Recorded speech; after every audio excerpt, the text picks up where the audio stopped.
Da-da-da-da-da-da-da-da. Welcome, and domo arigato, bitches.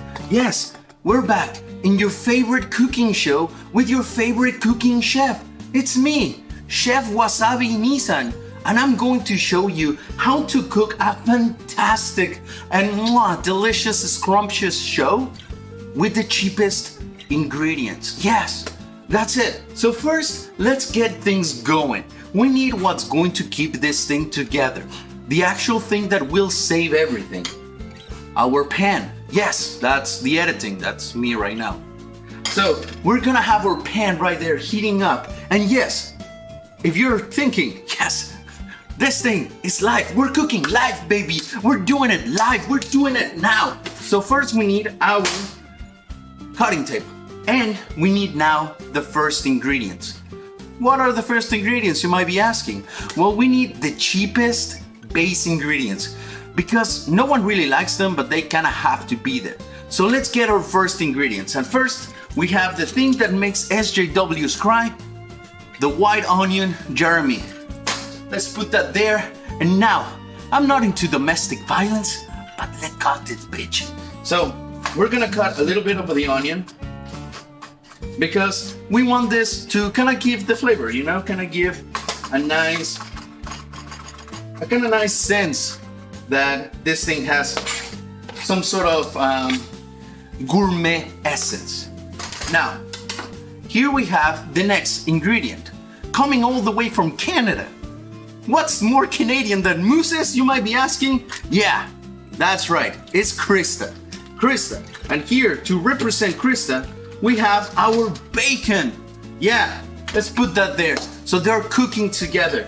And now we're gonna let the grease of the bacon kind of act as the cooking oil, because otherwise it would be too filled with grease. You know what I'm saying? So just like Krista, she's bringing kind of that essence to the team so it doesn't feel bland and just disgusting.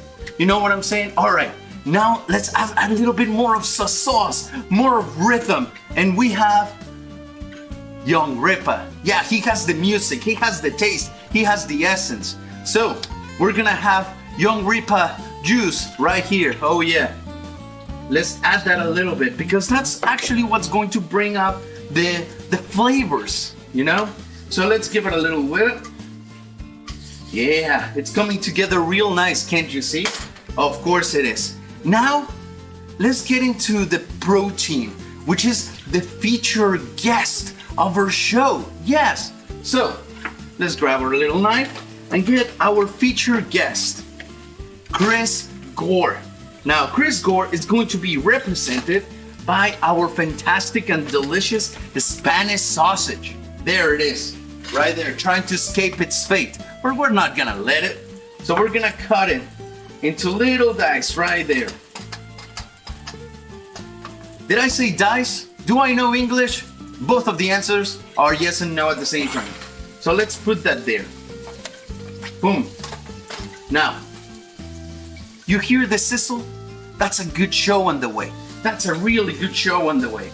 There it is, nice, fantastic. It's coming together.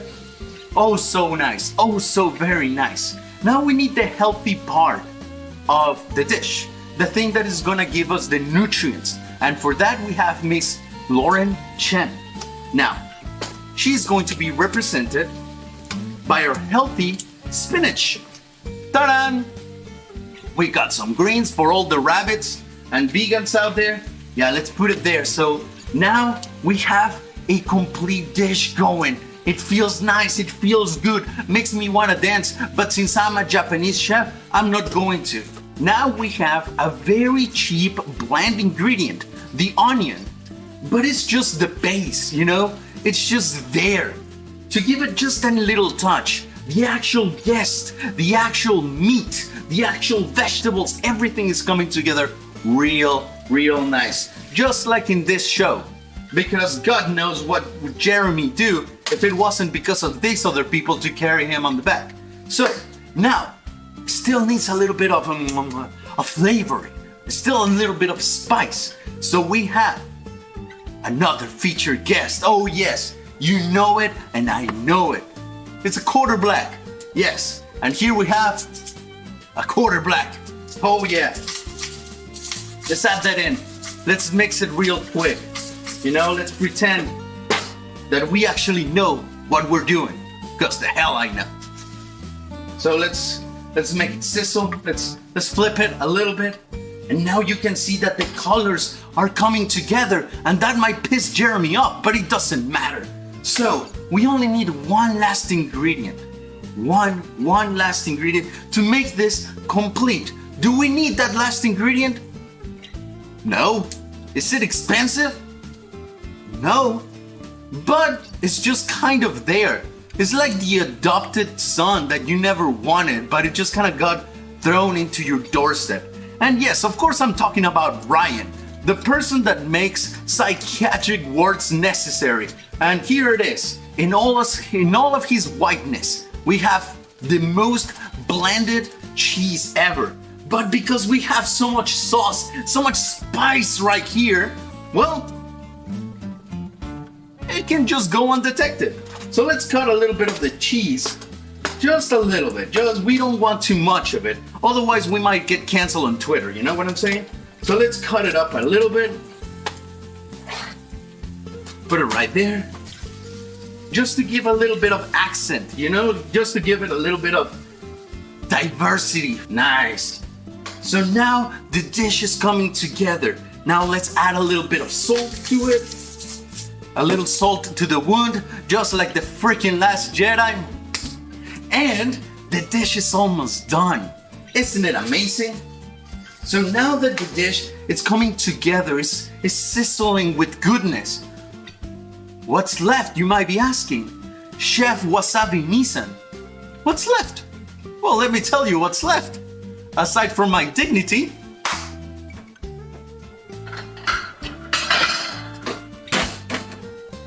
boom! A plate. Because then you grab it,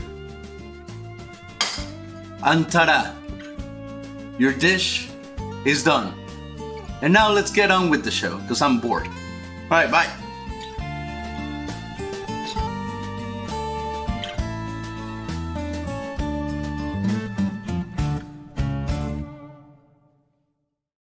On Friday, I was about to go get dinner for my kids when Donald Trump Jr. attacked me in his speech at CPAC. Something about me looking like a gender-neutral potato head. I don't know who created Pokemon Go, but I'm trying to figure out how we get them to have Pokemon go to the polls. Let's see what is on TV tonight. Now this is more like it.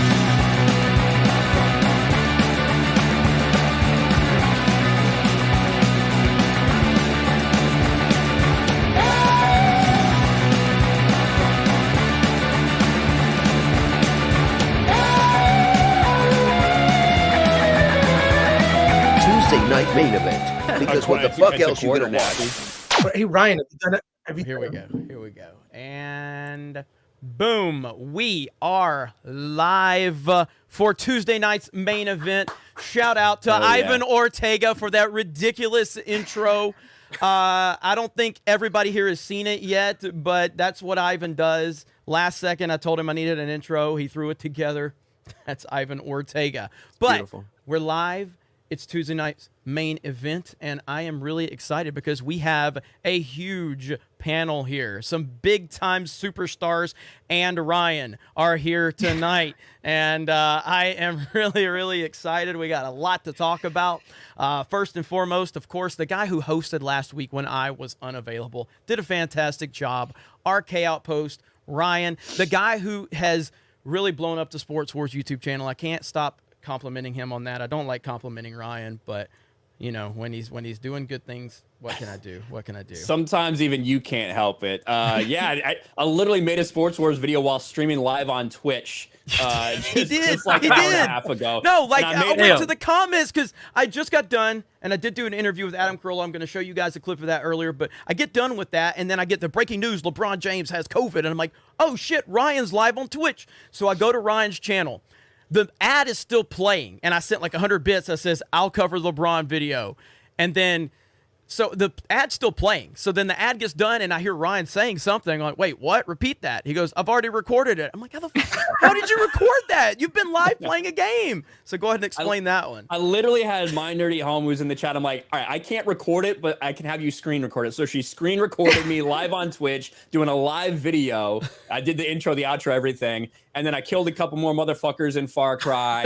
And then she Google Drived it to me. I like make a thumbnail and I upload it while I'm like hiding behind a corner. You're out of dedication. While some fake Cuban people are walking by me. We got it up there. So, That's dedication right there. That's is hustling. Awesome. That's awesome. Yeah. Right there. That's good stuff. I feel really good. I've had an awesome couple of weeks. I felt great about my Twitter account until Lauren Chen shamed me for not having 25,000 Twitter followers. Oh, woe is me. So, but no, I'm really excited to have Lauren on and to have Chris Gore here as well. So, it's gonna be an Thanks awesome for show. having us. Yeah, of course. this is awesome. Yeah, I mean, and she just hit 500,000 on YouTube, so that's good stuff. Good stuff. But I feel like they really kick you in the pants with the little plaques that they give you, because there's one for 100,000, and then the next one is like 1 million. And I feel like you need some sort of an attaboy in between that, because that's a big range. Yeah, that's true. That is very true. Yeah. We got Young Rippa fresh off some Halo. How you doing, Young Rippa? Well, good, man. What's going on? Literally building a fucking chair while we were doing the talking during the I was in intro. My shitty folding chair, and usually I've been doing my show in that, and I'm gonna go back to it. Don't get me wrong, but my folding chair. Yeah, the folding. Yeah, I'm going back to the folding chair. The only reason I put this one in here, this is the one that's in my actual office. It's just because the PC's not in there, so I have no reason to be in there right now until probably like Thursday, maybe. And then I'll put it back, and then the folding chair will be back. But yeah, same shit. We've been playing a lot of Halo Infinite this past week. I will be kicking Uche's ass at some point on that for everybody to see because he has me fucked up. And yeah, that's been about it. The show's been doing crazy numbers. I don't know what the fuck's going on this past week, but appreciate all of y'all's support on that. But man, it's obviously good to be back on another Tuesday. Heck yeah, man. Happy to have you here as always. And I'm sure me and Ripple will be on some gaming a little bit later tonight. The other day you streamed for like, what, 12 straight hours? Or yeah, Sunday like I streamed like literally 12 hours, probably a little bit more. But yeah, I know we started with Mark, the cyborg, and then I ended up fucking the night playing with Lethal Lightning and some of my, actually my like in real life bros on stream. So we were doing then we played Mario Kart, and we were fucking just doing all kinds of shit that day. Hell yeah, man. Good to have you here. Quarter Black Garrett, he said, Jeremy, I need to be on a channel that has at least a few 100,000 subs to make me feel important. And I said, I need help, man. So, I mean, I'm here to make you feel important, man. So I appreciate that. Thank you for having me. So it's really good to be here amongst, these huge YouTubers. I'm so nervous. I don't know what to do. But I appreciate it. Thank you for having me here. Yes, sir. Yes, sir. I know, like, last week when I wasn't here and Ryan was like, it's the first time you've ever been on Geeks Gamers. You're like, no, I was here a few years ago. And I'm like, holy shit, it has been like years since Quarter Black. It's like 2 years. You were on an Among Us stream, I think. Yeah, we played Among Us. And that was when Uche decided to, like, when it was Quarter me, Black. me, you, and Uche were the final three, and Uche was trying to use your quarter I should have blackness. trusted him. Yeah, he was trying to use your quarter blackness and his Africanness to kind of. He was like, brother, come on, man. He was. Believe me. It didn't Jeremy. work. But he was Backfired right. so He was badly. right. That was the He funny was right. part. He was I should right. have trusted my brother. I'm not going to use logic. I'm just going to use the color of our skin. That's how it works on the internet. Don't you know this, Ryan? It was According good. to Twitter, that's exactly how it works. That's how it works. Exactly how it works. We have Krista Novva. Is that how does that meme work? No, but yeah, Yeah. because I've been saying a lot every time something happens on a stream. Just it's a simple A. No, like, yeah. So Chris has got this meme on her Twitch channel where it's like she's got these pictures of like a possum or something, and he's got his mouth open, and he's like, ah. And so now she's made a meme of herself, and all she does, it's only Krista can come up with these things. So Ripple will be right back. He's having some issues, but he'll be right back. But how are you doing, Krista? I'm doing good. There he is. Boom. There he is. I'll add myself on the bottom. But yeah, good to have you here, Krista, and looking forward to your next Twitch stream as always. Thank you for being here. Chris Gore, first time on this channel, if I'm not mistaken, right, sir? Absolutely. I've been watching you for years, watching Quarter Black Garrett on Crowder. Heck yeah. Lauren been watching you for years. And Eric July, it's an honor and a pleasure, sir, to be on a stream with you. You know, just so it's great. So I'm honored. I'm just, you know, if I wasn't on here, I'd probably be watching and working on some BS, you know, marketing stuff for my company or whatever. But yeah, no, this is great. So thank you for having me. I appreciate being included. You're all about inclusion. Part of that. Dude, I've been so much diversity just here. I've been watching you for so long. It's crazy to me that you even know my name. Okay, I mean it really is. Like you part of the G4 and everything. I'm like, I remember the first time Gary Nerdrotic, we were in San Diego a couple years ago, and he's like, yeah, Chris Gore sent me an email or something, or I was like, Chris Gore knows who we are? Are you kidding me? Like, oh my what? God. Yeah. I was like, yeah, like legitimately that. Like I am kind of like. Chris Gore is coming on Friday night. Yeah. God. What? We've made it. Yeah, no, dude. So, you know, the feeling's mutual, sir. So it's a pleasure to have you here. So I'm looking forward to getting into this discussion. And cool. Mrs. 500K herself, 500,000 subs, Lauren Chen. It's a pleasure to have Lauren on Geeks and Gamers. How are you, Lauren?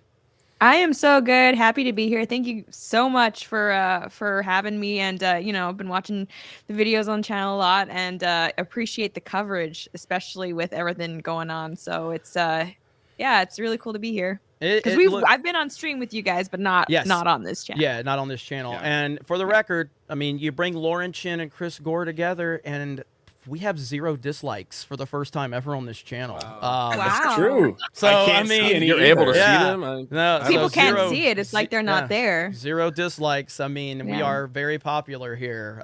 So they say we have a lot of haters, but there's no dislikes. But yeah, it's good to have you here, Lauren. So today we are going to talk about a lot of things going on. I'm going to toss it over to Ryan, and we're going to kind of drive the conversation from there, mainly because he did such a great job last week, and why would I change things up that are working? But Ryan, what are we going to get into this week? Yeah, there's been a couple crazy things. Obviously, since, you know, we've got our own insider here, Chris Gore, we'll probably talk a little bit about the city of Los Angeles and Seth Rogen shoving his fat foot in his fat mouth. I think that we have to get in that at some point. Obviously,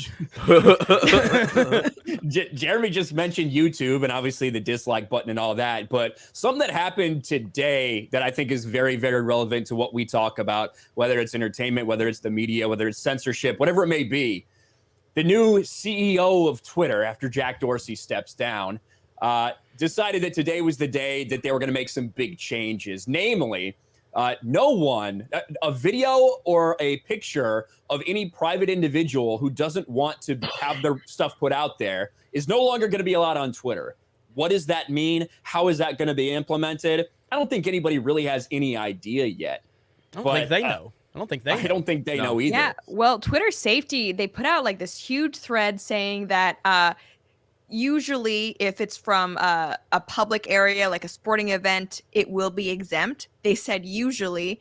And they also said that pretty much they're going to take into account what is part of public discourse and like what journalists are talking about. Well, so they get to be the arbiters. Exactly. Again. They're already setting it up that, by the way, we can enforce this pretty much however we want, and you can't do anything about it. So that's fun. Wow.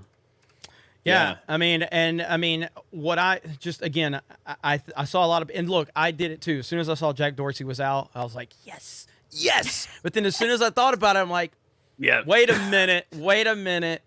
There's probably a lot more to this. And he's not the only CEO or CFO or whatever. There's a lot of these big company people that are stepping down right now, but it clearly pointed to a different direction as to where Twitter wanted to go. And I don't know all of the ins and outs of all of the stuff with him and stepping down, but it just soon as I thought about it, I'm like, this is not a good sign at all. This may be crazy, but do you think Jack was the last line of defense? Like, it could get way worse now. Like, it looks like it was a coup. Like, they kicked him out. This guy steps in, and immediately, the first day on the job, they start implementing new stuff. So I don't know. It just doesn't look good. Well, he's been almost kicked out before by some of the Right. like people on the board, Ellie Investment. There's like this activist investor who was trying to get him out. And so I, like many people, I was like, oh, he's gone. And then like you had that moment of realization, like, oh, hang on, like what's gonna happen? And then it didn't take long. I think, Ryan, I saw your tweet where people were looking through his Twitter history and the kind of stuff that he was tweeting out or liking. And it's like, no, this guy, like, Twitter has not even revealed its full power level of how much they can censor you. Yeah. And I thought it was interesting. You know, when I made the video, I saw Twitter stock. Jack Dorsey, it's announced Jack Dorsey gets fired, and stock jumped up like 10%. And because I think a lot of people felt the same way until they started learning about this guy, and then it fell right back down. No, wait. Yeah, and then this is today after this announcement. So I think everybody realizes that they've kind of, you know, signed their own death warrant in a big way. And a lot of the talk out there was about memes because the focus was on pictures and videos. But something that I thought when I saw it was it's not about memes. Although, yeah, the left can't meme. We understand that. That's quite fucking evident. Wait. And Memes? Memes? Did you say memes? On Friday, I was about to go get dinner for my kids when Donald Trump Jr. attacked me in his speech at CPAC. Something about me looking like a gender-neutral potato head. Well, it's not far off. Stelter is a meme. I think the real meme is that the guy's only 35 years old. That is the true meme. That's God's meme. He's the same age as Tim Pool, which is weird. Yeah. So, yeah. God. No, he's the same age as like Megan Fox. Oh, Yeah. Wow. Yeah. Wow. That puts it in perspective. Holy shit. I thought he was 50. I'm not even trying to be mean. I was like, you know, he's middle-aged guy. Like maybe 45? Here's 35? Here's the thing. I'm over 50, and Brian Stelter looks like he could be my dad. Yeah. You know what I mean? Like, that's how awful. But my whole thing on this Twitter thing is I actually think it's going to be a blessing in disguise because all the things that make Twitter great are going to have to migrate to another platform. If they're going to clamp down, because I really believe this is the beginning of a digital purge, and watch it amp up right before the midterms. It's going to happen, right? Like, not everybody here is going to still be on that platform. I mean, it's my least favorite. I think it's a terrible place to have a nuanced conversation, but memes are a great way to convey a really complex idea in a simple way, right? It's like a really good, it's like a really good Only if you're on the right. If you're on the left, those simple way is like still a good sized essay. It's like a document. You need the wall of text. Yeah. But yeah, I actually think that if we can settle on some alternate platform and just break up with Twitter before Twitter breaks up with us, you know, much more satisfying it is to be the first to break up and walk away from something that's toxic and dysfunctional. So I think if another platform can actually accommodate memes, viral videos, that's what Twitter's really about in that conversation. And if people just don't participate, I mean, I have a buddy of mine, Eric Weber, who he's all into the Twitter spaces and this. And I'm like, dude, why do you put so much effort into Twitter? You're not making any money. I only use Twitter to just promote my stuff. But I believe this will be a blessing in disguise if people can just hold back and say, I'm just going to put this content here. Because I guarantee if someone like a Jack Posobiec like breaks a video, but it's on a different platform, whatever that platform is, Telegram, Getter, whatever, people are going to have to go to that platform to see it. People are going to have to go to that platform to engage in that conversation somewhere else. You know, well, it's like that single moment thing. Go ahead. I need the other platform that wherever we go, I need all the clowns from Twitter to go there so I can clown them over there too. Because that's a big part of why I enjoy Twitter. Who are you gonna dunk on? Who am I gonna dunk on? Yeah, that's the problem with, I mean, stuff like Gab and Parler. Not that they're bad platforms, but a lot of what makes Twitter fun is the fact that everyone, for better or worse, like different political viewpoints, even though they're like trying to trim it down to get rid of like the right, but you have diversity, and it's not just people who have been kicked off the other platforms and you know are now kind of like in an echo chamber, which some of those alt-type platforms, not that I don't like them, but it's like the only reason I'm on Twitter is because everyone else is on. I don't just like love Twitter. It's for the conversation, the discourse. Yeah. Should we start a Twitter death pool? Like, who do we think is going to get kicked off first? Is it like Rippa? Rippa is my standard for like, as long as Rippa's on YouTube and Twitter, I'm good. So like, if they can, that's my standard. Right? I'm not bullshitting. Like, whenever Canary that happens, in the coal mine. I'm like, I'm always saying fucked up shit. You know what I mean? On that now, Twitter was on its way out. People need to understand that anyway. Like prior to Trump, Twitter was on the way out anyway. I think of all the big major media platforms, it's the one that obviously can go, but for various reasons, like at least with YouTube, where it'd be with the monetization or something like that. Same goes for Facebook. You know, those platforms have an incentive for people like that are in the creator space at least to be there. Twitter is just like, I just use that shit to put myself out there and then, you know, piss off leftists. It's really my only reason for being on there. So if I actually got axed, I wouldn't lose any fucking sleep. Remember, hell, I was banned for like three months. I was like, I mean, it is what it is. You know what I mean? Like, I'm not deleting any tweets, and I'm not doing it. I mean, if I don't get back on there, I don't. But you know, this whole thing with Twitter is basically just kind of what Ryan was alluding to. They're trying to set themselves up to be able to. This is why they specifically left it vague. So they could be able to enforce it in whatever way that they want, because there are people more so in the independent circuit that are able to share stuff out, get it out there, and more. I think less about sort of what we saw at Rittenhouse. I think it more has to do with like Project Veritas and stuff that they were doing on Twitter. Yeah, on Twitter, like specifically, and exposing these people. They don't like that. So if they can try to suggest that you're like, you don't even have to have any sort of malintent or anything. It's more, okay, you shared something that we feel is private. Yeah, it's completely arbitrary, but who cares? We're not going to allow that to be on there. And we're going to, of course, punish you in the event that you do it. So we'll see how far it goes and how far they're willing to, you know, put that out there. But much of what Chris said, if it means that that's going to be their demise, then fucking so be it. I'm not gonna lose no damn sleep. That's for fucking sure. Twitter ain't even monetized for me, so who cares? And I've heard people say that, oh, it's just to prevent doxing or revenge porn, but I mean, Twitter already doesn't allow that kind of stuff. Bingo. That stuff it's already not allowed. Yeah, but I do think it's a. Go ahead, Chris. Oh no, I was just gonna say real quick. Also, you know, if Trump decides to adopt one of these other platforms and be active, here's what's gonna happen. Well, he's got his own platform coming. Yeah, truth. But what I'm saying is the news media, because they love Trump for ratings, is going to have to report on his social media posts from whatever that platform is, and if that platform is really, you know, is really adopting freedom of speech, and you can post memes and you can post like fun viral videos and whatnot, and cat videos potentially, because Lauren's cat is making an appearance. Yeah, I had to let him in from outside. He's very needy. But what I'm saying is that if it's just more fun. Right, like that's like I don't need all my friends to agree with everything the way I think, and I especially don't feel that way. It's about social media. I'm just shocked at like the way people talk to each other on social media is the thing that I find horrifying. Like it's just horrific, which is why I appreciate people like Michael Malice or whatnot. You see how just he dunks in such a great way. It's just like.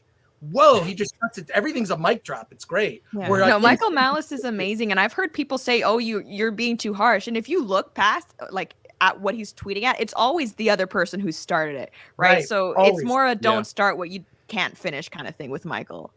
Yeah. Exactly. I do think, though, I think we may be making a mistake if we assume that this is just going to be Twitter that implements this. As always, we see that when one of these social media platforms, the big ones, right, implement something, the rest are very soon to follow. And especially with the way that they kind of set all of this up. And it's something that I pointed out. I hate when my computer does that. I'm going to literally fucking murder it. I saw you get mad about it earlier. But here's the announcement. You know, Twitter banned sharing images or videos of private individuals without their consent just one day after, I don't know how to say this motherfucker's name, Parag Agrawal was named CEO. But how they decided to phrase it, why it's so important. The misuse of private media can affect everyone, but somehow it has a disproportionate effect on women, activists, dissidents, and members of minority communities. Every time. Oh my God. One, that doesn't even make any fucking sense, how you figure that has a disproportionate effect. But that's the way that they're going to use it, and the way these groups are going to use it to try to pressure all the other social media groups to adopt the same thing, whether we're talking YouTube, whether we're talking Facebook, like all this stuff. I think it's only a matter of time before that YouTube's may be already the done standard. stuff like that. Some of these places. YouTube's already moved forward with rules saying that you can't make videos on other YouTuber creators and stuff like that. And imagine if we couldn't police our own kind of space. Like if we couldn't make a video on somebody that's doing fucking bad shit, you know, like raping people or trying to get money in these gambling sites. If we can't make videos like that, these people are just going to go on and do all the shady stuff that they want to do with nothing to stop them, because YouTube's not going to stop them. Well, that's one of the people making videos going, hey, this person over here is running this gambling scheme and it needs to be exposed. Well, that's why YouTube has been so successful for so long, because it has been a place that had self-policing. You know, if someone was doing something, the YouTube community, which is basically the internet at this point, would, you know, call those people out. And now you know, with the dislikes being removed, all of that, I mean, anybody can say whatever they want, and then it's changed everything about this dislike button. And that does bring it into how there's no more self-policing. You know, the YouTube world can't police itself anymore. Now YouTube gets to police it, and then it falls back into the language that Ryan just shared as to, well, what type of groups it really affects. Lauren, have they ever reached out to you about any of the attacks you faced? No. No, None. actually. Instead, they've like blocked videos and demonetized me a lot. Yeah. But it's similar, you know, similar Exactly. kind of concerns. Exactly. And so we all know what that means. It means that the people that are not white dudes that we can use to push our political narrative. That's essentially all that ever means. And we know that, and anybody with any common sense understands that. But it's pretty frustrating. It is. And I don't know what we do moving forward. I don't know how it's going to affect this platform. I know, like, on a smaller scale, we're doing different things. Like Ripa's got his website. He's got a lot of cool things going on. We're doing our thing at Geeks and Gamers. But once you lose that platform, this platform and the eyes that it brings, it makes it so much more difficult. Yeah, and I'm sure you guys get all the time people saying, if you hate Twitter so much, if you hate YouTube so much, then why are you even there? Yeah. And frankly, it's just, if you are creating content, you're there because, like you said, the eyeballs are there. So, I mean, yeah, we could all just kind of say, never mind, we're just going to boycott these platforms preemptively, but it would hurt our reach, you know, and that's the thing, regardless of what message we're trying to get out there, if no one can hear it in the first place because we're kind of stymied to these like smaller platforms, it really does hurt us too, ultimately, not just those other platforms. Yeah, but I get those 100%. people too. It's like, why are you on Twitter? Why are you on YouTube? Why are you on this? Yeah, I'm also on Minds. I'm on Odyssey. It's like, you can watch me I'm on other a bunch of places. other places. Yeah. And you that's could the go thing. do there. That is the answer, and I think Ripa might like this, is decentralization. I think that we need to be everywhere, because what we see, and Telegram had this stigma for a while. Look at what happened to some of these other streaming platforms like Stream Me and all these places where it's like, well, that's just the blank platform. That's just the ist, the phobe, the whatever platform. And then it's very easily targeted by people to take them down. So I think they want us all to go to one place like Parler and then fuck it up the ass like they did, you know? So I think that it is important to be everywhere. And we are going to stay on YouTube until the fucking bitter end. At some point, I do think we may get to a place where all of us might not have a platform here on YouTube. But before we go, we are going to red pill, or whatever you want to call it, each and every person, so that we have that audience, so that we are waking these people up, so they realize what's going on, whether it's in entertainment, gaming, media, whatever, and have them over on Odyssey or Rumble or wherever we end up being. Yeah, absolutely. Well, go ahead. You know who's a content creator who's lost his platform is Chris Cuomo, and I think we could all pull one out for Fredo there. I was like, where's he going with this? Oh wait, I love what you just said. Like it's to me, it's I've always said, like, to friends, because I've been like worked independent. Like I've worked for corporations before. I mean, you know, I did stuff for G4, which is actually Comcast Universal. I did stuff for FX and IFC, but those were always like my side gigs. I did Film Threat. I've written books. I always tell my friends, like, you want to stay in the long game. You got to keep a diversified career portfolio, which is I don't fully invest in any one platform because it can just go away, right? It can just completely go away. So that's why I just keep my fingers in a lot of pies, just to like, so that it's like, if one thing goes down, it's like, all right, that's fine. You know, I've got these book residuals, or I'll write an article, or I'll do this, or I'll, you know, whatever, get some other producing gigs. So it's like cultivating a crop. Like you're cultivating in a bunch of different gardens, and if one of them gets, you know, infested with bugs and it goes down, you still got other gardens you can kind of go to. Yeah, you know, that's what I've kind of learned through the years of doing that, kind of cultivating it. I had Twitter following, and then I started building up my YouTube, and then I started building up my Instagram, and it's, you kind of just, you do it all over the place, so then they can't take you down. You go, oh, I'm over on Minds. Whenever it pops up, people start going there. Hey, I'm on Parlor. I'm on, you know, X, Y, Z. You just go there, and you also maintain the other ones at the same time. Yeah, and then you're diversified. Well, I know, like Ryan today did a test run on a stream on Odyssey, and I think that went pretty good. I know Rip is really plugged into Odyssey, and we all like. I mean, I've I been know doing Odyssey stuff too. Yeah, I mean, Odyssey, we all have it. Go ahead. I feel like Odyssey is one with a lot of these alt tech platforms. I mean, honestly, you can tell that they were started for ideological reasons, and then the tech came second. Yes, absolutely. Right? So you're 100%. And I feel like Odyssey is different than that. Like I'm on it, and I'm actually like, this UI is actually better than YouTube. Like that thing where the video keeps playing even though you're looking at other videos. That started on Odyssey first, and then YouTube adopted it. So I really like Odyssey a lot. I hope it does well. Well, that's what Ripa's. Yeah, I talked to Ripa about Odyssey before we started. A year ago. And Ripa's. That's exactly what Ripa said. He's like, they're gonna succeed because they have the right mindset. Because we all understand, like, as much as we all get accused of being alt-right, you know, whatever, like, at the end of the day, we're not looking for these, like, we recognize that a lot of these platforms start out as a right-wing echo chamber. None of us are looking for a right-wing echo chamber. We're just not. That's why Odyssey, a place where it's not there to where it's the go-to over YouTube or anything. But if you remember the early days of YouTube, why was YouTube successful? You could go there and say, how do you change your spark plugs on your car? How do I, you know, fix this or fix that? And that's what Odyssey has at the ground level. And I think that's kind of what Locals did. Like when they reached out to us, they didn't know who we were. They just knew we were a big geek and gaming group, but they didn't know how political we were because we call out a lot of stuff. But they were looking at going, we just want gamers on our platform. We just want people that are into video games and movies because we don't want a right-wing echo chamber. It can't just be that. It has to be everything. It has to have all perspectives, even the do-it-yourself stuff. All of that stuff has to be there, and Odyssey seems to be moving in that direction the best. So I would urge everybody that's watching this, go support all of our Odyssey channels. Mods, if you can get links to everybody's Odyssey that's here. Who has Odyssey right now that's on the panel? I got one. Yeah. Can I ask about it? Absolutely.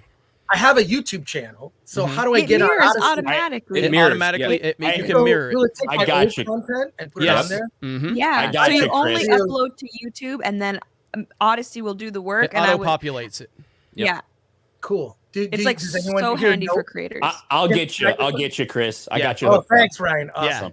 Yeah. No, Odyssey is great. I'll sign up. And we'll make the announcement. Actually, we'll fucking make it right now. Next week, we're going to be multi-streaming to Odyssey as well. On Tuesday night's main event. So, on Tuesday night's main event. So we're going to make that happen. We'll figure out a way to make it work. That's why I did the test run today. So, and I know Ryan, we need to do. The reason Ryan made that call is because he's like, that'll press me to actually do it. I have pressure now because we talked about it today. I said, I'd really like to start that. He goes, let's talk about it now.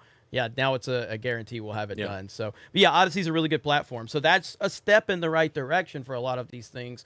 But people have got to go support it, you know, and I think they're doing things the right way for sure.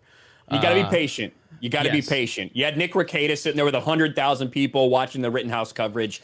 And Odyssey was like, hey, Nick, can you help us stress test? And he's like, okay. And he's like, hey, guys, just go click on this link, open it up in another tab. And all of a sudden, 10,000 people go there, immediately fucking hard crash. And they're like, all right, well, now we know. And they fix things. And that's weird. You know, YouTube went wasn't through all perfect. those same things. Yeah, you were about to say it. YouTube went through all the same hiccups and hurdles, and Odyssey and any platform that kind of pops up is going to have those issues. So you have to realize that they're not this high polished with millions of dollars backing them. They're smaller, they're building up.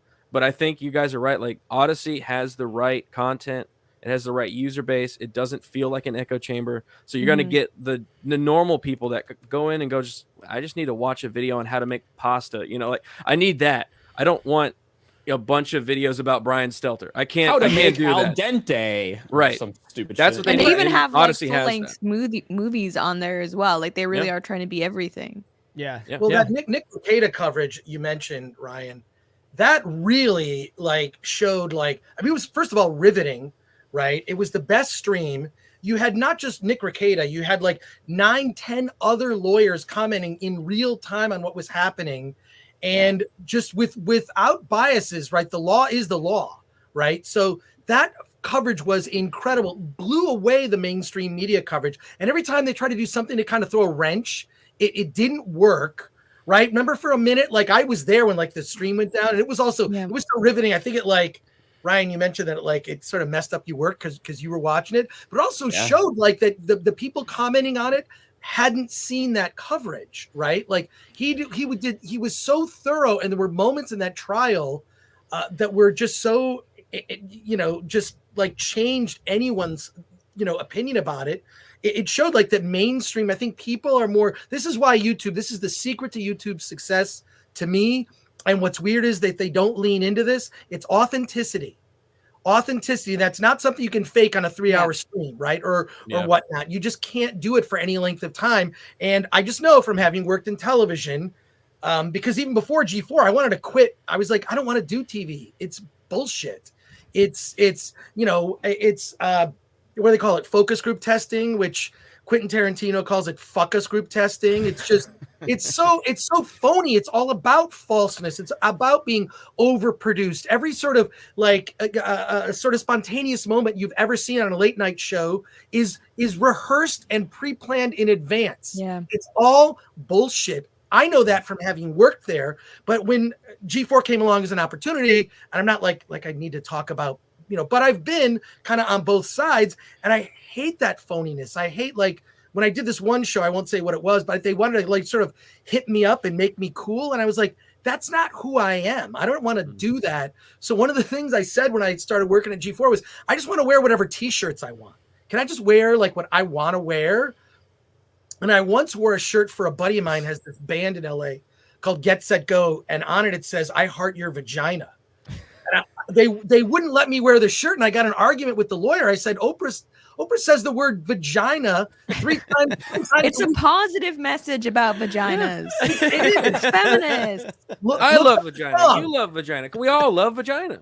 Look up the song Get Set Go. I love your vagina. It's a great acoustic song. But I wore it, and I said it's also a medical term, right? I mean, you go to your doctor, it's a medical term. So I got this whole argument. I can tell you the arguments I've gotten with attorneys at studios.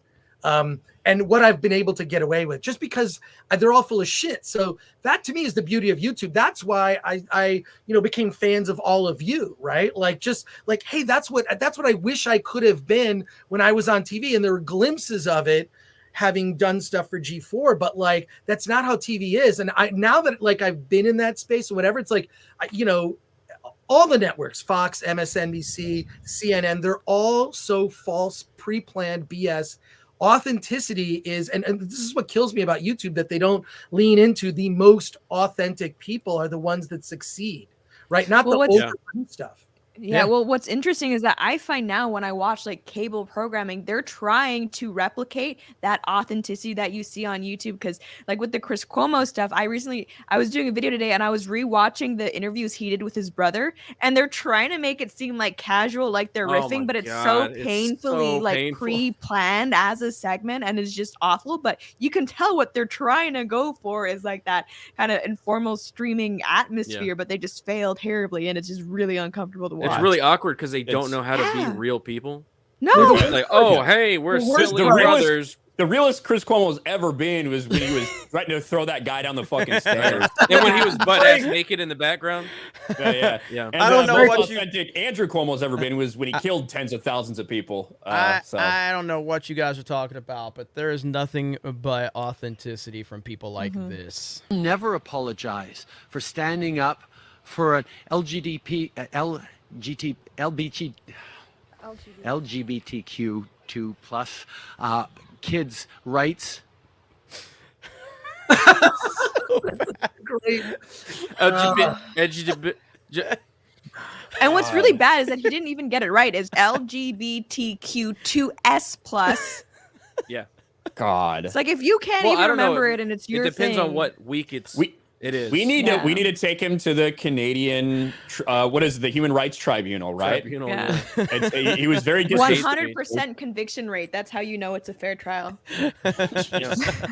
That's insane up there. Let me get to a couple super chats real quick. We got Echo Base Network for 20. Great lineup tonight, guys. Looking forward to the Adam Carolla video. Keep up the great work. Thank you, Echo Base Network. And yes, I will play a small clip of my interview with Adam Carolla. Full video should be up tomorrow here on Geeks and Gamers. It was about 20-25 minutes, and there was some internet connections with it, and the sound was only coming through one ear. But Ivan actually is going to work on fixing that in post editing, so should be good to go for tomorrow. But it was really cool. Very thankful that they reached out, and it was nice talking to him. And I love what the Daily Wire's doing. And we talked a little bit about that, what the Daily Wire's doing, opening up different opportunities for different people that, like in ESPN, they hired an ESPN reporter. What's her name, Ryan? Allison Williams. Yeah, after she refused to get the jab, so they fired her, and so Daily Wire picked her up, and what they're doing with Gina Carano, now what they're doing with Adam Carolla, and just so many other opportunities. And I can't officially say it yet, but you might be seeing me and Ryan Kinel on there in the very near future, but I don't have an official announcement yet. We will see, but I'm loving what they're doing. And so thank you so much for that. That was quite the unofficial announcement, though. I know. That was a nice little tease right there. Nice little full-on tease. Yogan says, here's to another Tuesday night show. I always enjoy listening. Keep up the great work. Thank you so much for that. Eric Bailey, YouTube has silenced Woman by taking away the dislike. However, will they let other allies know that Ryan's videos are super... How else will they let other allies know that Ryan's videos are super misogynist? All hail the Fellowship and keep on keeping on, crew. Salvation Army went AWOL, by the way. Sad. Yeah, that's true. How are they going to notify all of the feminists that Ryan's videos are a thing? That's pretty funny. Yeah, everyone's just gonna go there. They're gonna go to all my Cyberpunk videos that I made before that game came out. They're just gonna assume that I was just right on the whole time. I had the popular opinion even back then. Yeah, that's so funny. I wish I had more ratioed videos now, so that I could go back and go look, see how popular they are. I've never been ratioed once on YouTube. That's shocking. Oh, I have never been ratioed. I have, and you know what's funny? My videos that are most likely to get ratioed are not even my political videos. They are my media review videos. But it's like now that the dislike video thing is gone, I'm gonna make so many video reviews about Mortal Kombat, even though I haven't played the game and call it crap. I'm gonna do that so much more often now, guys. Hey, maybe Josiah can come back and mispronounce every Mortal Kombat character's name, Ryan. And Josiah here, Josiah's doing great. He moved and he doesn't have a lot of internet right now, so that's why you haven't seen much. But Josiah, I was out of town. It's been like a fucking month. It's been 2 months. To not have internet for a fucking month? Dude. What, is this fucking Nigeria or something? What are we talking about? He may be dead. I don't know. But so I was out of town, and there was and Josiah hasn't played Mortal Kombat, but I was out of town, and there was some kind of story going on, some woke bullshit with Mortal Kombat, and I'm like, it's like they put a woman in it. Yeah, of course. So it's like they covered her up. I was like, Josiah, listen. And I was like, I'm out of town. I need you to cover this Mortal Kombat story. He goes, oh, okay, no problem. And he makes it, and he literally butchered every single Mortal Kombat character's name in the video. He got roasted. But now the video has 0 dislikes, so clearly it was a very there popular you go. video. So, it was a success. Yes. He also made a video when Jim Lee took over for DC Comics, and he's like, this is Jim Lee guy. I don't know. I've never heard of him, but he's in charge all of a sudden. It's like, Guy comes out of nowhere. Buford T Justice for 40 says, hey, Lauren, get the hell out of Canada while you still can. And Ripa needs to tell you guys about Salvation RV. Great show, guys. Ripa will be back. I know where Ripa's at. He told us where he was going, and he better have some bragging rights, which is another Geeks Gamer show. But he better have some bragging rights when he returns. So stay tuned, ladies and gentlemen. Stay tuned. But yeah, so now, when are you ever getting out of Canada, Lauren? Like, what's the plan? So we don't want to make like a date announcement thing, but we are in the process of working on that. Because you were mentioning the Daily Wire folks. I feel so bad. They've been trying to get me on to do stuff, as have other people. But right now, traveling, I mean, like, we're pretty much trapped here. Yeah. And it's terrible. It's awful. Like, we're not allowed to go to movie theaters, which is also a reason, like, I haven't been reviewing stuff because I literally can't go see it. We can't go to restaurants, gyms, anything like that. So we're going stir crazy here. We're working on it. And yeah, I mean, it's got to end at some point for us. We hope that there's an end to this torment. Florida. Yeah, well, you were crazy to me because it's so normal here in Texas. It's back to normal before. Yeah. Well, we've been looking at Tennessee. The whole time? Yeah, you were in Nashville not too long ago, right? Yeah, exactly. Yeah. And we were looking around. We liked it a lot. I'm a Florida person, but my husband, he shriveled up in the heat. It was not good, but he did try. Like, we were there for a while looking around. I don't know if he likes the way you phrased that. Just saying. You usually shrivel up in the cold. Yeah. But no, like we love Nashville, and it was like so like night and day being able to go to restaurants and not have to wear masks and just, and no one died while we were down there, like just ravaged by COVID, dropping dead in the, the middle of the street. So that was I have nice. to step over bodies all the time. Yeah, they're just dropping dead. There was literally a bunch of bodies in Nashville around the time you were there because they got ran over by one of those bachelorette party buses. That was bad. That was bad. It was reported that the bus just drove right through a crowd, similar to what happened in Wisconsin. Apparently, just a bus. Just a bus. Well, He's riding himself. Was it CNBC? There was this one outlet that was saying after Waukesha, like, oh yeah, well, these kinds of things are actually pretty common. And like, you are not trying to say this is every day and like minimize it. Like, there's no way. I mean, the fact that the Washington Post said an SUV ran over people, it's just so right in front of us that what I hope is that more people wake up of how BS the media is, that it's like so driven by narrative and not by factual kind of just mundane reporting the facts, right? Like I love the passive voice, right? Like an SUV ran over, just like your leftovers were eaten. Like, we don't know who did it, kind of happened by itself. No one's responsible. Just compare it to, I tweeted out about that too. When that happened, it's like an SUV ran over and killed 6 people. Let's go back a couple months ago, a year ago, and look at the Kyle Rittenhouse coverage. Did you say a gun shot and killed a pedophile, a domestic abuser, and shot and injured a commie wannabe? No, you didn't say that. Nope. It was very fucking different, and we know the reason why. Yeah, it's disgusting. It really is. Like, and Chris, like you said, they do it right in front of you. It's almost like they're challenging you to go like, don't question me. But I know I'm lying to you, and but don't say anything. But and Gary Beekler, who I saw actually this weekend at San Diego Comic-Con, which was great. In fact, I gave him something to give to you, Jeremy.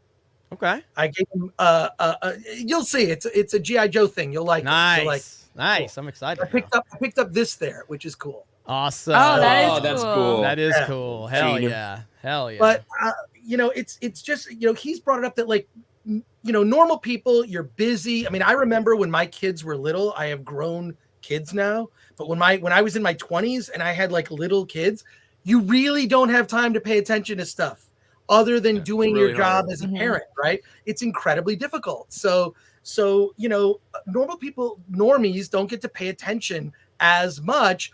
And so when this sort of leaks out to more normies, that's why I think when you see like parents being upset about how their kids are being schooled, that's a thing where there's lines that are now being drawn where it's like, oh, you can't go past this now, right? So I just hope that we used to, and this is sort of how Film Threat was founded, is just being, I guess they would call it woke, but we just called it become aware, like aware that all the media is bullshit. It is all a lie. It's all propaganda.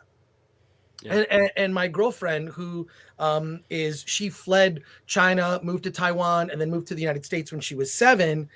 And I can't give too many details about it, but she's like, oh yeah, everyone in China knows that all the media is just propaganda. People in the US are just now waking up to it.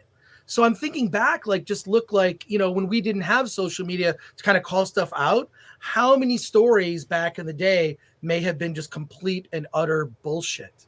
Yeah. So, it makes you rethink. It makes you go like, wait, were they ever really journalists? Did they ever actually tell me straight? There should be a Nick Cage movie that covers all this. What is this? Yeah. No? What is all this stuff? It's all lies. It's all lies. I feel like if Daily Wire were to like start a project, it seems like they could pretty much throw Nick Cage anything and he'd take that. Hell from the stuff he's been in. It seems like he's that'd be badass. I kind of wanted to reach out to Daily Wire just because, like, I know so many indie filmmakers and so many like I see what they're doing and it's just like, oh, cool. Like, and I've made films, right? Like, can't say many of them were hugely successful, but I've tried to keep Film Threat, my media outlet. And I don't know why other people don't think this way, but it's politically agnostic. It's from the beginning, it's been politically agnostic. We review feminist documentaries. We review also trauma films and movies from Full Moon Entertainment. We review documentaries like the Boys in Red Hats about the Covington kids. I don't know if you've seen that documentary.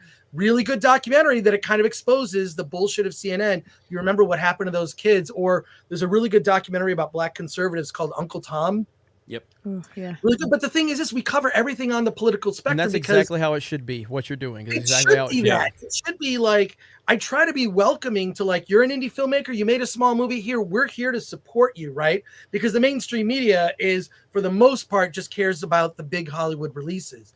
And there's a lot of indie films that come out so I've done that. Yeah, and my political views are pretty middle of the road, but I support movies that I don't necessarily agree with, because we're in a very few outlets out there that cover that stuff. But I don't get why other people feel like they have to even pick a side. You actually don't have to.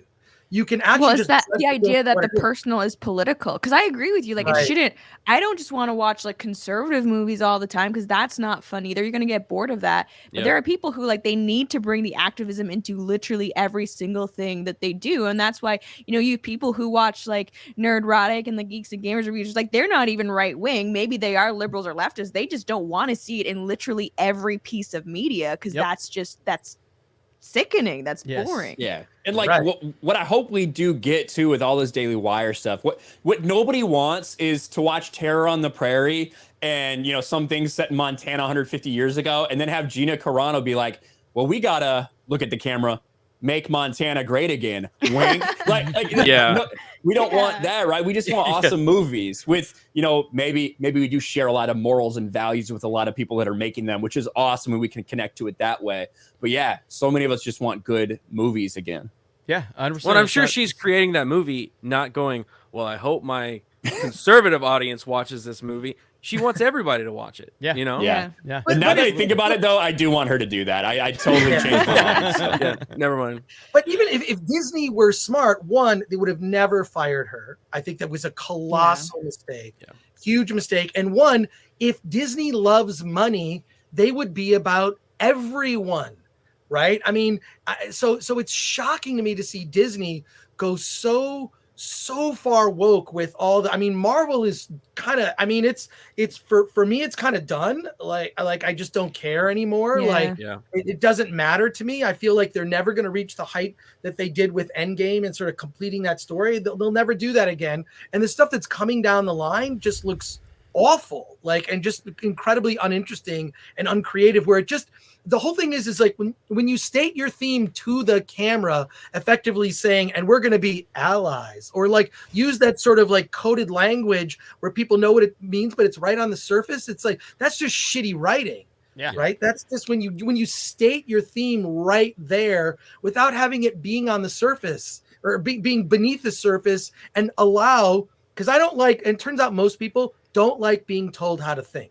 Yeah. I, for one, have never liked being told how to think. And that's the problem with this, with a lot of this stuff that I even hate using the terminology, but this stuff that is just bad films where they just state the theme right to you, and you're a bad person if you don't think this way. How about lead me to so I can make my own conclusion? And a lot of the stuff is so obvious too, right? Like just like racism is bad. It's like, yes, I know. I know. Yeah, it's horrible. And I don't need to be reminded of it fucking constantly. You know, because then the assumption is that the audience is racist. And for the most part, that's not true. So I don't know. And what's really funny is when the audience might actually be racist, Disney doesn't have a problem with that if there's enough of them and they have enough money, which is why they were happy to like kind of remove John Boyega from the Disney Star Wars stuff. So it's so hypocritical. And they'll cut shots whenever they have gay kisses or lesbian kisses or scenes like that. They'll cut that. We just saw it with Eternals, the movie that was supposed to be the most woke of woke. It was like, even in that, they were like, okay, we'll cut this scene so we can get it in another area. A movie where they talked specifically just about diversity representation, how important it was to them to have these gay characters. Unless China doesn't like it, in which case it's fine. Like, unless all these Middle Eastern countries, we can't get a release, then I guess, sorry about that. Well, you're going to have to go. To Chris's point about like the preaching and stuff, it's almost like with, and I've only seen I saw the first episode of Hawkeye, and you had Kate Bishop in the show, and you know, I all I could think about was how Marvel has already told me how important diversity and representation and inclusion is, and how women are great and they need to be elevated. And so I'm watching that and I'm just like, you're doing exactly what you said that you need to do. I can't even watch this from a creative standpoint because it just feels like it's an agenda all over it. You know what I mean? Yeah. Like it's just like, and I compared it with Haley Steinfeld, or I guess Gary said her name like 12 different times. Steinfeld. So Steinfeld. It was so funny, but Steinfeld.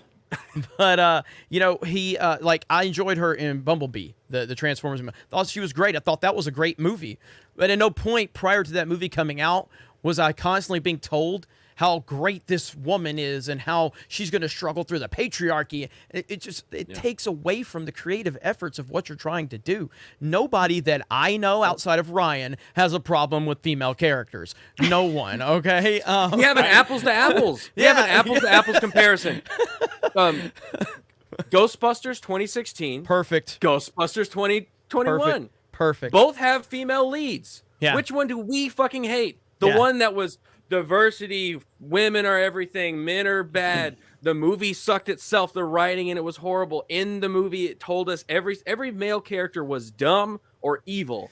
In this film, it had a great character, a great cast. It was all about loving the original Ghostbusters, having respect for that stuff. Like, that's what we like. I agree with the loving and respecting part. I don't agree with the great movie part, but yeah.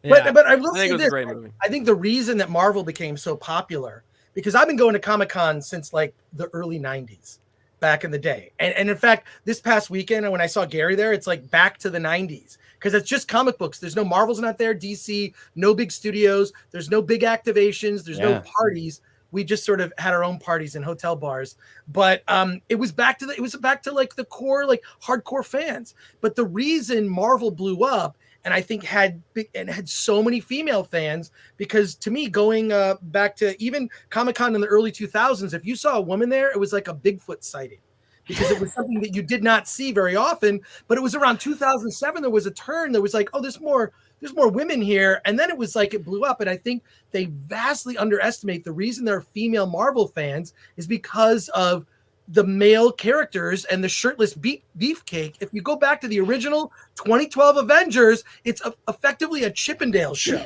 Yeah. You know, I mean, I'm serious. So the reason there's so many female fans is because, you know what?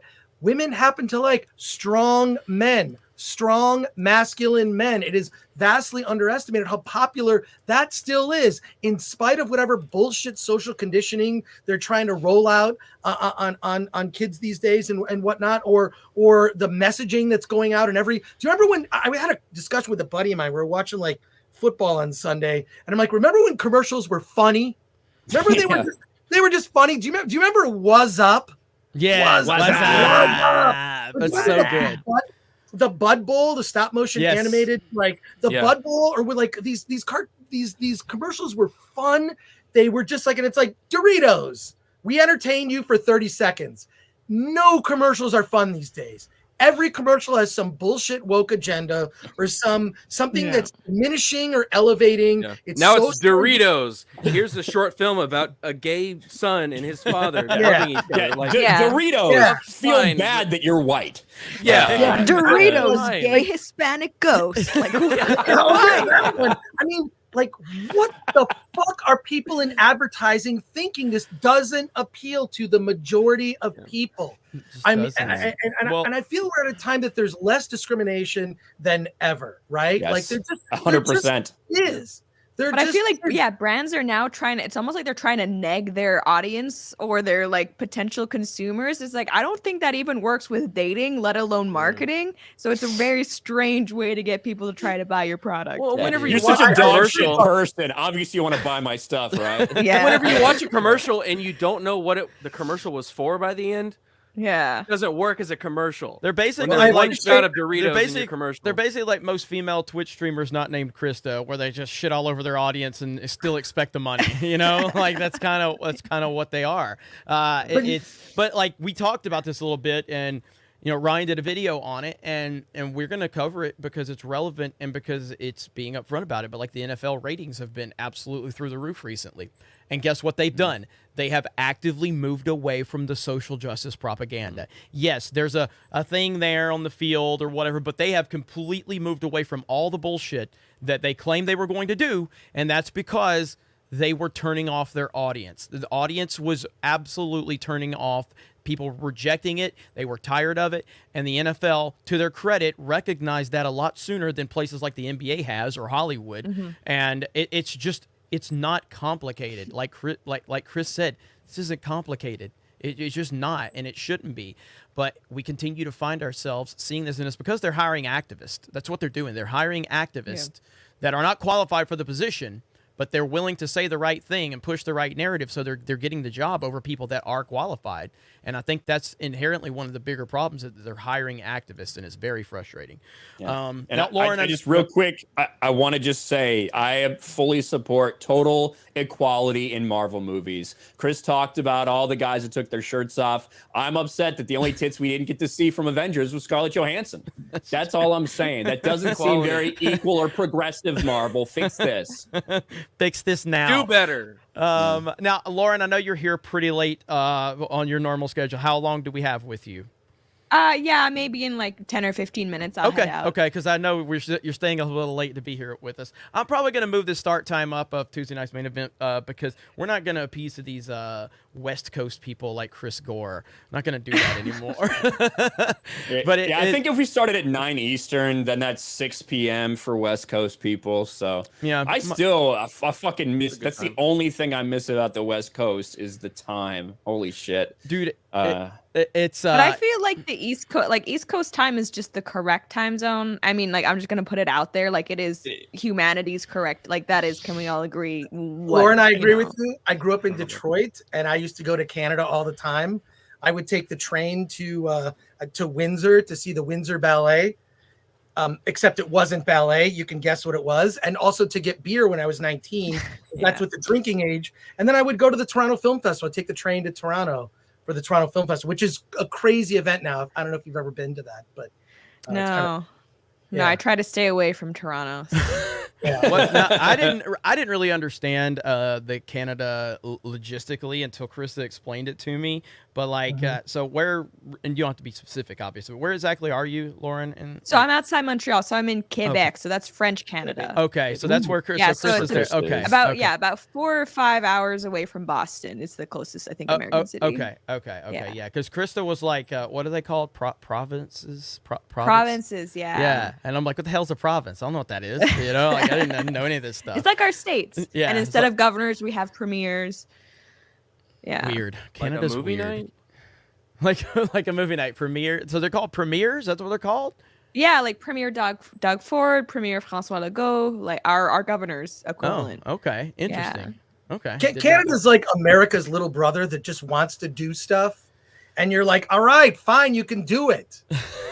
But we're crazy here. Today's like the ban on. So if you're not vaccinated now, you cannot get on a plane or train in Canada.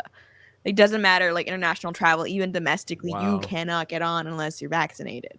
That is. I really want to discuss this. It's dark. Badly, but I don't even know if we can. You know what I mean? Like I don't understand why the push has to be so strong for this. When I just don't understand why it has to be so strong. Why? No, and there's we are one of the most vaccinated countries, so it's not even like we need to do it because no one's vaccinated. Like everybody's vaccinated. It's just the simple idea.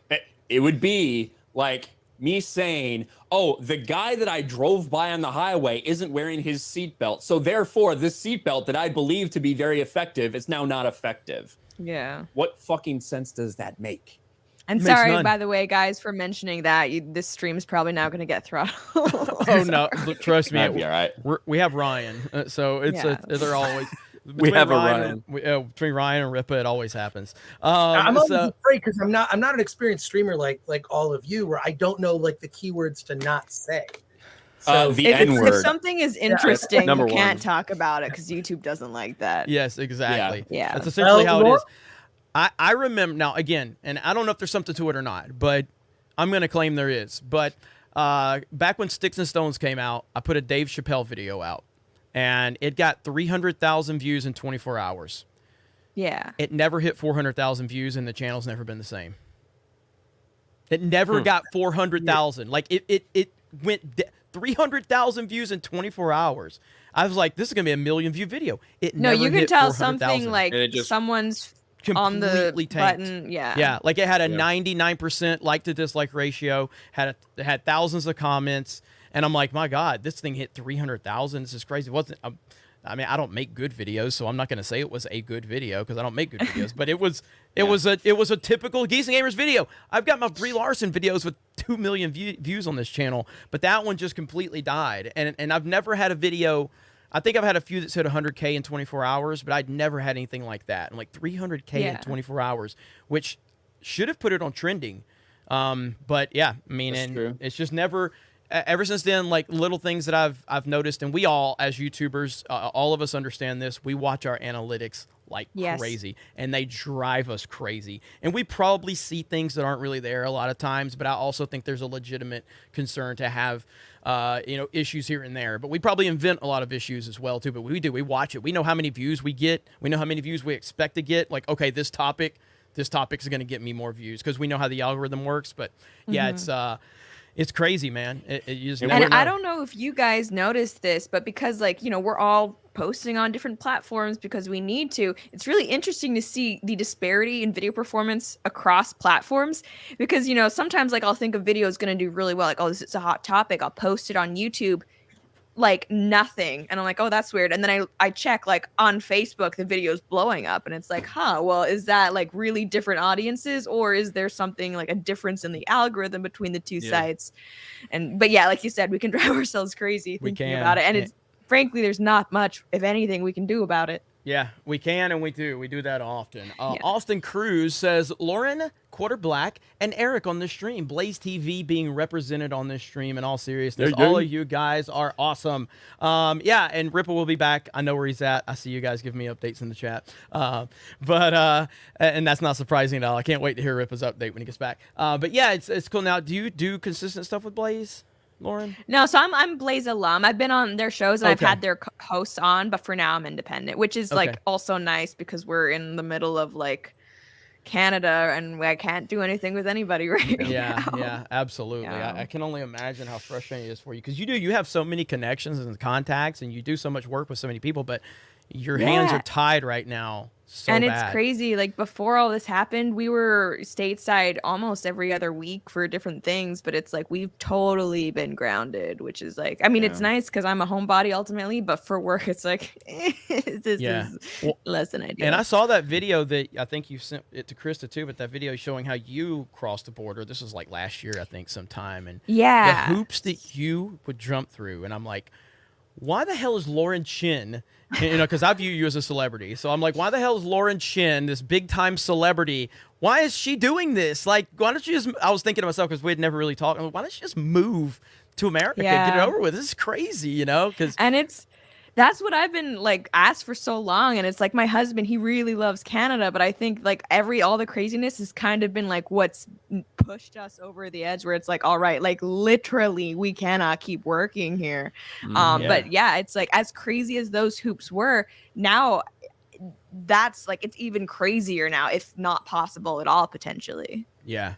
Well, I mean, like Krista's somebody that's scary. Krista does not get into the weeds on politics. All she's focused on her Twitch channel. She's focused on chicken nuggets, and she's focused on Geeks and Gamers. But like, even she's frustrated, with everything over there. And it's just, when you have someone of her, like with her, that doesn't get too much into politics, or at least not vocal about it, when even that type of person is frustrated, you've really lost the mark. Like, what was that tweet that Elon Musk said last year? He's like, the left has lost the middle or something like that, or they've whatever he said. And it's true, they really have. They've overshot to the point where I don't know if they realize how much they've overshot.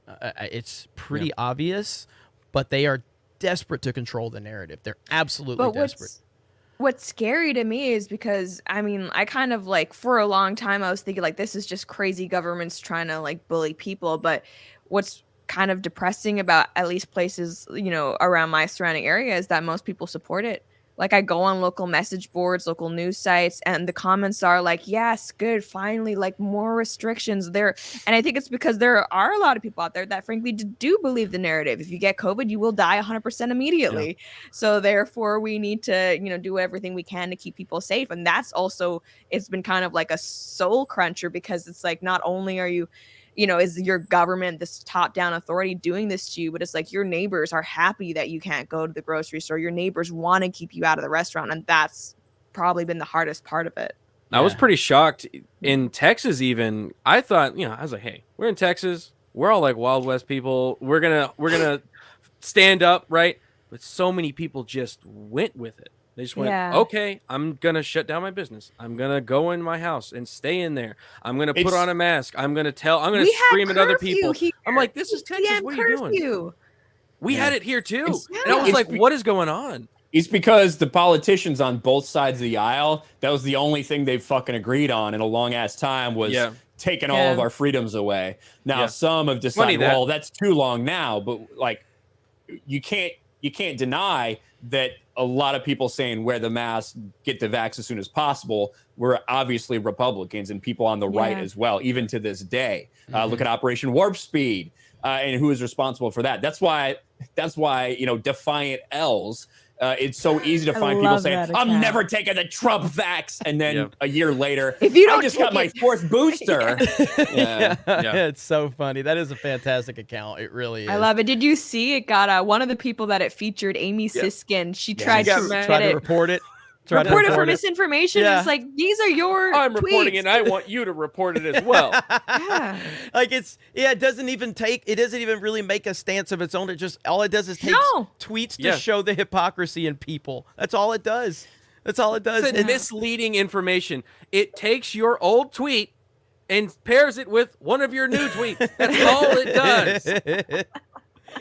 Man, listen. Mad you got. There is a virus. There is a virus that we all should be very concerned with, and it's a real virus, and it's TDS. That is the real virus. TDS, Trump derangement syndrome, which will eventually become DeSantis derangement syndrome. There's already a Twitter account. I know. DeSantis it's bad. And look, I think that, and before you leave, Lauren, I'm a Trump guy. I love Donald Trump. I'll be critical of, like, right now. I think that he's missed the mark on one thing, and that's his social media, platform. Like, you're Donald Censorship. Trump. Well, no. What I'm saying is, he should already, like, somebody went in my replies today. They're like, man, Trump's social media site's not here yet. Why is it not here yet? What is holding? Like, this should have been something he should have been ahead of the curve on, sooner than this. I mean, get it done. You've got the money, you've got the infrastructure, you've got the power, you've got the resources. There's no reason that his social media site shouldn't be up. And that is the continuation of his oversight on giving Twitter too much power. Donald Trump literally gave Twitter the power they have. He's the reason.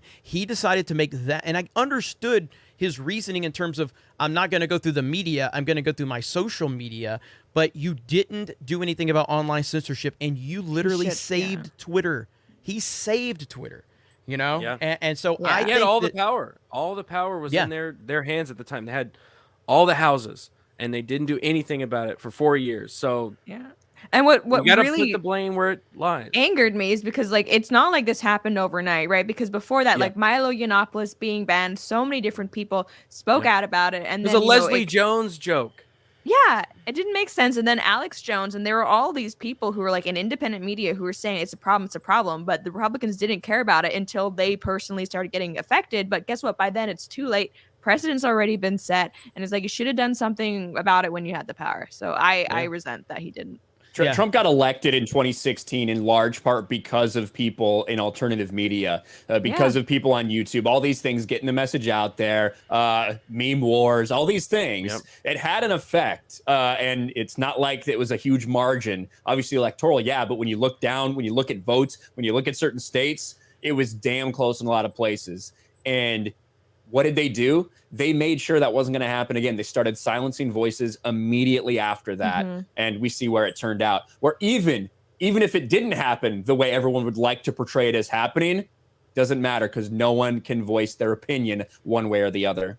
Yeah. So that's why they won. That's his biggest issue, I think, was the social media that he missed it on. But my point on the overall thing about bringing that up is that I think DeSantis has probably got a lot more upside in the long run than Trump, but I still say Trump's the guy for 2024. He has to be, and his ego's not gonna.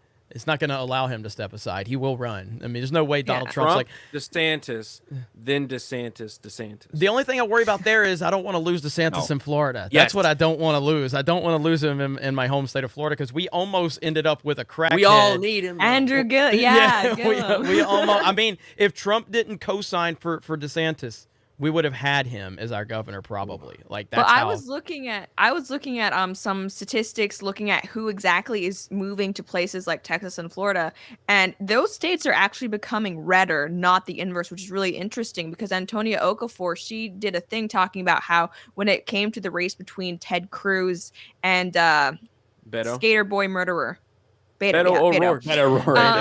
So if it were just native Texans who were actually born there, Beto actually would have won. But it was actually like Republican imports who had come that kind of put it over the edge. So that's a little bit of a different thing than a lot of people think. Oh, it's just the liberals leaving. It's like, them as well. But I think more and more disproportionately, it's almost like polarization of states. Like red people are moving from places like California, like New York, to places like Tennessee, Texas, and Florida. So, I mean, it's like a good thing and a bad thing, depending on how you look at it.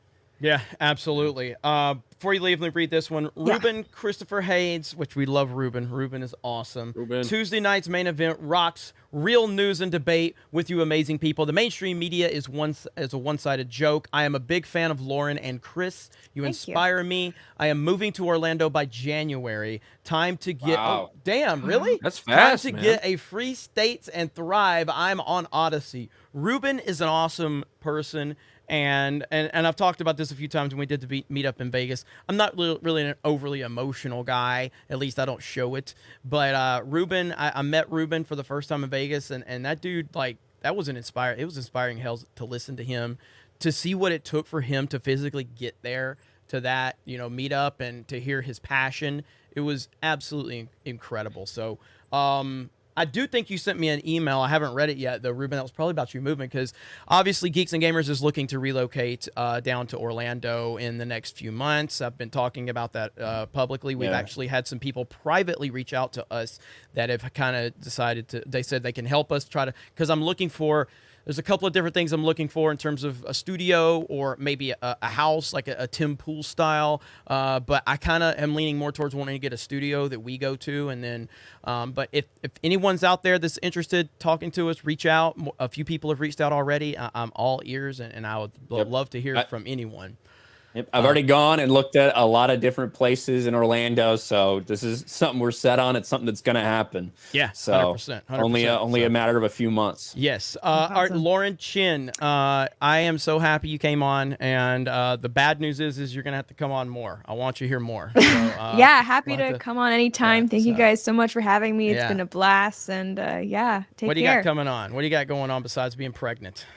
Let's see. I've been trying to do more and more videos, so I upload pretty much almost every day onto my main channel, and also have the separate media channel, Mediaholic. And once I am more able to go see movies, I hope to upload there more as well, because it's like everything everyone's been talking about, like Eternals and Ghostbusters, I have been able to see. Did you watch Dune? Were you able to see Dune since it was on HBO Max? Yeah, I was in Tennessee at the time. Oh, okay, okay. Yeah, so I did, and it's funny. Like my husband, he was reading the book.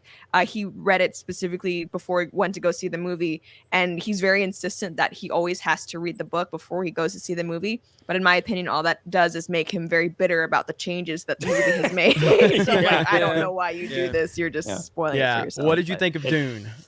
I liked it a lot, but I had the same complaint that a lot of people, just like the way it ended. It just seemed like a little bit, almost the third act, the pacing was strange. But I think once the second one is out and you can kind of watch them together, it's probably going to make a lot more sense. Yeah, absolutely. And also, good job calling out Black Rifle Coffee Cucks. I love it. Yeah. Oh, I'm mad at them. I have several videos if you guys don't know what we're talking about.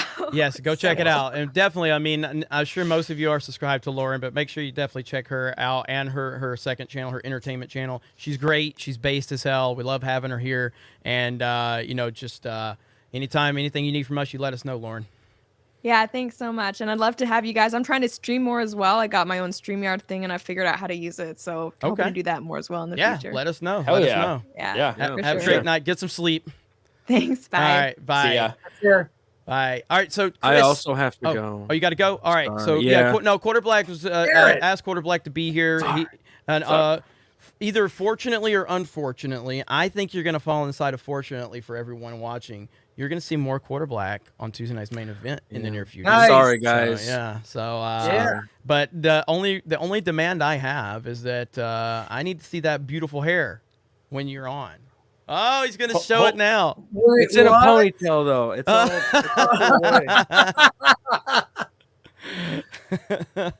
there we go. Cool. Look at him.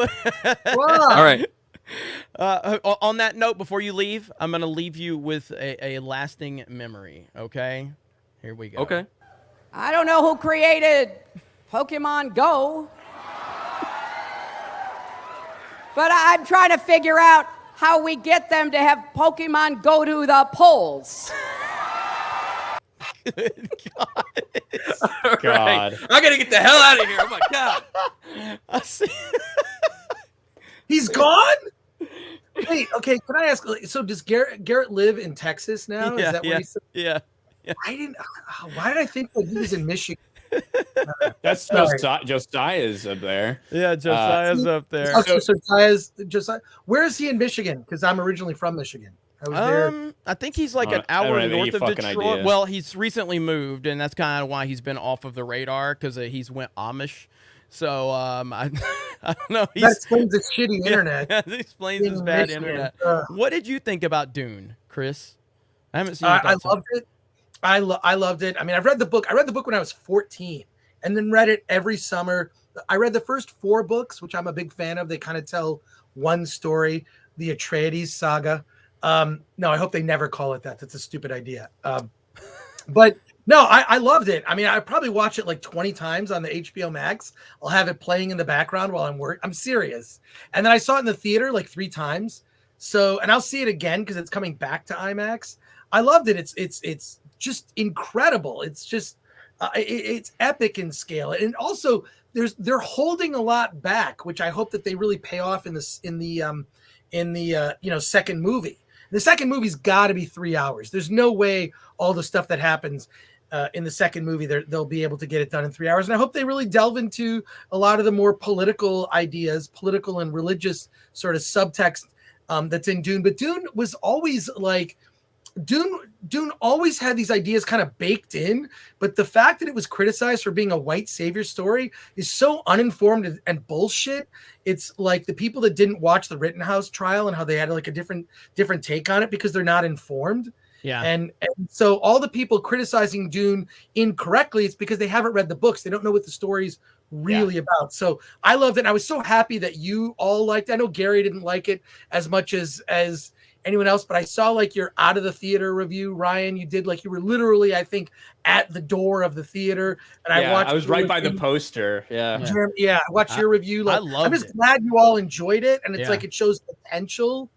So we'll see. But well, like watching that, like I watched that, and it made me realize, like, I think every day I just realize how much shittier the sequel trilogy gets. I don't know. I find new ways to find how bad it is, but I watched that, and it did kind of, I didn't really have high or low. I didn't have any expectations going into Dune other than I just like, okay, there's a lot of interest about this. Let me go see it. And it blew me away, especially in IMAX.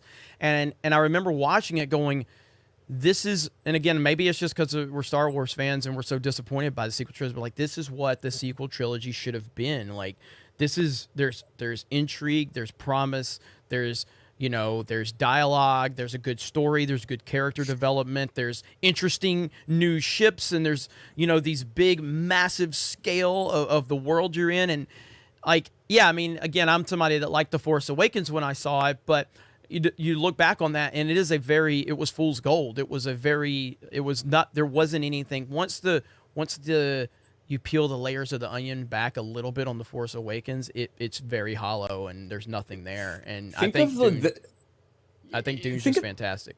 Go ahead. Think of the depth of the world building in Dune, just in that movie. And like, Star Wars is a universe we know a lot about, that we've understood a lot about through the 6 movies, and then if you're watching the cartoons, and obviously if you've read the books and the comics, like, we know a lot about this universe. And think of how little they told us about anything that was going on in an already established world in Force Awakens. It's nothing. Yeah. Anything could be happening, it wouldn't matter. Whereas Dune, just in that, they took the time to explain a very complex and very complicated power structure that's going on in the universe. And it's very base level, but at the same time, they took the time to do it as they should have. And I really like Dune. I mean, it's Game of Thrones in outer space. I mean, like, George R.R. Martin has even admitted like Dune was an inspiration for Game of Thrones. And what you're going to see is so many ideas when you see like the next 2 movies, because they're supposed to make a trilogy that's based on the first 2 books. You're going to see how many ideas George Lucas lifted from it.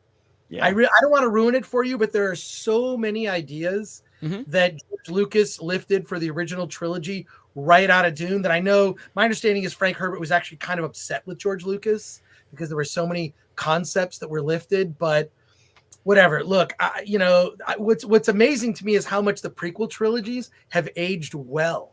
Right? Like how that you look back on the prequel, and even like, I know people, and at the time I saw episode 1, it was kind of devastating. Like, this is so weird and different. And I look back episode 1 because it had so many practical effects and real sets. Like there's a lot I kind of like about episode 1. And I'm sure you both know about the different edits of it. You've heard of the Phantom edit. Oh yeah. Yeah. Oh yeah. Yeah. So there's 2 different versions. There's an East Coast Phantom edit and a West Coast one, and in one of them what they did is they took Jar Jar and all they did was subtitle him and added some sort of gibberish alien voice, and he's a proud warrior race and kind of speaks like this almost like Jamaican alien accent, but like no, but it's so cool because he cut out this. I'll have to dig it up, like, so because I have it on like DVD somewhere. I'm sure I could upload it and send it to you. But like, it's this really cool thing where they take Jar Jar, they cut out all this sort of dumb humor, made him from this proud warrior race, and I don't know, it just was like, oh my god, it's because the thing is, I think the thing that, because I didn't hate Jar Jar as much as most people did, I think part of the problem is the voice acting. It's Barney the dinosaur. It's Barney. Oh. Literally, if you listen to Barney the dinosaur and you listen to Jar Jar, it's the same voice. Same thing if you listen to Grover from Sesame Street and Yoda, it's the same voice. What the hell? No, I'm serious. So, Yeah, go Chris back and Gore listen. got all the information. I gotta see this though. Maybe a little I too mean, much. I'm a big time prequel defender. I love the prequels. You know, Yeah. and I think they're fantastic. And time has only been kind to them, very, very kind. I watched Attack of the Clones for the first time in so long the other day, and although it's obviously there's some lines on there that are rough, but I know almost every fucking line. Like, you know what I mean? Like, I've watched it so many times, and I'm just glad that it's like that. You hear a lot of people, well, look how long it took for the prequels to be appreciated. The sequels are going to be the same way. No, no, they're not. No, they're not. no, They're not. It's. I feel like we're going to look back on the sequels with like tremendous disappointment at what they could have been. Right? Like the fact that, and I know I did a video about this stupidly for another channel that blew up, but like, because I don't know YouTube, I don't know how to do YouTube, but like, neither do not uniting Han, Luke, and Leia. How do you do that? I know. Who sits there and goes, okay, we've got Harrison Ford, Carrie Fisher, and Mark Hamill. Harrison Ford only wants to be in one movie. He wants his character killed off, which is fine. I actually think it was a mistake to kill him off.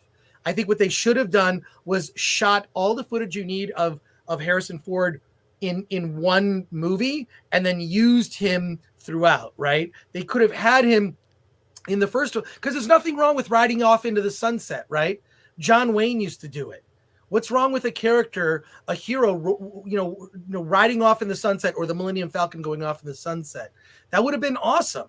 Yep. But it just bums me out that the three of them were not on screen at one time. And when you killed him off in Force Awakens, that was never going to happen. And trying to like it just, everything was like a fix of it. Like, you've got like battling directors. Like, what a huge, colossal mistake. I mean, I don't think anybody, it's so hard to be like, how can you be a Kathleen Kennedy defender at this point? Give me a break. I mean, no, well, and no way. I want to say, like, this is how committed I was to Star Wars, because once obviously I was unhappy. I don't think anybody was happy that you were never going to see the Han, Luke, and Leia reunite.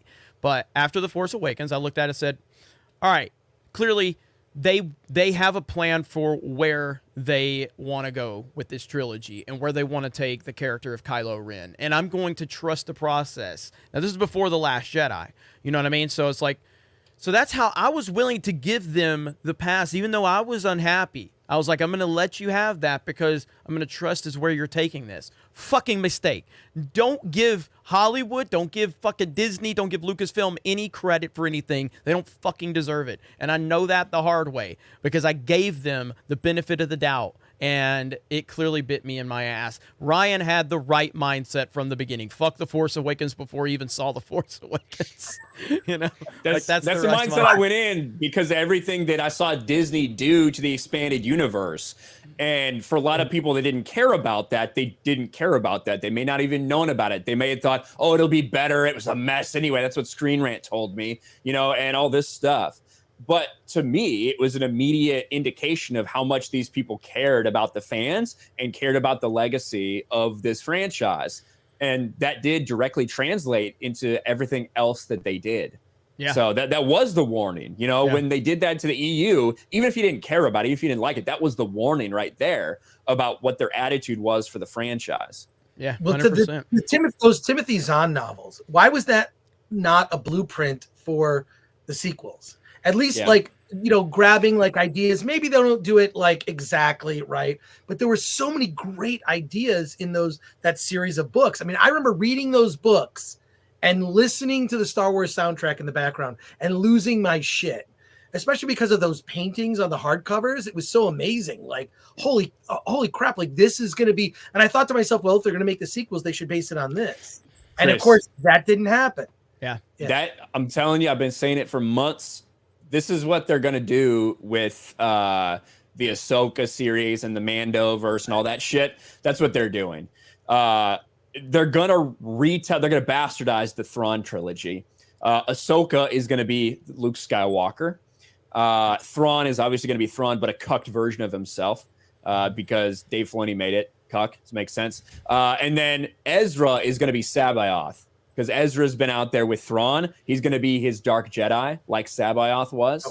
I think the reason that we see Boba Fett having this different take on Boba Fett, the reason they've renamed Slave One, they don't want him to be seen as a villain, they don't want to be seen as something bad like that, is because they're going to set him up as the honorable bounty hunter who gets together all the other kind of bounty hunter smugglers in the absence of Jabba the Hutt.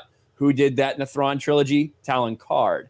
Like, they're setting all these pieces in play to do just that because these people don't have a creative bone in their body. Yeah, it's true. It is true. That's why they're bastardizing those ideas, which really sucks. That Slave One thing is so stupid. Are we fucking children? You know, are we just kids, right? Where we can't, like, it's Slave One, right? And it's not as if slavery doesn't exist on this planet Earth. It still does to this day, right? There are places in the world where that exists. So to delete that word from the ship, you know, from Boba Fett's starship is that just shows you the stupidity of Disney. They pander to social justice is what they do. They don't really believe it, obviously, because when you look at the worldwide marketing, or even like, I'm sure you've seen like some of the recut scenes from Iron Man 3 that were different, right? In the Chinese version. I don't know if you know about that. I'm not aware of that. Yeah, you could look it up. They added a whole subplot with like these Chinese doctors at a hospital. It's true. And like Iron Man with all these Chinese kids with the Chinese flag. Oh, look it up. It's crazy how much Disney will bend the knee to all these other, which is why there is no American cinema. There's no American identity anymore. That's true. Right? We're not united. We're not united by this is the American identity. And the fact that there's even like, you know, we're arguing over like, there really are like two divergent cultures at this point. And it's incredibly disheartening because I see this wedge being driven by certain political forces and the media that want that to happen. And it's horrifying to me. It's horrifying to see, which is why I can't lean into that. Anything where I see like people leaning into divisiveness, it's like, I'm not going down that route. I've seen when that happens in other countries at other times in this world, and it never turns out well. Fuck divisiveness. So of all kinds, right? Whether it's the culture or politically or whatever, which is why, you know, I appreciate you including me on this stream or Friday Night Tights, which I might do in December. I think I'm gonna be on a Friday Night Tights. Okay. Hell yeah. We'd love to have you back. I may see Gary before he leaves. Okay. He said he was gonna come up to LA.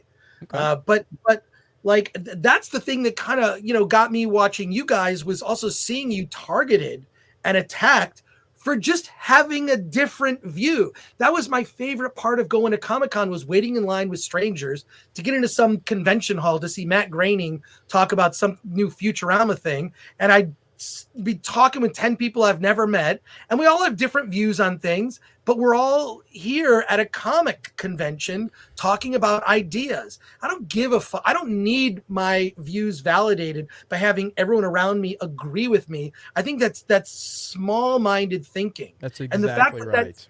The fact that it's become popular to ostracize, or like I saw this weird trend. I mean, I get attacked a bunch just for dumb ideas that I have, because I just try to, like, I want to have a conversation.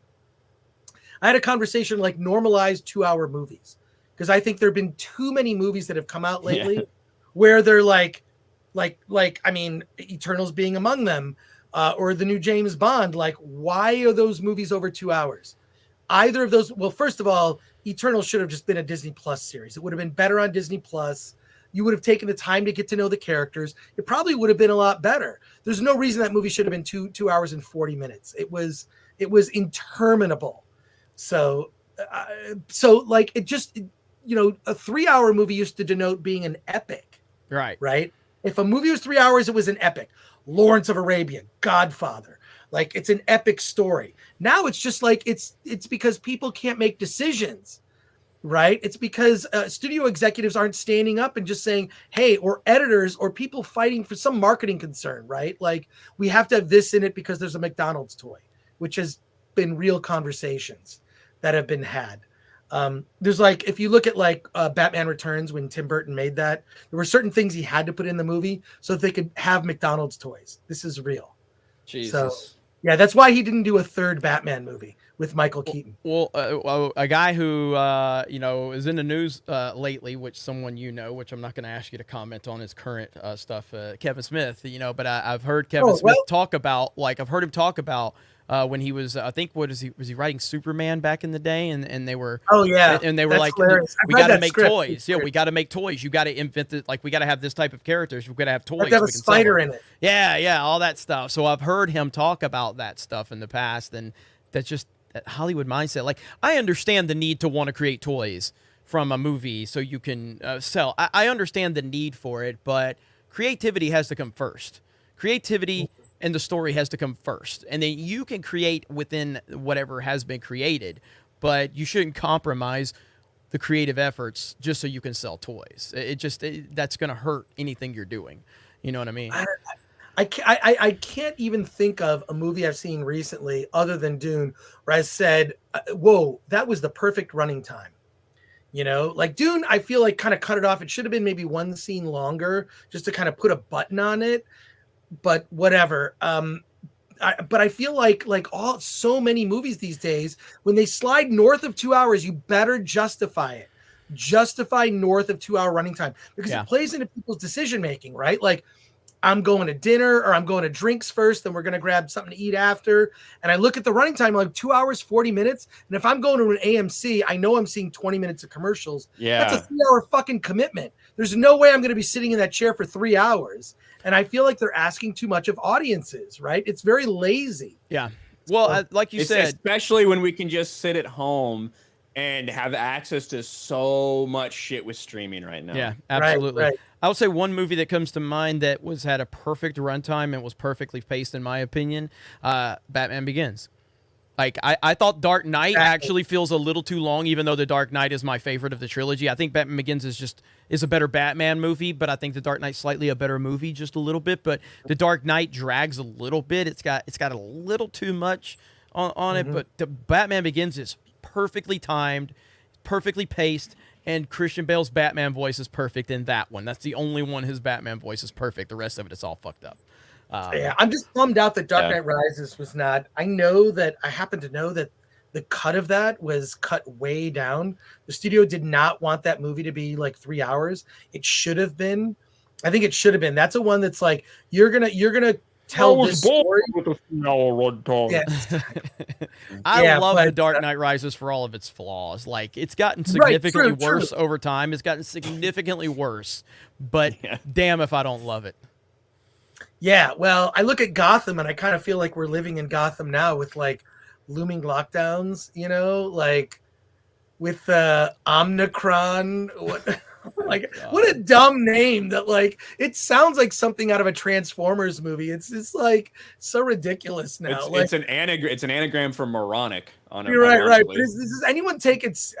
I don't know. No, you know what? No one does, Chris, and you know why? Because literally days before the announcement of Omicron, or whatever the fuck it is, we had reports that scientists were very puzzled. Africa only has a 6% jab rate, yet there's no problems there. That was the report about the continent of Africa. Scientists are so puzzled. You shouldn't really be that puzzled. I think we all know what's going on. Yeah. And then somehow, mysteriously, this new variant, which if you look into it, look at what the person who discovered it has said. They said, I don't understand why we're sensationalizing any of this. It doesn't make any sense. It's just a variant. Not any more. I don't even know what I should say. Obviously, we're not doctors, right? But go listen to the doctor and tell yourself, do you think that she sounds like she thinks anyone should be worried about it? The answer is no if you listen to her. What's really distressing to me is how so few people think beyond like what they're being fed. And the fact that I have very few friends that are looking at what's going on and saying, this is bullshit. Like, I'm seeing through bullshit right now. And it's weird. I was just trying to describe to a buddy of mine, like, what it's like to live in LA. And I said, well, it's like the Donald Sutherland version of the Invasion of the Body Snatchers movie, which is a great. Yeah, I have so many tweets in my drafts that would just get me canceled. I want to send out a tweet that just says Batman is based, because that's true. That is true. Seriously, if you really think through, if you look at the Frank Miller The Dark Knight Returns, which is probably one of the greatest comic books ever written, it's like poetry. It's like there's certain comic books I'll read once a year just to remind myself, like, oh my god, a comic book can tell a story like this, and it's Watchmen and The Dark Knight Returns. And when you read those books, you're like, oh my god, this is an incredible medium. Like, what can be conveyed? So yeah, like it's disheartening to me how so many people, but I mean, some people in LA are phony, so super phony that like the whole idea of just sort of putting an image of a person out that isn't representative of actual thoughts is so LA. That's why I live in freaking Pasadena, which is like, you know, it's like, you know, it's like where I grew up in Michigan. It's very working class. It's pretty chill. Ryan, I know when you came out and we hung out for a little bit, you didn't get to actually see Pasadena, but it's a pretty awesome, like small, it's like has a small town feel, but there's cool shit here. But I'm just like sort of like 1 foot removed, but every time I go to LA, it just depresses the shit out of me. It's like going in, I don't know if you've seen, I watched They Live recently. Oh, Rowdy Piper. Such a great movie. The memes from that movie are so accurate today. Like they are so accurate. They're so good. And there's tent cities in it. There's homeless people in it. There's like, and then there's like, it's just, that's a movie that should be remade because you could definitely, it's such a commentary. Well, I don't know. We don't want anything remade today, but I know what you're saying. I know what you're saying. Yeah. Because pretty much that would just be MAGA supporters that they see at that point when they. Well, but it's weird. Like this is what I don't understand about Hollywood. Like I want if I'm a filmmaker, I want everyone to see my movie. I want everyone to see my movie. So the stuff that like, you know, with Lucasfilm and some other companies and Marvel and whatnot to vilify certain people indirectly is so small-minded and short-sighted. And if I'm a CEO of a company, I'm like, yeah, we're not doing that, right? And I don't get it. Like, especially even like, look, I have this small media outlet, Film Threat. We cover indie movies. We cover everything across the spectrum. And we have lots of writers. The one thing I'm glad, everybody has a sense of humor. We all get along. We have like, you know, Christian conservatives writing for us, hardcore feminists, and everybody really gets along. It's great. But I don't understand why other people don't think that way. Why there's not true inclusion. I think the inclusion that people think is always based on like sort of physical attributes, which is so simple-minded. I don't get it. Wait, is the chat taking a shit on me? Is that why you guys are distracted? No, I'm actually trying to pull up a meme right now, so I'm going to pull it up since you. Let me pull this up. I tweeted out a picture, or like, this guy I met through Gary Max, right there. Like, yeah. Oh man, that's awesome. That is so perfect right there. So that's why I was quiet. That's why I was quiet. I was looking for that meme right there. So. But I hung out with Gary a little bit this weekend, and we were just like, you know, I introduced him to a buddy of mine. We were hanging out, and there's like a picture of us that like posted online, and I retweeted it, and then somebody got like met like, oh, you know, wow, Chris Gore sure has fallen, and I'm like, what? Because I'm in a photo with a guy who makes YouTube videos I like, and like. And you know, like what the fuck? Like it's just so weird to me, like how people are willing to be so dismissive over such simple stuff. It's sort of annoying, you know, because Gina Carano, how far she's fallen. Right. She went from being a character that got like 30 minutes of screen time over 2 seasons of The Mandalorian, while having to keep her mouth shut and tiptoe around things and not be herself and not have freedom while making not very much money, like no one was on that show, to becoming someone who's inspired, hundreds of thousands of people, making what she wants to make, saying what she wants to say. Oh, how far she's fallen. Because these people they're NPCs. They don't understand that the ability to speak for yourself and think for yourself might actually have value to somebody. Well, speaking of thinking for yourself, I'm going to play a little clip from a little interview I did from someone named Adam Carolla. So I'm going to play this clip right now. It was great having him on, and Ryan hasn't even heard any of this yet. So. But still haven't. No, I'm backing it up. So, but Adam Carolla appeared today. We did an interview, and his internet was we were having some internet issues and some audio issues. Now, the audio is probably going to come into one ear when he's talking for you. I'm having Ivan fix that for what we're uploading to the channel. I just don't have any of the fixed one yet, but I have a little clip here of him talking, and I hope you guys enjoy this. Myself and Adam Carolla. Here we go. Before that happened, but it was the Hollywood stuff. Like you gotta make sure you're in the clear, and it's just a strange place. But one thing you're doing with Daily Wire now, how did this whole thing happen with Daily Wire with Truth Yeller? Can you get into any of that in terms of how you guys came together? Because I love what Daily Wire is doing. Gina Carano, I became an annual supporter of them when they brought Gina Carano on. I've got my Leftist Tears mug here. And I'm a big fan of what they're doing. They just hired a former ESPN reporter that was fired, so they're moving into the sports world. And I really like what they're doing. So can you tell us a little bit about that and how that all came to be? Yeah, well, I'm a comedian, and comedians want to do stand-up specials, and there's a couple of outlets traditionally for stand-up specials, Netflix and the aforementioned HBO and places like that. Those places are filled with partisan elitist snobs, just rude, arrogant, super lefty Hollywood pussies. And there's no place for someone like me there. They won't have it. Half of them, their wives are like, BLM activists of like that. They're all fucking pussy whipped. So it's not worth even attempting to go over there. And they're rude. Like the people at HBO, Netflix, they're assholes.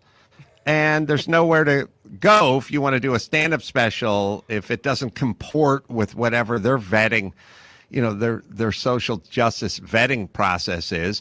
But what they didn't really count on is that they didn't have a monopoly on voices, and they didn't have a monopoly on opinions, and they didn't have a monopoly on entrepreneurs. And at some point, if that's what you did, you would give birth to these other places like the Daily Wire, and they want different voices from different places, and they're looking to expand, as you mentioned, through sports and Gina Carano and features, and not just be a political platform, but an entertainment platform. And because ESPN or Netflix or HBO has their, kind of McCarthyism in full display, there's a lot of people that don't fit into that system. Maybe it's a woman who's trying to get pregnant and she doesn't want to get vaccinated, or maybe it's a comedian who has a few Joe Biden jokes and doesn't work with their orthodoxy. So the business model at Daily Wire, which is smart, which is okay, cast-offs who are talented but can no longer work in the Hollywood system, come over here. We'll cut you a check, and you do what you would have done over there, do it over here. And I'm doing 6 specials with the Daily Wire stand specials. Jay Leno's the first one that's up. Rob Riggle's the second one. And we have more to come. And for me, it's a pretty simple equation. These people are gracious and they're welcome me with open arms. And Hollywood has kind of shut the door. And I'd rather say what I want to say in a place that wasn't a traditional platform to say it, like the Daily Wire, but in 10 minutes will become that. At some point, other comedians are going to start going over there. There's plenty of comedians who are in the same boat I'm in, and they're plenty talented, and there's no place for them on Netflix. Not because they're not good enough, but because Netflix has created some sort of environment where they don't want alternative opinions. So they'll go over to the Daily Wire, and then the Daily Wire will become a platform for folks that go against the convention of Hollywood to get their voices heard. And there you go. So there's a little bit of a tease from our video that we did today. It was awesome, man. It was awesome. That's fucking incredible. It's fucking awesome. I've interviewed Carolla before. I became a fan of him from the Man Show because I worked on the same lot where they made the Man Show, and I was on a show called the X Show.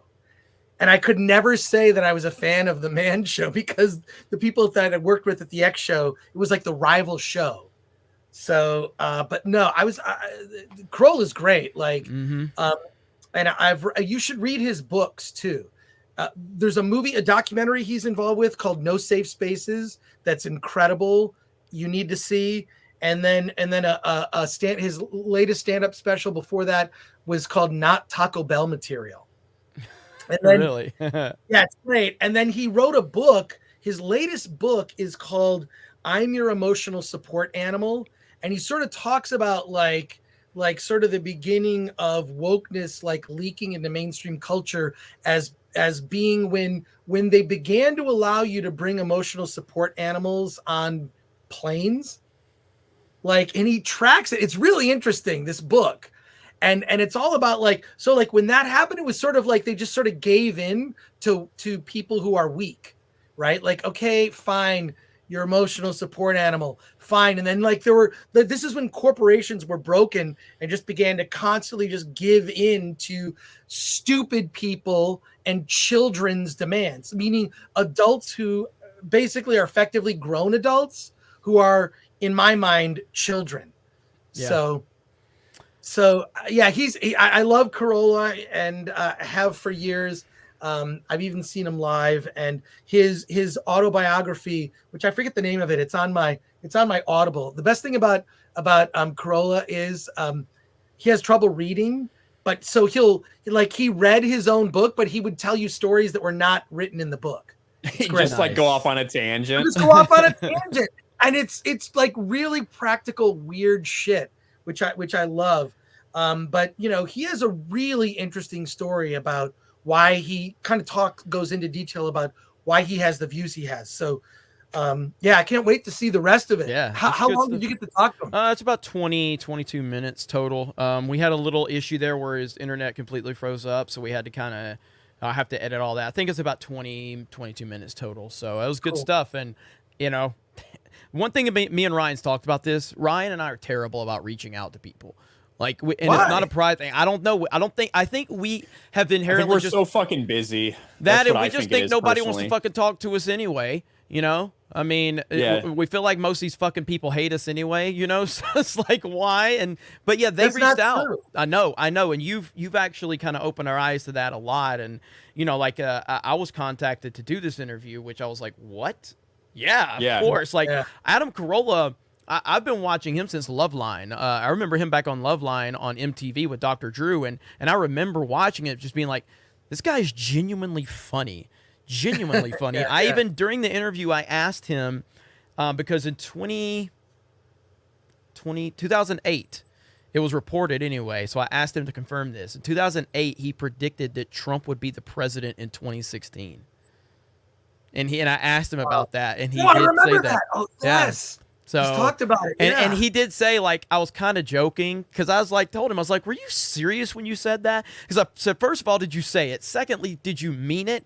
And he goes, yes, I said it. He said, I was kind of joking, but he said, because I told him, I said, hell, even halfway through the damn campaign, I thought Trump was still joking. You know what I mean? About running. I didn't think it was serious, but yeah, it's in the interview though. So that's pretty crazy. What'd you think about Ryan? I mean, I know that's the first time you've seen it, man. That's crazy. We got Adam Carolla. Yeah, I loved it. That's awesome. So, yeah. Yeah, that's awesome. And I mean, I think he properly kind of realizes what Daily Wire is and why he's going there. He's giving that a boost. Obviously, Adam Carolla is a huge fucking name.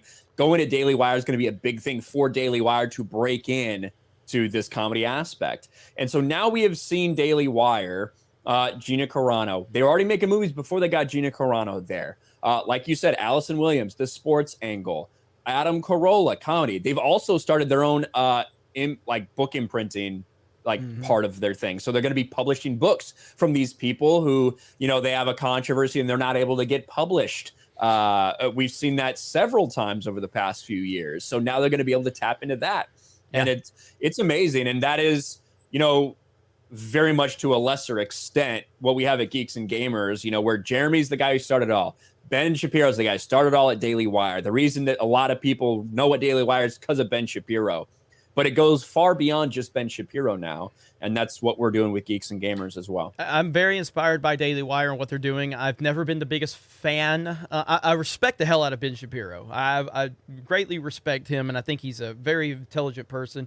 And I've never been I've been a fan of watching him roast people, for sure, on those viral videos, you know, but I've never listened to him consistently or anything like that. But again, the day that they signed Gina Carano and brought her in and announced that was the day I became an annual supporter of the Daily Wire. I believe in what they're doing. I love what they're doing. And now, like I said, they've reached out. They've reached out to us quite a few times, actually. I've been contacted 4 or 5 times from Daily Wire. I haven't jumped on any of them, but finally one came across, and then I was like, I don't know if we can bring anything, but then they said, no, here's what we want to hear from you guys. So me and Ryan are going to talk to them. I don't have the dates or anything confirmed, but like the conversations are happening. And so, you know, it's crazy, man. It's that I think that they have the money, they have the personalities, because Ben Shapiro, like, have whatever opinion you want, Ben Shapiro is a fucking rock star. Like, he is a mega star. His Facebook following Facebook's such a dead platform, but Ben Shapiro dominates Facebook. Like, it's insane. He gets more views on his movie reviews than some of the biggest movie reviewers get on theirs. Yeah. Ben Shapiro is a rock star.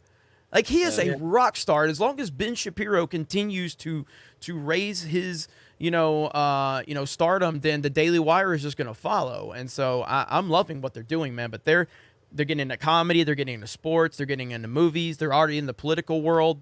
I love what they're doing, man. I love it. So. Yeah, I really think there's a huge opportunity for independent media to come at Hollywood, especially as Hollywood just completely is constantly bending to whatever batshit crazy, thing that where they feel like they have to appease a certain audience when you actually don't have to. You need to entertain the maximum number of people possible. And when you're telling people, this comes down to like my waking up and like, wait, you're attacking someone like yourself or like the Quartering or Gary or Eric July. And I'm like, but wait a sec. They just have different opinions. I like different opinions about things. I agree sometimes and I disagree sometimes, but who gives a shit? When Hollywood just decided that they wanted to just appease one side, that was a huge fucking mistake. And the firing of Gina Carano was I don't know what terrible. Eric July is back.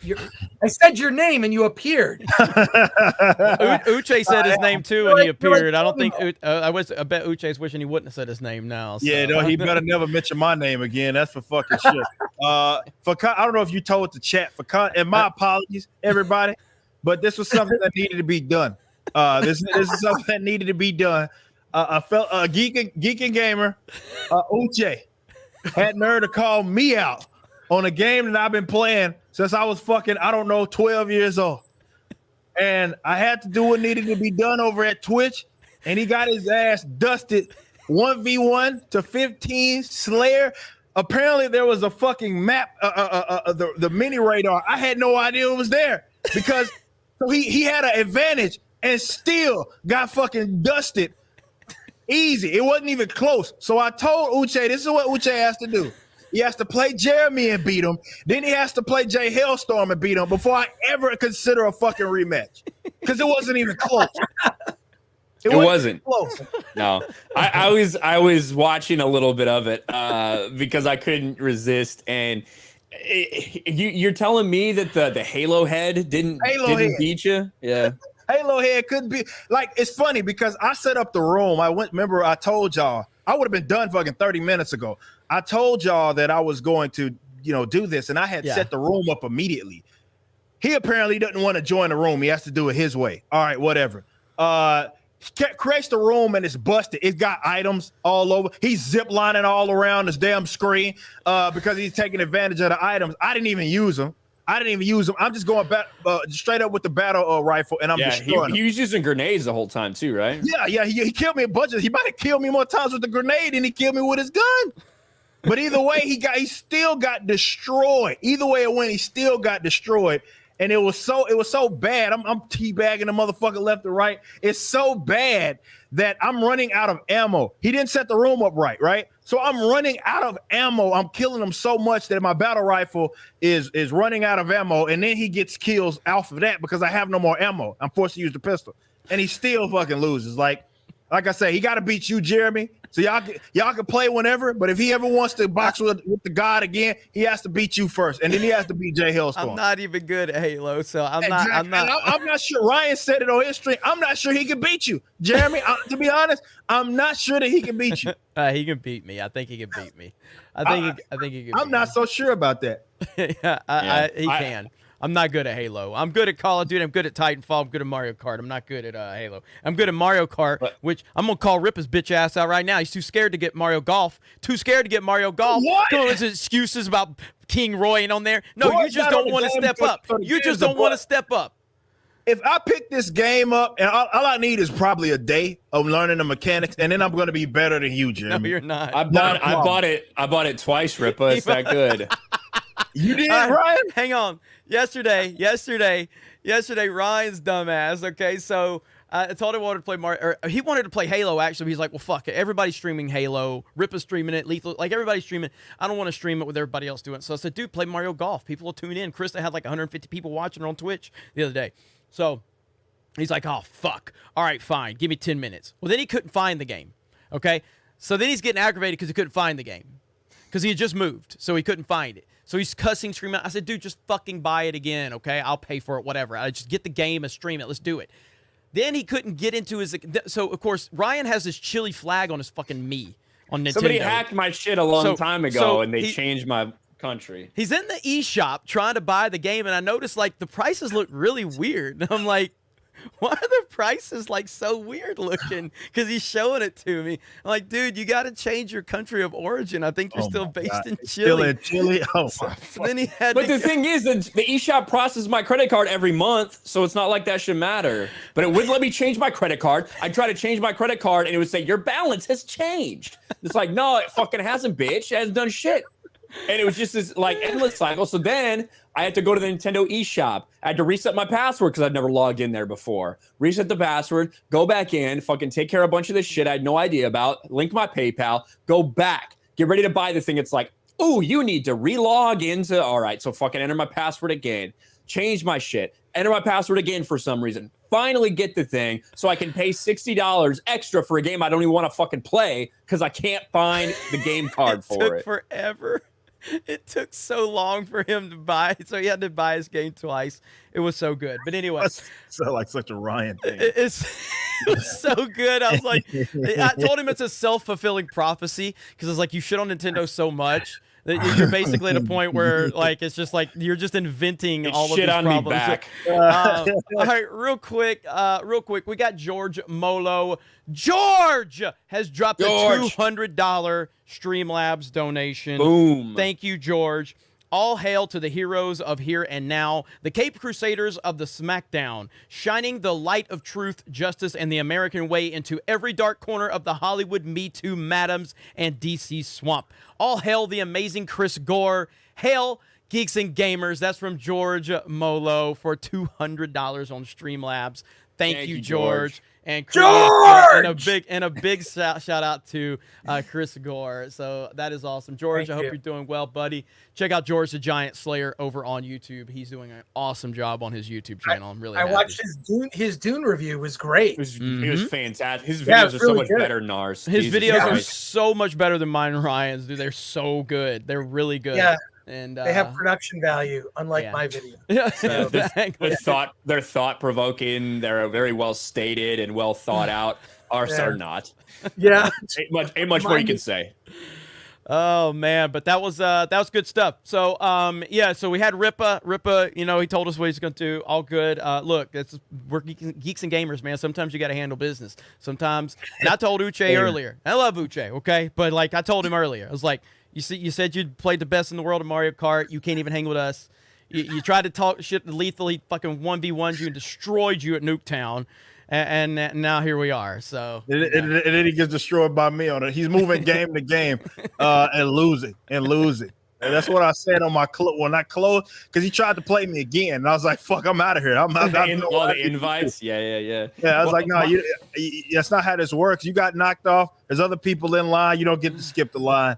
You gotta go beat Jeremy first. And you get your title bout, you lose, you got to work your way back up. Exactly. That's how it works. Do a couple of dark matches, something like that. That's what he has to do. He can't box with me again. No.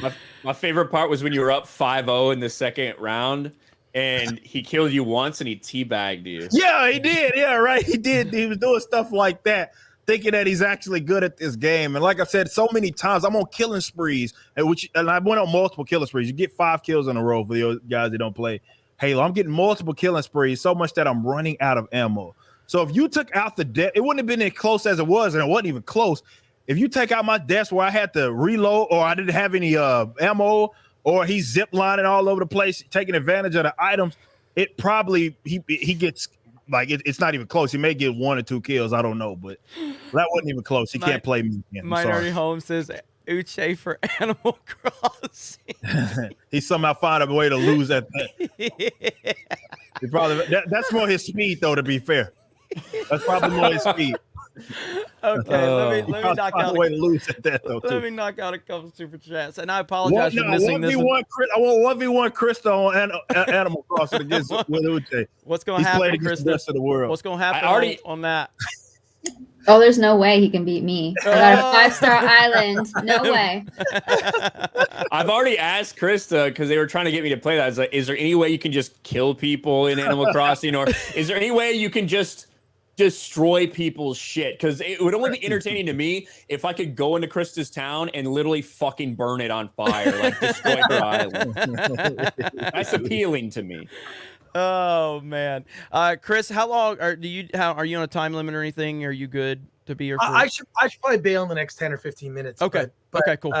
It's just great to be here. Absolutely, and Eric man. July, who I've watched for years, like it's I've been watching you. I've watched your stuff longer than you watched me. That's really? Oh wow, that's weird. Yeah, no, for sure, man. So that's I'm just a guy. I appreciate that. Yeah. No, Chris, I think, and that's the thing about Chris, he's been relevant in our world for so long, and we've watched him, and he's so regular. He's such a regular dude that he just don't, like, I view Chris Gore as a big time star. Like, the fact that Chris Gore knows my name means I win. So all you fucking losers are always hating on me and say, Chris Gore knows my name, okay? He don't know yours, he knows mine, okay?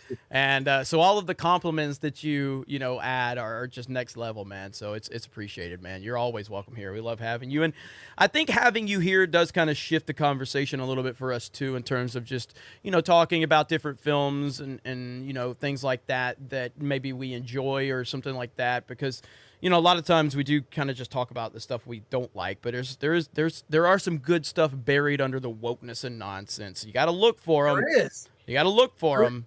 And you do. It's definitely like panning for gold, right? Because there's not a lot of it. You got to get a lot of sand, a lot of garbage, a lot of rocks. But I keep talking about, and I talked to Gary this weekend, and I was like, dude, you got to see this movie, The Spine of Night.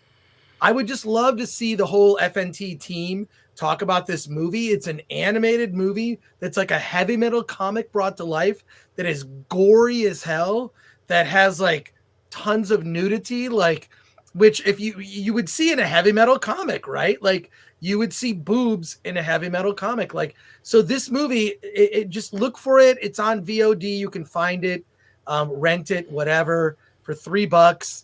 Like, to have the FNT, if the FNT team once a week talked about one, or maybe even once a month, like once a month, like, here's an indie movie that we discovered that is like worth your time, that would appeal to the FNT audience. Like that would shift the conversation, because I get so like, I'm like Gary, like I'm totally black pilled on Star Wars.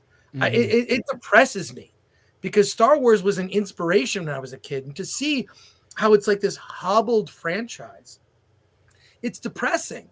It's depressing. And the thing that kind of gives me hope is that like there's other stuff out there. There's other like indie filmmakers out there that have work that is worth discovering. And you know, it's few and far between, but it's there. And so I don't know. I just hope you like take a look at. That's one movie I would say I think like I'd love to see everyone from FNT talk about that film. Yeah. So absolutely. Well, I mean, like, you know, with the blackpilling of Star Wars, I mean that should be a wake up call to Disney of what's going on. Like to get people to a point where they are just indifferent to Star Wars. Like, you have to do some major fuck ups to get to that point. Star Wars fans are crazy, insane.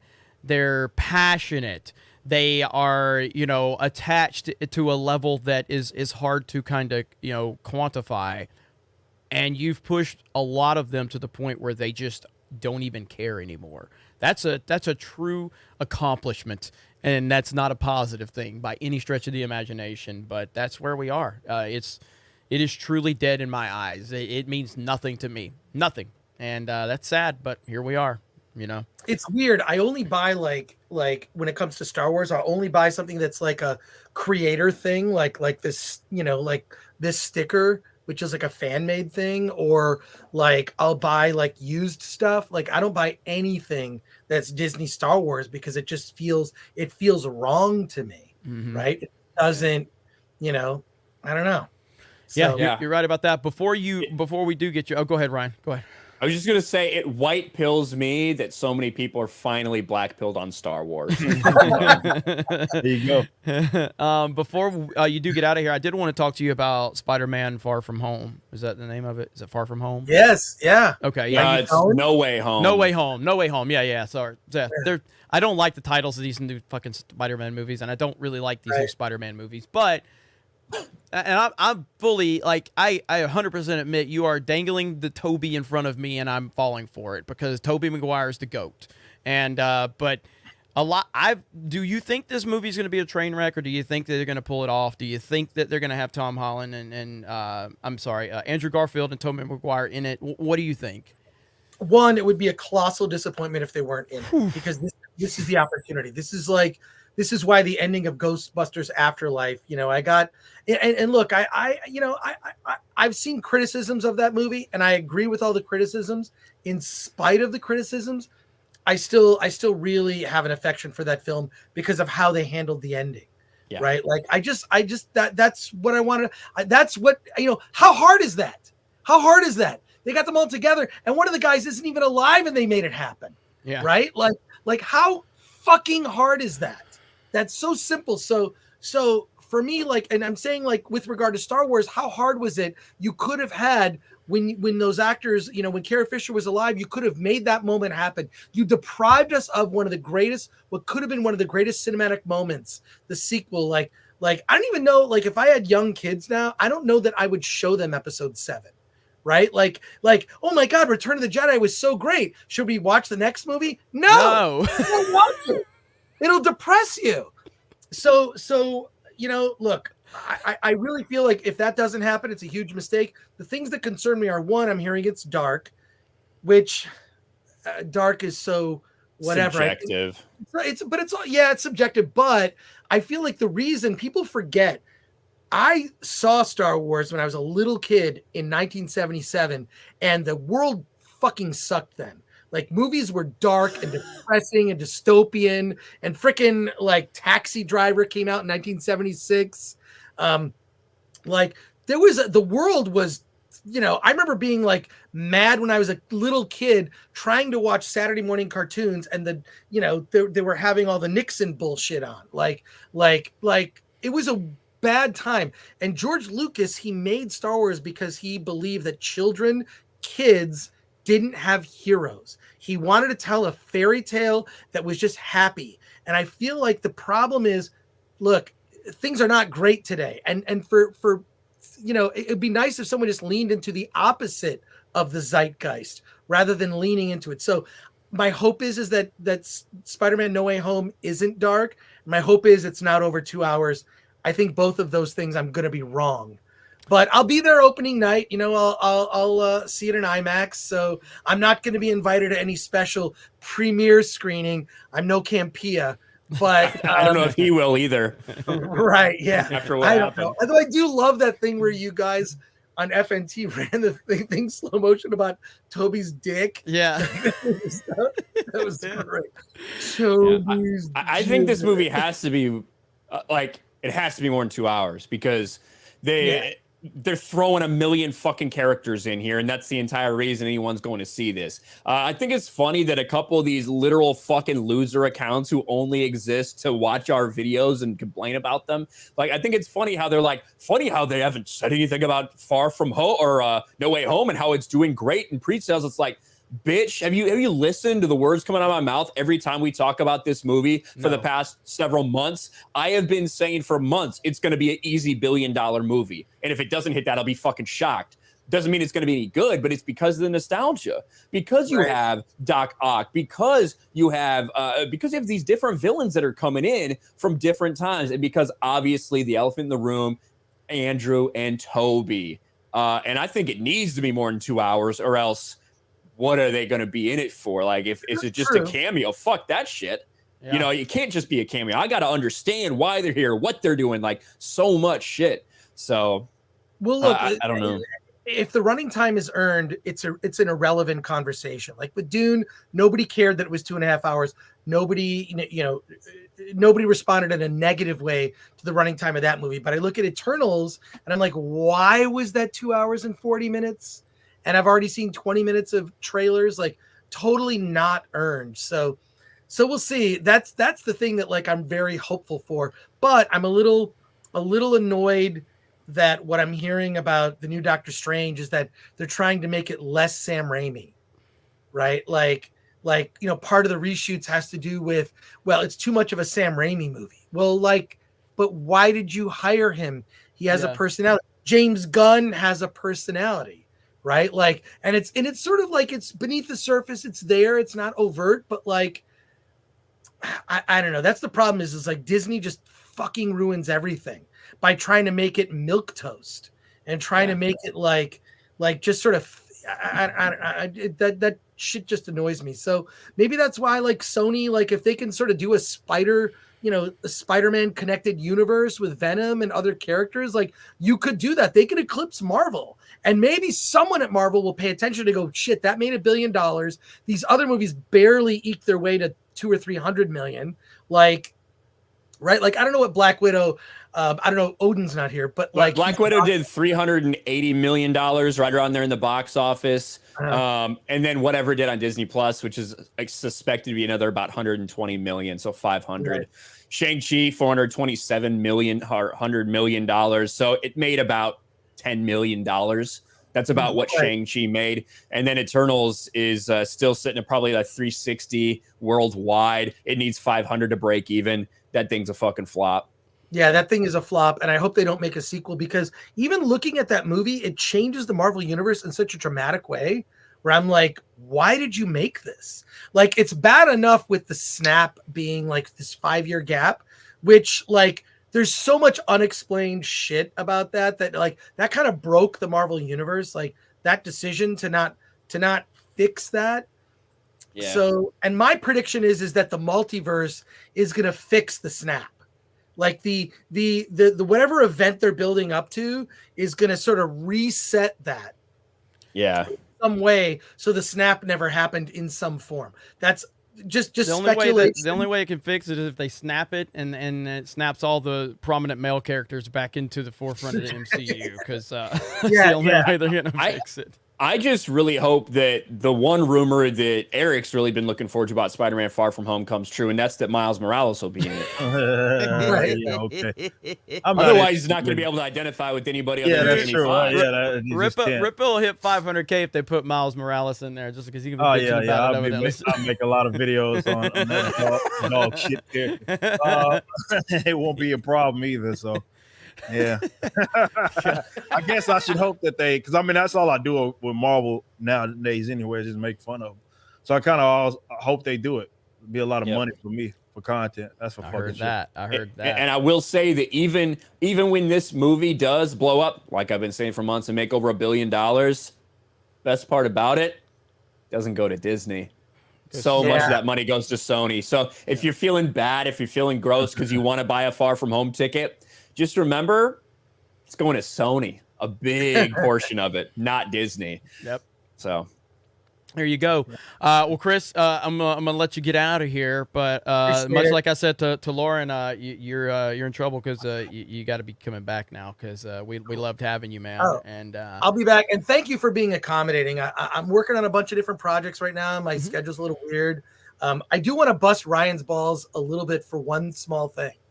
Damn it. Because I love watching your video. What I love about Ryan is he'll do a 4-minute video that'll take the Quartering or Tim Pool 20 minutes to do. But he does it in like 4 to 6 minutes, and I love it. I'm like, oh wow, like because there'll be like videos that come up, and I'm like, no, I'm gonna watch Ryan because he just lays it out like no bullshit.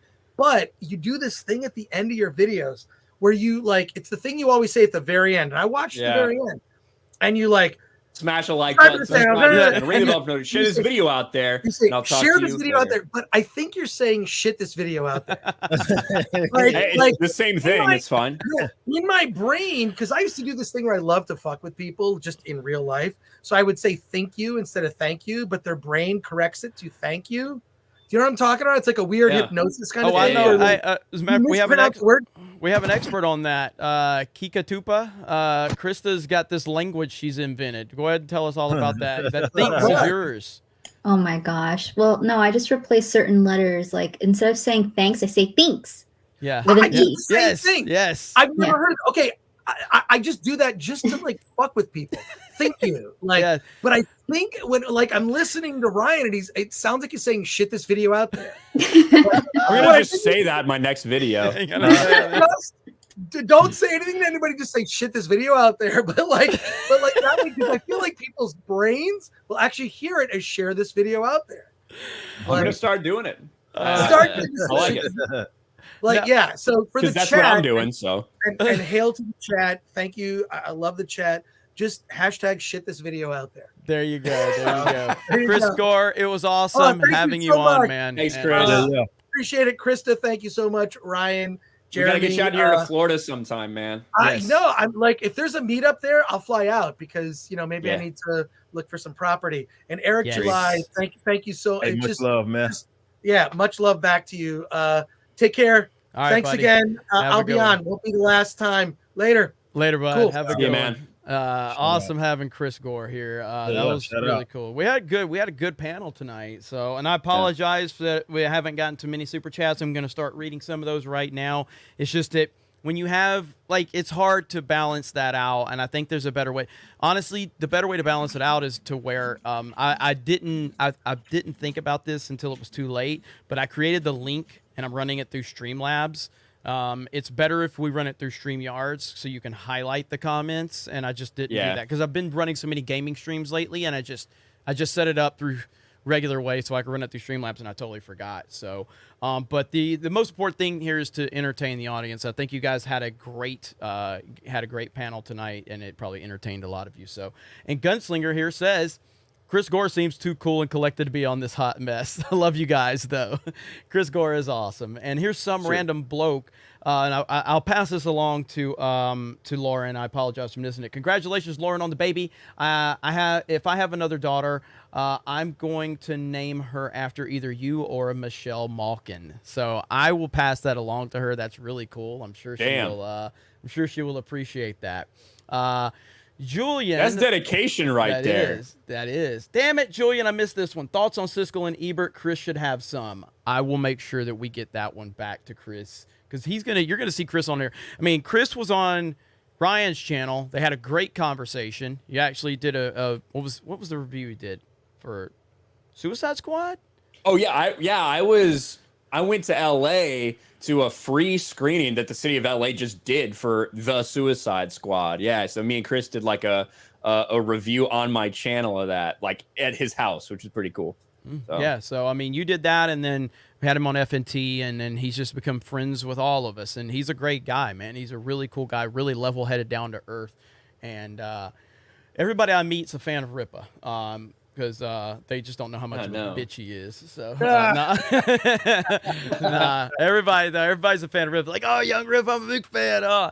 There's some people, and I'm not going to mention names, which I've already told this privately to Eric, but there's some big YouTubers, that I know, and they told me, because a lot of them don't want to be named, and I get it, you know what I mean? But one of them told me, and this person's name too, by the way. They're a big time YouTuber. He goes, just let Rippa know, man. I love that dude, man. I love that fuck guy. I was like, I told him, and then I told this person, I told Rip, he goes, no shit. I'm like, yeah. Like, it's good shit. I don't give a fuck. I'll say who it was. It was Ethan Klein. Yeah, I'm sure that guy fucking loves me, man. Yeah, could you imagine Ethan Klein saying he's a big fan of young Rippa? I can't see that. I don't see that happening. I do not see that at all.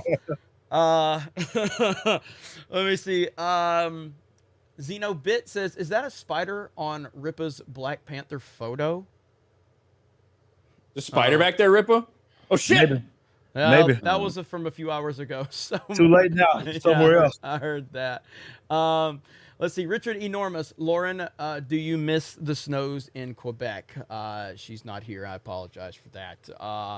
What about you, Krista? You can answer. Do you miss the snow in Quebec? Or I guess you don't because you're still there. Yeah, I want to get out of here. Are you going to miss the snow when you leave? No. Give us some of those. Give us a few of those words that you've invented. So you got thinks and what else? Oh man. Okay. Okay. And then my newest one is yeah. So explain this one real Chris quick. is right. Chris says he does it to annoy people, and when Krista does it, it's fucking annoying. So it makes sense. Do you have a picture on StreamYards where the meme that started that? It's like this whole thing. Like it's this whole thing on her Twitch account where it's like. It's a verb. I don't know how the hell you invent the stuff you invent. I have no idea. Like you have a strange creative mind. Thanks. Editor McG says Florida was the bomb, Jeremy. Hell yeah, Florida is awesome. Make America Florida, make America Texas. That's pretty much all you can do at this point. And it's getting red pilled around here. You got a lot of your fans in the chat doing that. That's all it is. Let me see. I'm trying to go. There was another one. Oh, Lar, of course. Lar 1996 always dropping to 20 on us. Thank you, Lar. Thank you, Lar. Appreciate that. You put two awesome. in there at one point. Yeah. Thank you, Lar. Curataran says, because D-Day Cobra has Chrono Cross in the background, I must give gentleman's hat tip to you, sir. Hell yes. And they are remaking it from what I understand. I don't know if that's going to be a remaster or if they're going to change stuff. I don't know. But I'm always worried when I hear that type of stuff. We'll see. Yeah. While we still have such a good crowd, almost 2,000 people here, Jeremy, I wanted to promote something real quick that man, go for it. You and I did together when we were in Arizona. When we were in Arizona not too long ago over at Right On Optics. Oh yeah. And because our episode is finally coming out, and it's actually going to be out tomorrow. There we go. And there's a big premiere, and I put that in the mod group chat, guys, so you can share it out there. If you guys want to go subscribe to Right On to Right On Optics, and also set your reminders for this. This is happening at 2 p.m. Eastern, 1 p.m. Central, and noon Mountain Standard Time tomorrow. So I'm sure before it happens, we'll put it out there on Twitter. We'll share it on that. But we really want to get these guys flooded. They don't never do premieres, so they have no idea what's about to happen. Yeah. Usually they just put their episodes out. So it's very important. Like, it really would mean a lot to us if you guys support this, because Right On Optics is going to be really a big part of what Geeks and Gamers is doing moving forward potentially. And we got to sit down with the owner, and man, it was awesome. It was really cool, and I really like what they're doing. And if it really will mean a lot to us if you guys go over there, like that video, get in that comment section right now, subscribe to that channel, and support them, and let them know that you came from Geeks and Gamers, because that's going to do a lot to help us move forward with them. So they're great, man. They're kick ass. So that's right. And this is literally the only picture that me and Jeremy have together of just us. That's not the one of us with the on the golf course. Yeah. Yeah. Oh man. It's good stuff. It's good stuff. But yeah, seriously, I'm really excited about that, and they were great. They brought us out to the studio, and it was a lot of fun, and I'm really excited about it. So Postal, Jimmy Fallon plus Guy Fieri equals Chris Gore look. Loved him forever, and love all of you guys. Keep up the good fight. Yes, yes, yes. Thank you so much. Appreciate that. Cardero says, hello there. I'm strongly considering a move to a place with more freedom. Ryan, why did you choose Florida? Eric and Quarter Black, what's good about Texas? Hey, Chris, which would win, Tiger versus Grizzly Bear? A lot of questions there. Okay, so first and foremost, Ryan, why did you move to Florida? Well, there were 3 places I was considering that I wanted to go, and it was Texas, Tennessee, or Florida. And I honestly, I probably wouldn't have gone to Florida if we didn't have Geeks and Gamers and plans for Geeks and Gamers here. That was a big part of my reason why I decided to move to Orlando, because what I didn't want to do was move to Texas or Tennessee and then 2 years later move to Orlando. And so I kind of made my entire life decision based on the confidence I have in Jeremy and in this team and what we're building here. But, Florida was obviously desirable just because of DeSantis, because of the freedoms that people do have here compared to a lot of the rest of the country. But it's something that also a lot of people in Texas, as Ripa can attest to, and Tennessee are having too. Yeah, 100%. And, that means a lot to me that Ryan puts his faith in Geeks and Gamers and me. I mean, it just makes me have to work. It makes me want to work that much harder, and it's very much appreciated. So, Ripa, what about Texas? Texas is basically so far away from me, so I can't beat his ass in basketball. That's basically what it comes down to. You much like I kicked Uche's ass in Halo, you get your ass kicked in basketball. But I just love it fucking here, man. I've lived in 3 different states here, Arkansas, and Tennessee. I would live in either of those if I absolutely had to. I was born and raised in Dallas. And particularly DFW has all types of living. So if you want the country life, you want the urban life, which I don't know why anybody will fucking want that, but hey, TJ, but suburban life, whatever it is, you can have that. And of course have the benefits of having that sort of economic powerhouse there as well. So, I just fucking love it. I absolutely love it, being here. And, I certainly can't complain, but the familiarity of me having the benefit of being born and raised here, certainly helps. I couldn't imagine being born and raised somewhere like fucking California. I'd be getting the fuck out if that was the case. But, I have the luxury of being here, and I have no intentions of leaving. But if I did, I wouldn't mind Arkansas. I wouldn't mind fucking Tennessee either if I absolutely had to. I think both of those are decent options, but I just absolutely love it. Hell yeah. No, Texas is great. And Texas it's different. And you feel it when you're there. You know what I mean? Like, Krista, you were in Texas for a short period of time, and, you felt how different it was there. And I mean that in a good way. Like, when you're in Texas, it's just got a different vibe. And not all places. Like, yeah, of course, if you go to, like, the big city, like, you go to Houston, or if you're in the big city, it doesn't feel like Texas then. But when you're, like, driving through, like, on I-10 or anything, like, everything's bigger in Texas. Like, it just feels bigger. Everything is more open, and it's awesome, man. So I love it over there. Love it for sure. All right. So George, send another $99.99 super chat. George, you are the man, George. One of the greatest teams online, the Legends of Live, who keep fighting for all of us. Geeks and Gamers is the home for every free, fun, loving spirit. All hail Jeremy, Ryan, Ripa, and Krista. Thank you, George. I appreciate you so much, George. Man. And give George some positive vibes in the chat. I know he's been working a lot lately. He's had a lot going on. So George is a great guy. We love him so much, and he's doing great things on YouTube as well. His content's really good. Like, it's fucking really good. Yeah, it really is. So we're really happy for him. Null White, hey, Chris Gore, I'd rather give Film Threat this $10 to watch indie films versus giving it to Amazon. Just saying, get on that. I will pass that along to him. because Chris Gore is an awesome guy, and it really was cool to have him here. And I want to have him here to, like, I think maybe like Ryan, we should probably do like a Spider-Man post Spider-Man stream. Probably bring him on. You know what I mean? Because I think that'd be a good discussion right there. And but that's really cool. And I like Ripa's answer. He's like, I've been watching you a lot longer than you watching me. So because that's how it is with all of us. You know, he's coming in here all being a fan of us, and we're like, no.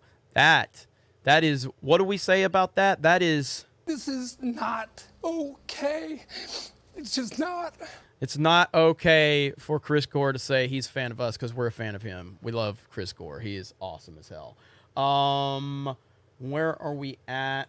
It's not okay, man. Xenobit Twitter. It'll be like when Apple got rid of Steve Jobs in the 90s and Apple almost collapsed. This could be a good thing. I mean, I think, like, let's talk about it real quick. Let's talk about the, like, Ripa, I know you've talked about the Twitter deal. Do we think this is the beginning of the end for Twitter now? Do we think they're going to push people on? It's hard to say, man. It just really is. It's very difficult to say. Again, I think Twitter was on its way out, like when but right before the Trump phenomenon, you know, and it kind of got revitalized. So it's hard to say, but if this is a policy that they're certainly gonna run with, and I could see people tapping out. You know what I mean? Because people have to understand the thing that's unique about Twitter is, like, we use it, but nobody really feels they fucking need it, right? It's like it's not like if a YouTube or Facebook were to go down. Twitter's like just like I'm on there, and yeah, it can help spread some information, but that's about it. So it's one of those, because of that setup, people are going to be more likely in the event that they don't want to deal with the bullshit. They're more likely to, less likely to deal with it. So it's hard to say if it'll ever just completely go away, but things happen very fast, man, in the information age. And I think people need to take that into consideration. This is why I always leave it open. So sometimes it feels like it's unreal or even unreasonable to think that something could fade into obscurity, but I would encourage you to just think about all the businesses and even media platforms that have come and gone in even the last 10 years. And it's been a fucking lot of them. So you never know. It's going to be hard to dethrone someone like that, like a Twitter, but you know, anything can fucking happen. Yeah, absolutely. And again, it can. I mean, it could quickly go away with the wrong decisions, and optics are very important. So again, I don't know, man. I think it's just, I think a lot of people don't realize how bad a shape Twitter was in before Trump really took president and really elevated the hell out of it. I really don't think people realize how bad a shape it was, but I guess we will see. We will see what happens. Xenobit says, I broke up with Twitter last night. I told them it's not you, it's me. I lied. It was them. The Buzz CJC. I'm all for other platforms who won't censor, but there has to be a consensus or a few, and not like 18 that no one can keep up with. I understand that.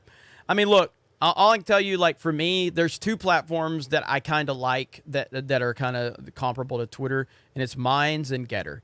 Now, Minds actually reached out to me. I think they reached out to you too, Ryan, or did they? Did they reach out to you? I don't remember. They followed me. Minds reached out to me, and so I told them that there's a Geeks and Gamers account that's not me. So they said that they would look into this and help me get it squared away. Getter has not responded to me when I was telling them that there was a Geeks and Gamers account that not only was pretending to be Geeks and Gamers, but like actively trolling as Geeks and Gamers. You know, like actually like saying all the shit that the SJWs think that we say or whatever. And so I tried to tell Getter about that, but I haven't heard anything back from them. But I like both of them. I think there's potential for both of them. Getter works a little closer to Twitter than Minds, but I think there's potential for both. Gab, I don't like the fucking guy who runs Gab. I think he's a dumb fuck. I'm sorry. Andrew Torba is a literal retard. He's a dumb fuck. Gab, it seems like a really good platform though. Yeah. But that guy is just, he's an idiot. Like, he's an idiot. So I don't really want to, like, I'm there, but I don't really want to be there because I think the guy that runs it is just a right-wing Jack Dorsey. That's what he comes off. I don't think I don't think he's really about free speech. That's my thing. No, he's and, not. You know, when that's like the platform you're going on about free speech, and then I don't feel comfortable in that person, even if like I probably do agree with him on a lot of things. Like when I have somebody that I can't trust that's their platform, I have no interest. That's how I'm with Gab. When my number one way of learning about your platform was when you were arguing from the Gab Twitter account with the quartering. That's my exposure to Gab. I didn't know what Gab was until I see you getting into a Twitter fight with the quartering. And turning off your replies on Twitter. Yeah. Like, as a free speech platform, turning off your replies like a cocksucking bitch. Yeah. Like, that's such a turnoff to me. I'm like, why are you fighting with YouTubers from you? Now, again, if you're on your individual account, that's fine. Like, do you see me tweeting from anything? The Geeks and Gamers account is not there to make a statement. The Geeks and Gamers there is to share our content. The Geeks and Gamers account is there to share content, and that's it. Now, the individuals at Geeks and Gamers say whatever the fuck they want. But, like, this guy running the Gab account and fighting with the quartering is the dumbest thing I've ever seen. Like, I don't... And then turning your replies off on Twitter. Why? Like, could you imagine Ripa turning his replies off on Twitter? Really? That's what Ripa's lives for. You know what I mean? Man. Like... Never happen. Yeah. Never happen. Just, that shit will never happen. Like, I don't even have a block list, man. I invite all that smoke. Bring it here. I can fucking monetize your stupid ass. One thing about Ripa, like, he talks the talk, because and I know he probably felt the pressure one time when Ninja replied to him. I'm sure that was a shitstorm, but even he just fought all of them. But I'm sure that was an avalanche, dude. I bet that was an avalanche, wasn't it? Undefeated, man. My mentions on fire, and I posted that. I posted that video of what was that with fucking Conor McGregor when he's like, I'd like to take this chance to apologize to absolutely nobody. Does whatever the fuck he wants. Like, that's the shit that I was on, man. Like, I didn't give a fuck. I was invited, and they were getting fucking frustrated. Half of them were blocking me because I quote tweet them and shit, and they fucking give me, why would you respond? You got this big blue check mark, but why would you respond to little old me? Nah, you don't get to hide behind that dumb shit. No. Because you're in my mentions. You don't get to do that. Oh man, that's good stuff there.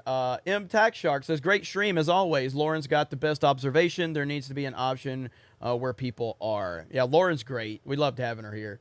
That's another one where I'm just like, having Lauren Chen on Geeks Gamers, like, she's been around forever, dude. It's like, you know, Roman Millennial and all that.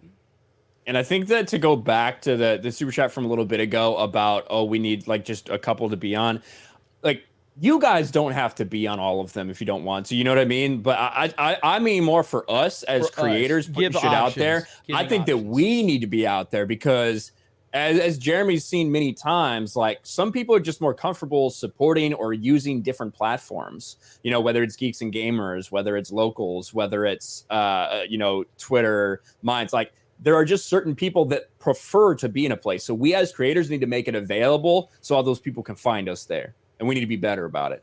Yeah. So yeah. And some smart motherfucker needs to write some code or give me a goddamn website so I can tweet something and have it go everywhere. Yeah. That's what I would love. If you know how to do that, fucking talk to me, please, for the love of God. Yeah. I would love that. That would be nice. Bramblebush says, time to move to Getter. No censorship there, and it does everything Twitter does, but better. The only thing I've not know, well, and maybe I'm wrong, is there a private message system over there yet? I don't think there is. Is there? Or am I missing something? For Getter? Yeah. I don't. Maybe if you're following each other, let me look. I don't see a way to like even private message people that are following me that I follow. Like, now again, I haven't been on there in a long time, but let me see. But yeah, I don't see an option. Yeah, I don't fucking know. Yeah, I don't see an option to private message on Getter. So that's kind of a big deal, you know. I think at this point in the game they should have private messages. Just saying. Larry, 2 years and 25 months with y'all. 2 years, 25 months, y'all. Be a member. Enjoy. Thank you, Larry. Been a member for a long ass time. Been a supporter for a long time, man. Yeah. Austin Cruz, Lauren, Quarter, Black Garrett, and Eric on the stream. Blaze TV is represented in this stream. In all seriousness, you guys are awesome. Yeah, I read that one earlier. That's great. Bert says Odyssey is known as DAPP, which is decentralized application that is built on library blockchain. Blockchain is part of the Web3 movement. Yeah, I mean, I don't know if what is that a negative or a positive? No, it's a positive. It's a positive. Okay. Well, Absolute I mean, with the blockchain, the library blockchain. So what exactly is that? What dumb that part? Well, down for me. and that's why library is where the videos are technically hosted. I mean, library used to be its own like site. I think now you can't even access it. It all routes to Odyssey. So that's how they house it. Of course, buddies of the creators are all libertarians. I fucking love it. It's awesome. And it's kind of getting ahead of the game, utilizing kind of not just the crypto kind of concept, but certainly the decentralization, which is what fucked with YouTube.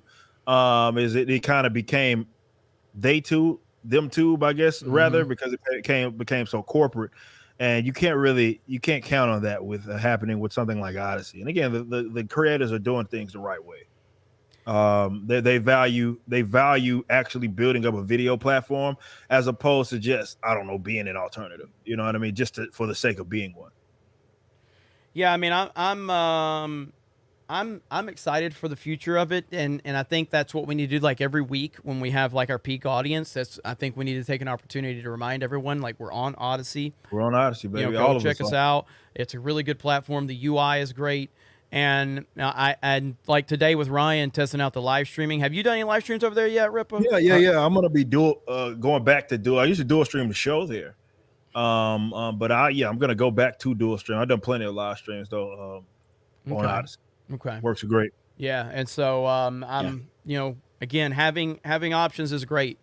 And I don't know what the hell YouTube's up to with this whole dislike thing, but I think this is it's just trash, man. You really know how bad it is when you're trying to look for something. I think people, not us, but you know, other people were like, it's whatever. But you know, when a lot of us use and a lot of people have used YouTube just for the sake of like finding fucking rewiring something. Yeah, just fucking going into the side in the fucking pull out some drywall because you got a fucked up outlet or whatever it is, right? And you got to do something. And you go to YouTube, you check it out. If there's one with 100 upvotes and 2,000 downvotes, you might not use that one because you might fucking electrocute yourself. Exactly. Yeah. Exactly. And now you got to sit here and wait through it. You know what I mean? To figure out if this is legitimate or good information. Like it wastes a lot of time. Absolutely fucking terrible decision. One of the by far though, I didn't even like it when they took away the 5. Y'all don't know if y'all remember the 5-star system. I preferred that over the like dislike shit. Anyway, but like you can't vet information. You have to actually end up sitting through maybe a useless video if you're trying to figure out how to do something because you can't look at it. Usually you'll click on something. Oh, that's ratio shit. I know this ain't useful. I'm going to something else. It happened to me. It happened to me a couple weeks ago, right before the Kyle Rittenhouse verdict, where somebody was asking me like, what exactly is going on with the Kyle Rittenhouse thing? And I said, let me find you a video. So I looked through all of this fucking video. I was just looking for like a little video, 5 to 7 minutes, So I Googled it. It took me about 5 minutes to go through all the ratioed videos. And then I finally found one, shockingly enough, from NBC that didn't have a ratio. So then I watched it, and I'm like, holy shit, this is actually a good take. And then you go in the comments, they're like, holy shit, NBC actually didn't manipulate that. But that saved me so much time instead of having to sit through 10-minute videos or however long to kind of vet the information, because I'm not going to send any information to somebody else's asking until I know. It's bullshit. There you go, right there. Yeah, hey, look, I don't know about this, Rebecca Black Friday. Man, this thing's got 156 million views. Not a single dislike. It's got to be awesome. Yeah, must be awesome. 1.3 million likes. Hell yeah. Yeah. Look at this. Wow. This is the top comments from 3 weeks ago. What the hell? Yesterday was Thursday. Today it is Friday. Poetry. Yeah, it's one of the worst. I mean, this company has made some very terrible things, done some terrible things, and made some terrible decisions in terms of where they're going creatively. This is by far one of the fucking worst.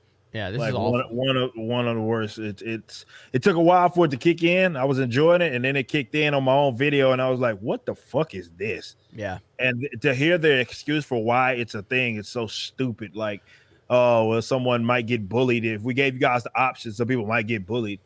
into turning them on. It's like, what the fuck? Like, what are we doing here, man? Like, you know, you're not trying to protect the mental health, and if so, like, that's fucking pussy shit anyway. Like, come on, we're on it. Yep. I want my shit to be public. I want people to be able to downvote, upvote ratio, do whatever the fuck, and I welcome that shit. Yes. But now it's like you every video is basically a good video on YouTube. Yeah, man. Like it takes away. Like I found myself like not even worrying about it anymore now. Like I make an upload, and before I would pay attention to it because I want to know. Like, all right, how's this video performing? How's people perceiving this? And now it's just like, what's the point even looking now? And then you have to go to the fucking back end. You can't even, because I noticed it 2 days ago, I think, was publicly. I was like, I couldn't even see them. If I'm signed in to my YouTube account, I can't even publish. And I was like, are you kidding me? And this kind of started rolling out, what was it, on Creator Studio on your phone. What was it, about 3-4 months ago where they stopped showing you dislikes on the app? Mm-hmm. Like it was on the app that you didn't see it. Now you can still see them on the phone, but it's just, I'm worried about the direction they're going, man. Now, what is this? People keep talking about an extension they're downloading. I don't fucking know what it is. People keep talking about this extension, but I am. Does anybody have a legitimate source that we can go? But apparently, there's an extension that you can download where you can still view dislikes. Now, I don't know how long that's going to be able to be read, but I don't know. We'll have to see. Let's see. Let me see. I mean, I do know this. Like, if we go to Social Blade, here, like this is Geeks and Gamers on Social Blade. If you go over to user videos, you can still see the ratings. 98, 98.7, 95, 97.6, shit like that. So okay, interesting. There you go. All right. People didn't like your Ghostbusters movie review, Jamie. It's only 93. Yeah. I was a bit critical of that. Let me see where we're at. Adamatanium. CNN starts crying about memes. Then 2 days later, Twitter bans them. Dots connected. Well, you talked about that a little bit, Ryan, about how you think it's bigger than that, which it is. It's clearly bigger than memes. I mean, there's we talked about this earlier. Like, how are we going to get traction here? Like, it's through crazy viral stuff, but like the Nick Rekieta blowing up over the Rittenhouse stuff, that's what they're trying to stop. Guys like Posobiec, right, who have he can put something out there, like when they tried to manufacture that evidence in the Kyle Rittenhouse trial, and they tried to pretend like this blurry ass picture meant that Kyle was holding a gun, pointing a gun at someone, which he absolutely was not. After that got put out there, which took them weeks to figure out and manufacture all this stuff, Posobiec tweeted about it, and in about 4 to 6 hours, 1 million different people actually found a video that shows that. A video from on scene that definitively proved that that's not what happened with the prosecution. With Waukesha, within hours, because of people like Posobiec, and like whoever, all these different people that are out there, we knew exactly what had happened. We knew who this guy was. We knew what his fucking history was. We had footage from what happened. We had all this shit. That's what I think they're trying to control. And Ripa got up Project Veritas, 100%. These people who are getting the truth out there that goes against the mainstream narrative. That is absolutely what I think this is about. I don't think it has anything to do with memes. I think it's about something much deeper than that. Well, I mean, we have heard Stelter crying about memes, which has been, and he's. Have you seen those clips of Stelter crying about memes? Like, it's so fucking funny. Like, he is so upset. He is so upset, and I love it. And I do think, like, guys, we gotta be better. We gotta stop making fun of Brian Stelter. He's just a great human being who's just trying to raise his kids. We shouldn't be. On Friday, I was about to go get dinner for my kids when Donald Trump Jr. attacked me in his speech at CPAC. Something about me looking like a gender-neutral potato head. I can't believe he said something about me looking like a gender-neutral potato head. Is that his real voice? It's so hard to tell. It's altered a bit. It's just altered hair. Just a bit. It's just altered just a bit. So goofy, man. You saw the Pokemon Go one, right, Ripa? Yeah, yeah, Huh? yeah. All right. I know that's your favorite clip. Not even Hillary can get Ripa to Pokemon Go to the poll. No, no, not it's not even her. That didn't convince you to go to the polls? No, it did not. Oh man. Cold Haterade says, I wish Justin Trudeau would keep his trap closed. I think a lot of us feel that way. Bert says, thank you. I am enjoying the Hawkeye pregame show. Thank you. You're very welcome. We're happy you're here. Jeremy McAndrew, if Trump was ever right on anything, it was the corporate press is the enemy of the people. Support independent commentary. Solo lost money. Solo did lose money. As did Space Jam 2 lost money. As did Shang-Chi. As did Eternals. And we'll see what else happens. Let me see. Not Spider-Man, though. Not Spider-Man. The Na978. Any wokeness in the new Matrix movie? I'm anticipating there to be some wokeness in it. There's already a chick with an SJW haircut, so Jeremy's on alert. I'm already out. I'm already out. I mean, look, you could tell from the trailer, Trinity is going to have the powers of the One. So I guess it depends on your perspective. I think it's going to be pretty controversial because of that. I will say that before Neo, if you actually paid attention to the Matrix movies, before Neo, he was like the 11th one, right? So it's not like he actually is the one that's just what he's called, right? But there's others before him. So someone else having powers of the One isn't necessarily crazy, but we'll see how they do it. I like Keanu, and I hope that Keanu would only do it if they did, right by the character and the franchise. But you also got to understand that the person directing this, they used to have a different name.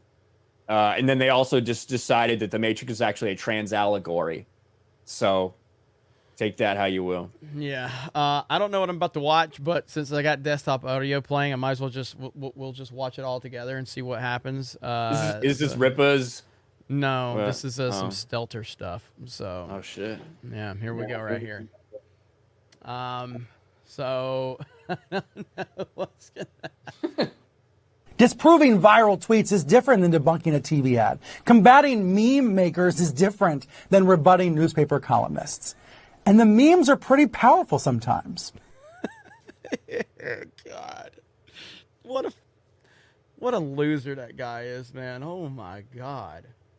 The reason he's so relevant is because Mark Dice does such a good job of making fun of him. Like, that is the reason. That is the single reason.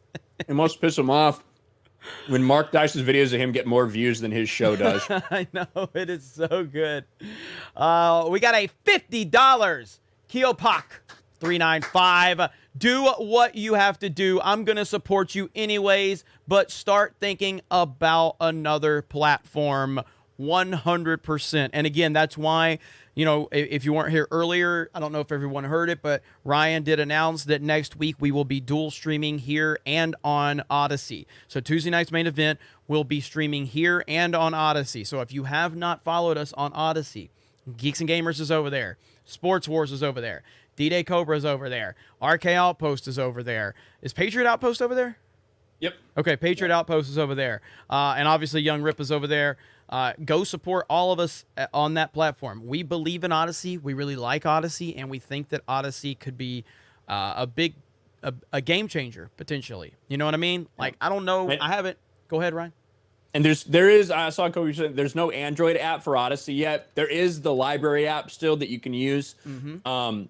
There is an Android app coming from what we've heard. I'm sure that Ripa could probably elaborate more when he gets back, but yeah, it is coming. So there's one for iOS, fucking dirty ass Apple users, but not one for Android yet. So. Yeah, I mean, right here, I'm gonna go ahead and share there, right there. So there's the Geeks and Gamers Odyssey right there, and yeah, I mean, 6,200 followers. That's really good, and I'm happy about that. So as you can see, all of our previous uploads are there. It auto populates everything, and why is there no thumbnail on that one? I wonder why the thumbnail. Is it a stream? No, that's the one where I made the Black Panther video. Oh, yeah. Oh wait, that is a stream. That is a stream. Yeah. So you know what? You remember how you're like, oh, sometimes the streams do that. Mm-hmm. Probably what happened. Yeah. All right, but there you go. Yeah, there's another one right there. So some of these streams we'll have to go back in there and fix that. So, But yeah, I mean, Odyssey's great. We've got Sports Wars has 5,200 followers over there. Salty hit 100K yet over there. He's at 99,300. Look at Salty. That's crazy. Look at Salty. That is awesome, man. Hell yeah. And where's Ripa? Ripa's got a huge following. Ripa's got almost 18,000 followers over there. That's hell yeah. That's kick ass. That's amazing too. Where are you at? Here's There's RKL Post 2,500. And it's gonna populate. There it goes. Okay, yeah. So there you go. And then obviously my D-Day Cobra's over there. So yeah, guys, just go support us on Odyssey. Odyssey's a great platform. There's Memology. Memology's doing good. Hell yeah, he's doing great. Mm-hmm. And we love it, man. So go support Odyssey. Go support all of us over there. All right, let me stop. See all these thumbnails just makes me want to share something else, and that's Quartering's page. Because as you know, he's had the same thumbnails for a very long time. And he put out on Twitter, he's like, my thumbnail guy, I don't know what happened to him. I have no idea. So he had to make his own thumbnails for a day. Look how they just change in the middle. He's in the middle. They fucking it just fucking changed. Look at his stelter.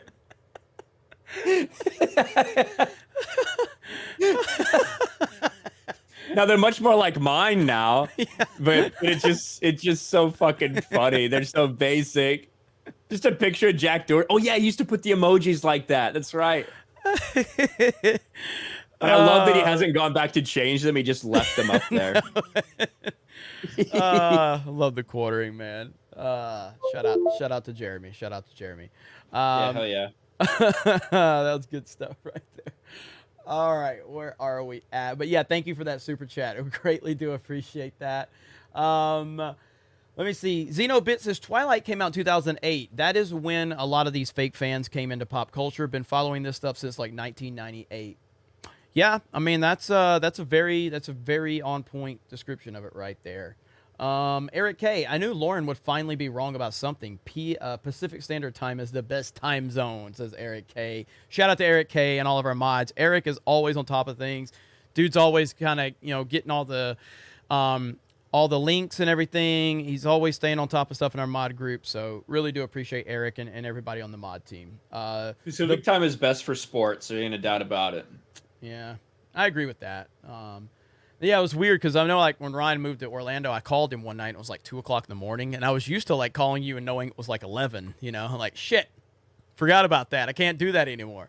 The Buzz CJC says Canada, America's attic.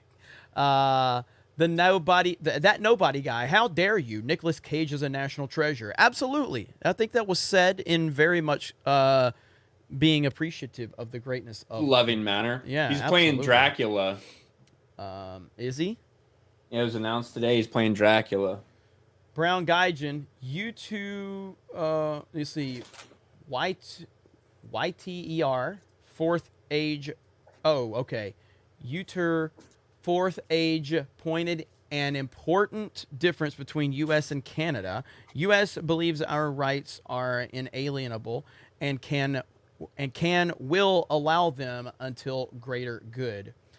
I mean, look, what's going on between Canada and America is, I mean, the difference is pretty, like, yeah, state to state, because, I mean, America's different. So if there's one state that it's not doing something, you can move to another state. It's not really the same thing in Canada. It's widespread there. But so like, to me, going to New York and Boston is like a foreign country compared to Florida. You know what I mean? It's crazy. Now, I don't know what it was like in California, but the difference in California and Florida must be pretty drastic for you. I mean, it is, but I was also in San Diego, which is for a city, it's the most sane part of California by far. So it wasn't that bad, but definitely like if I lived in San Francisco or LA, it would have been completely night and day. For myself, there were a lot more mask mandates around, obviously, but I found a gym that was staying open when they weren't supposed to be. I found a couple local businesses that were staying open when they weren't supposed to be. So I was able to kind of normalize it like that. But yeah, it's definitely been different. Thought Krista she would respect. I have a bucket full of snacks right here. I have a bucket full of snacks. Wait, what snacks do you have in there? Let me see. Well, I've eaten a lot of them, but I've got my squeezed peanut butter. So that I can just squeeze it out, put it right in my mouth. Or she is so interested right now. Like she is so interested. Cheez-Its? Hi. No, these aren't Cheez-Its. These are fucking Townhouse crackers.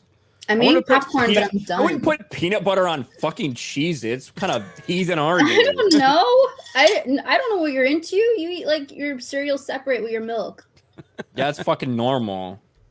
I also have a bunch of just prepackaged when I'm feeling lazy. Wow. Prepackaged cheese, peanut butter crackers. I got a couple of Hershey's bars, Santa Hershey's bars, and I got Fruit Loops. Ooh, I'm okay. so proud of you, Ryan. Yeah. Thanks. I'm okay with the Fruit Loops for sure. Fruit Loops with marshmallows are amazing. Like they are. And again, I know I say this about a few things, but it's true. But like Jesus mentioned them in the Bible. Like he talked about Fruit Loops and marshmallows. I don't remember what page it was, but it's definitely in there. I like how I just shit all over Cheez-It, the idea of Cheez-Its and peanut butter, and then I talked about these cheese peanut butter crackers. So I retract that statement about the cheese. I still wouldn't do it because I think it's weird, but I do retract it a little bit about the combination. Yeah. Chat wants me to just full screen Krista for the rest of the stream. So there we go. And I'll just me and Ryan will talk. Done. So. Huh? Okay. Oh, you're done? I'm done. Yeah. Oh, okay. I want All right. more. Sorry, guys. She's gone. So she's done. If you keep licking your fingers like that, you're not gonna be known as an innocent Twitch streamer. I'm just saying. Yeah, Krista, can you cross your eyes and stick your tongue out? If you can, we might make a lot of money tonight. Oh my goodness. No, let's have Ripa do that instead, not me. Yeah, I want Ripa to cross his eyes, stick his tongue out, and go, ooh. That ain't gonna happen.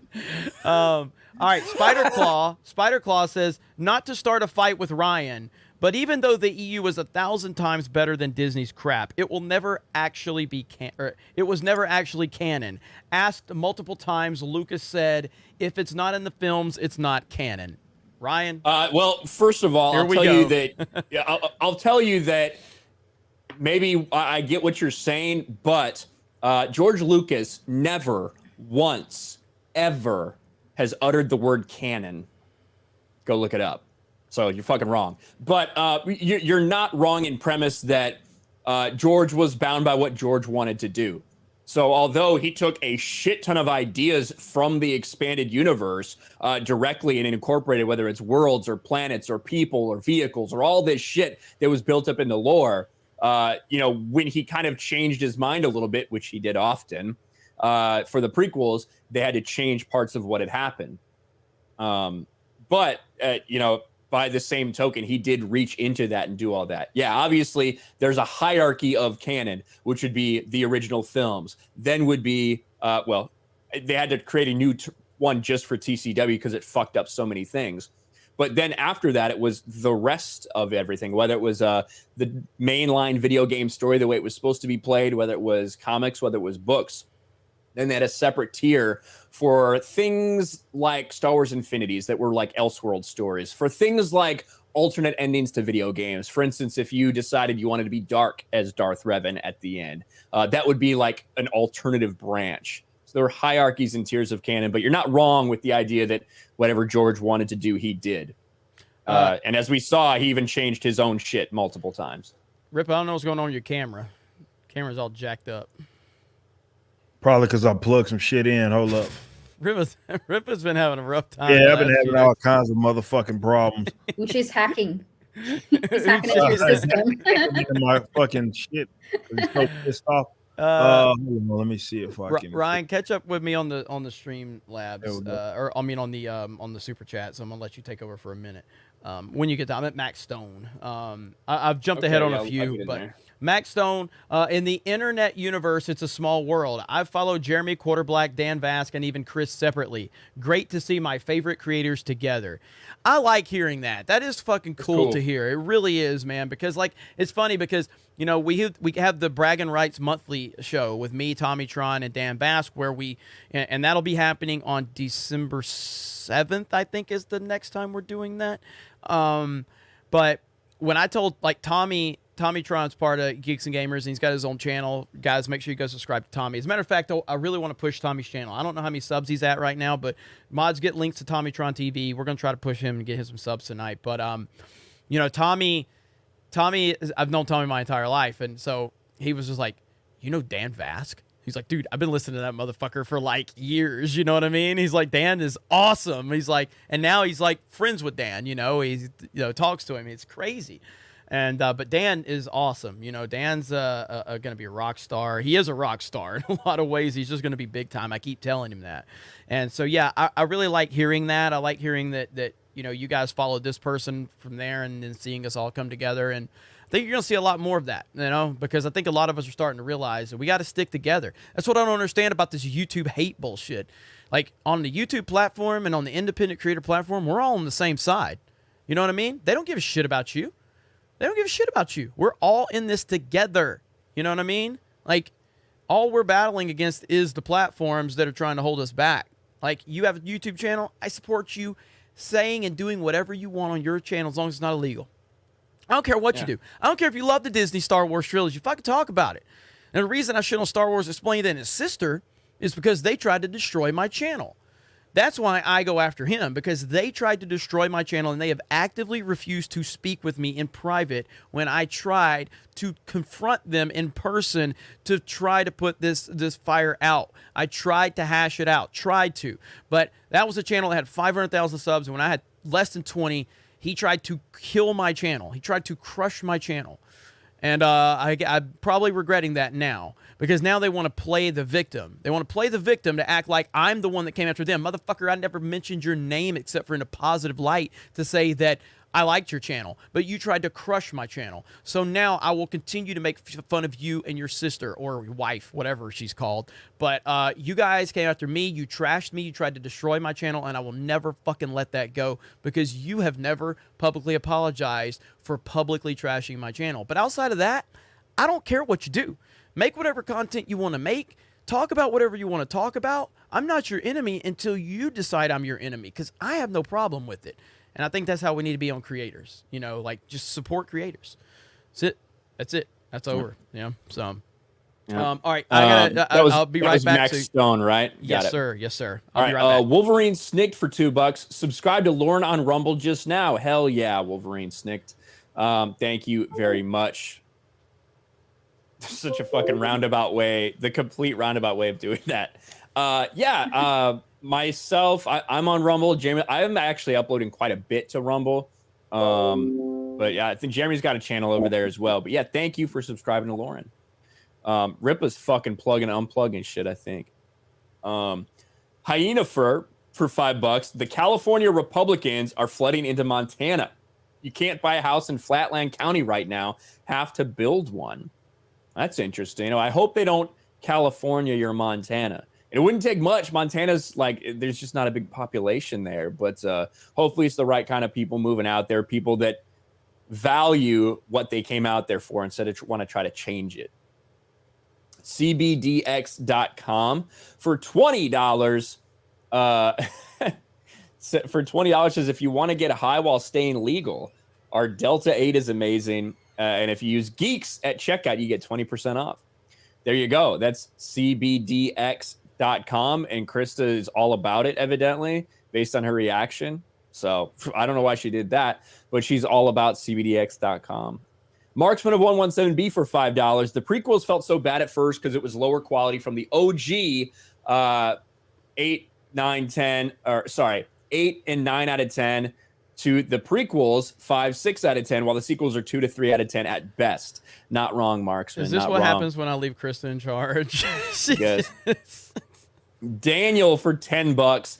In computer terminology, the word slave refers to the method of multiple devices controlling one another. A master system can always have many slave options. It's how I always thought of fetch ship. Well, that's not what fetch ship is called. It's actually called that because of Jango Fett's history as a slave and with slavery and things that he's seen. Like, that's why he called it that, because he was determined to never let himself fall back into something like that. So I see Krista's very happy with her trolling efforts. By the way, Ripa, I'm here. I'm the camera. Are we gaming tonight? Yeah, I'm gonna do a little. I know some of my guys in my community. That's actually why I'm off camera, because I'm trying to set this stupid shit up in this room, because I haven't set up my capture card here in this unit. So I'm trying to set it up. But I know we're gonna do this raid. But aside from that, yeah, I'm gonna be gaming tonight. I'm probably gonna play Vanguard tonight. I know Okay. you're probably gonna be on the Halo thing, but I mean, either way, you're welcome to join me. So Yeah, for sure. But if you guys are not following us, all of us on Twitch, Krista, are you playing tonight? I'm gonna be playing the most manly game ever, Animal Crossing. Yes. 1v1. 1v1, yeah. 1v1. Yeah, I'll go live. I'll go live. Okay, so we're all gonna be live except for Ryan. Are you gonna go live? I don't know. We'll see. I did just want to point out that Uche is now saying that he downloaded it on PC, Ripa, and now it's a different game for him. Jesus Christ. No, I think I don't know if I misunderstood this fool or what, but there was like I think he thought that I was on mouse and keyboard, but I'm not. So I don't know what the fuck. Like, yeah, I think he deleted the tweet, so I think either I misunderstood him or whatever. But he was like on mouse and keyboard. I'm like, I'm not on mouse and keyboard. I'm on controller. Yeah, you got beat by a controller player. Yeah, he just has to hold the L. There's no way around it. You know what I mean? Nate, we are reading super chats. All of the super chats. We read all the super chats. So we're gonna get to you. We're gonna get to you. All of them. But yeah, you're right, Daniel. That is the word slave is not offensive in any way. Spider Claw for 20. Oh, I already got that one. Well, yeah, there was a couple of the bigger ones I jumped to, but that's fine if you read them again. Gotcha. Blue Eyed Scorpio for $2. Omnicron has the all spark. We should all be worried. That's pretty funny right there. It does sound like a transformer. It does. That's really good. That's really good. Wolverine Snick for 5. I run the John Carpenter's They Live Facebook page. Chris Gore is so right about the movie. Thank you, Chris. Well, that's cool. Thank you, Wolverine Snick, for the support. That's awesome. I'm sure Chris is probably still watching, honestly, so he'll be happy to hear that. Brown Gaijin for $2. Why call it Omicron variant and not Z? Oh, wait. Yeah, I'm pretty sure that LeBron came down with a case of COVIDs. I'm pretty sure that's the Z variant from sucking too much Chinese cock. That's kind of what I feel like it's probably the case, but it's just a guess. Oh, man. VFSD 150 for $5. What's up, Jeremy, Ryan, Krista, Chris? Hey, what's y'all's thought on Halo Infinite multiplayer? Heard there's a problem with progression. Yeah, I mean, I'll let Ripple talk about it. Go ahead. Yeah, just a lot of people don't like it because a lot of the progression, though they changed that today, but a lot of the progression was centered around like objectives, and you really couldn't. It was hard to level up the progression by just playing it. And so a lot of people had some issues with that, thought it was bullshit. But I know they did do something else in regards to gaining XP. So I think some of that issue has been resolved. I don't have as much of a fucking problem with it as some other people. Like, some people are really pissed off about it. I know Lethal's done some videos on it. I just want to shoot motherfuckers up in there. So that's all I really care for. And the multiplayer is about the best it's been in a very long time. Really competitive. I fucking love it. I'm having really a blast in the game. Yeah.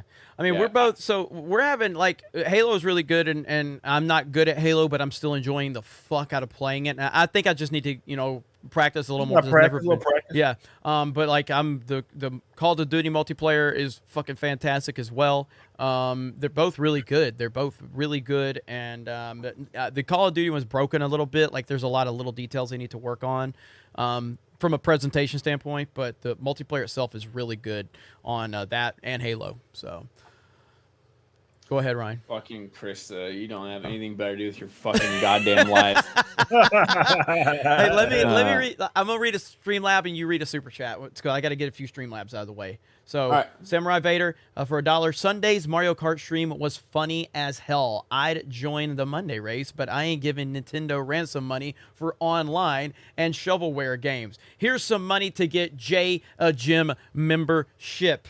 Thank you, Samurai Vader. And it was that $1? Yes.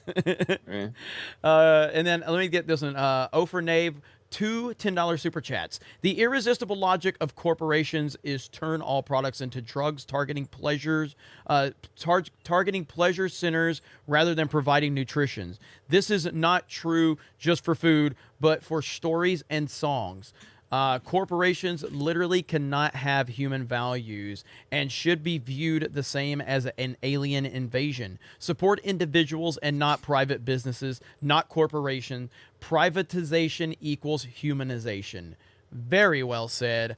I appreciate that, and you're 100% right. We are beyond the point of being able to support like a company as a company anymore. You know, like. Oh yeah, those days are done. Yeah, like there might be a few exceptions here and there, but the general, like I think I was listening to Adam Carolla right before I talked to Adam today because he was actually I think it was on Clay and Buck, Clay Travis and Buck Sexton. He was on there for about 10 minutes today, and I was just kind of prepping, listening to what other people were asking him, so I didn't want to ask the same things.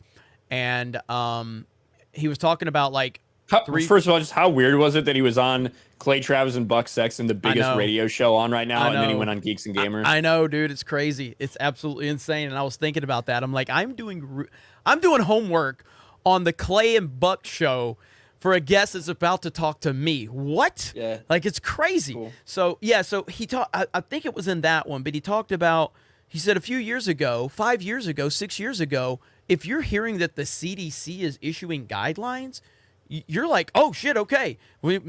Now you're like crossing your arms, like I ain't worried about what the CDC says anymore. You know what I mean? You just immediately think the opposite is true. Exactly. That's where we are. Like you can't trust them.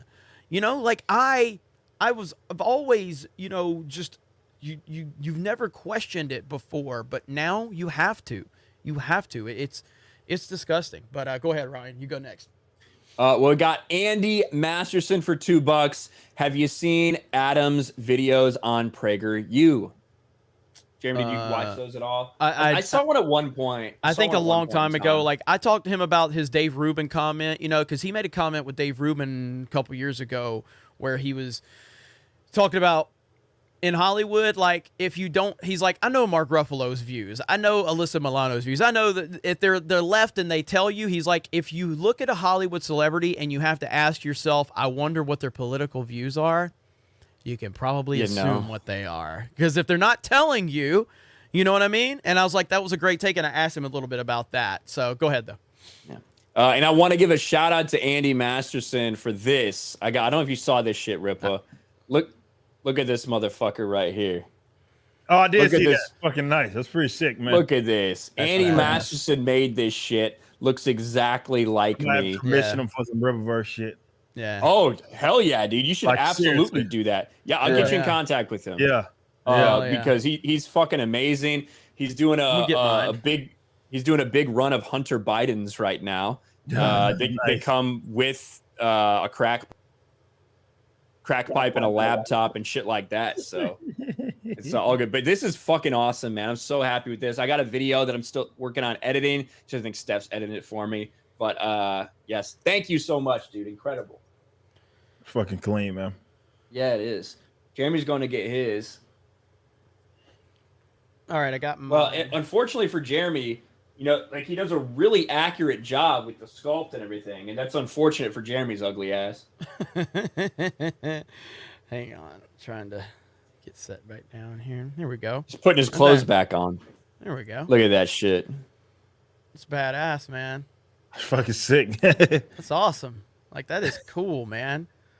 Really, the only update that we need to that is you need to rip the jeans a little. That's badass. Andy is awesome, though, man. That is freaking cool as hell. And I do have him standing next to my Donald Trump doll. So there you go. There it is. Thank you, Andy. Kelpock for $5. Fuck. God damn it. D-Day, something odd is happening. YouTube is trying to track what we share to others.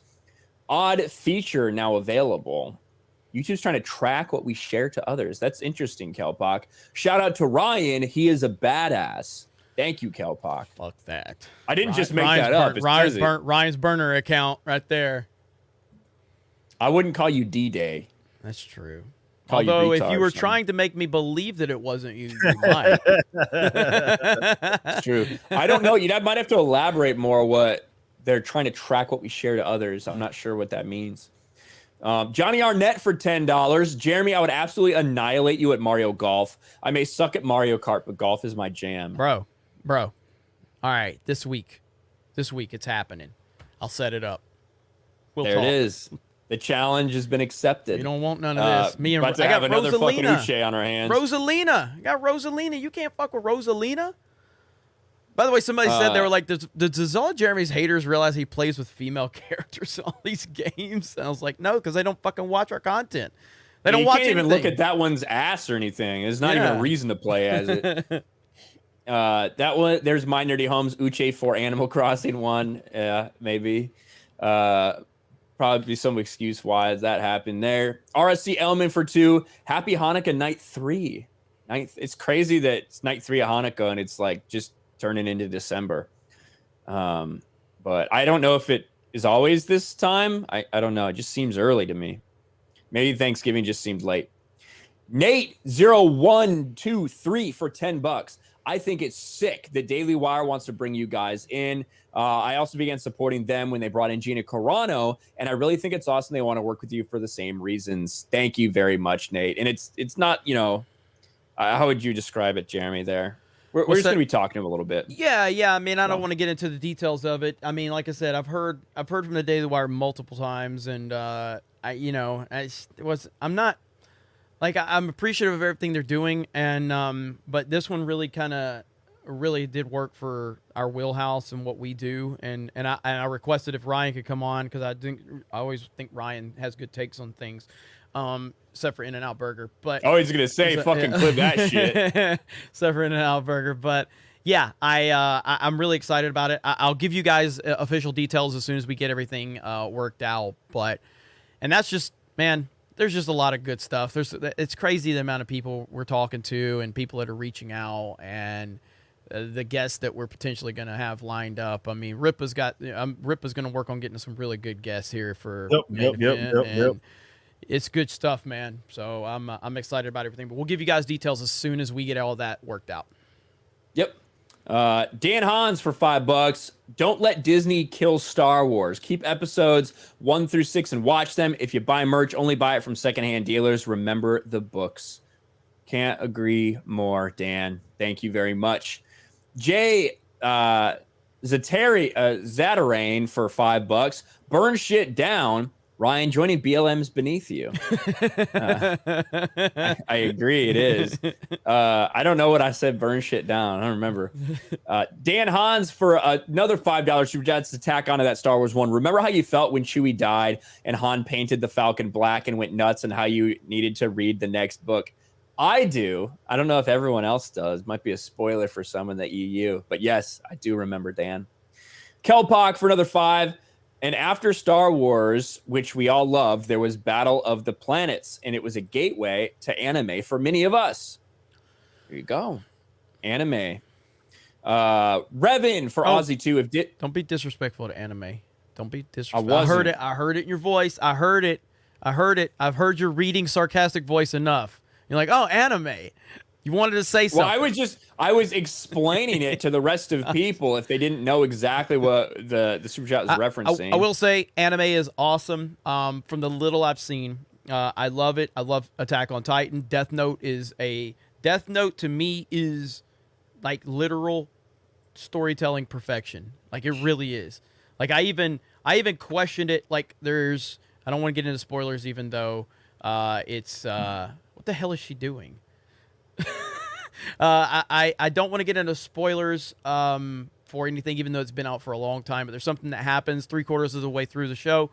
It didn't set well with me when it happened, but then once I got to the end of the show, I was like, that actually makes a lot of sense now. I get it. I get why you did that. Anime that's the new entertainment, man. And I guess, manga's destroying the comic industry right now. Ripa's, talked about that many times, but yeah, anime's awesome. Yeah. Revin for Aussie $2. If Disney ruins No Way Home, I'll be freaking done. Why the fuck would you wait on that? I mean, shit, no disrespect. Why the fuck you waiting on that? I mean, I think that, listen, no one's going to make a shit ton of money because of all the other reasons that have nothing to do with the current MCU. Can't make money. But they already fucked Spider-Man. There ain't no fucking reason to wait. They already did that. They're literally about to bring 2 other Spider-Men in to make this movie entertaining enough to get people there. Yeah, it's already fucked.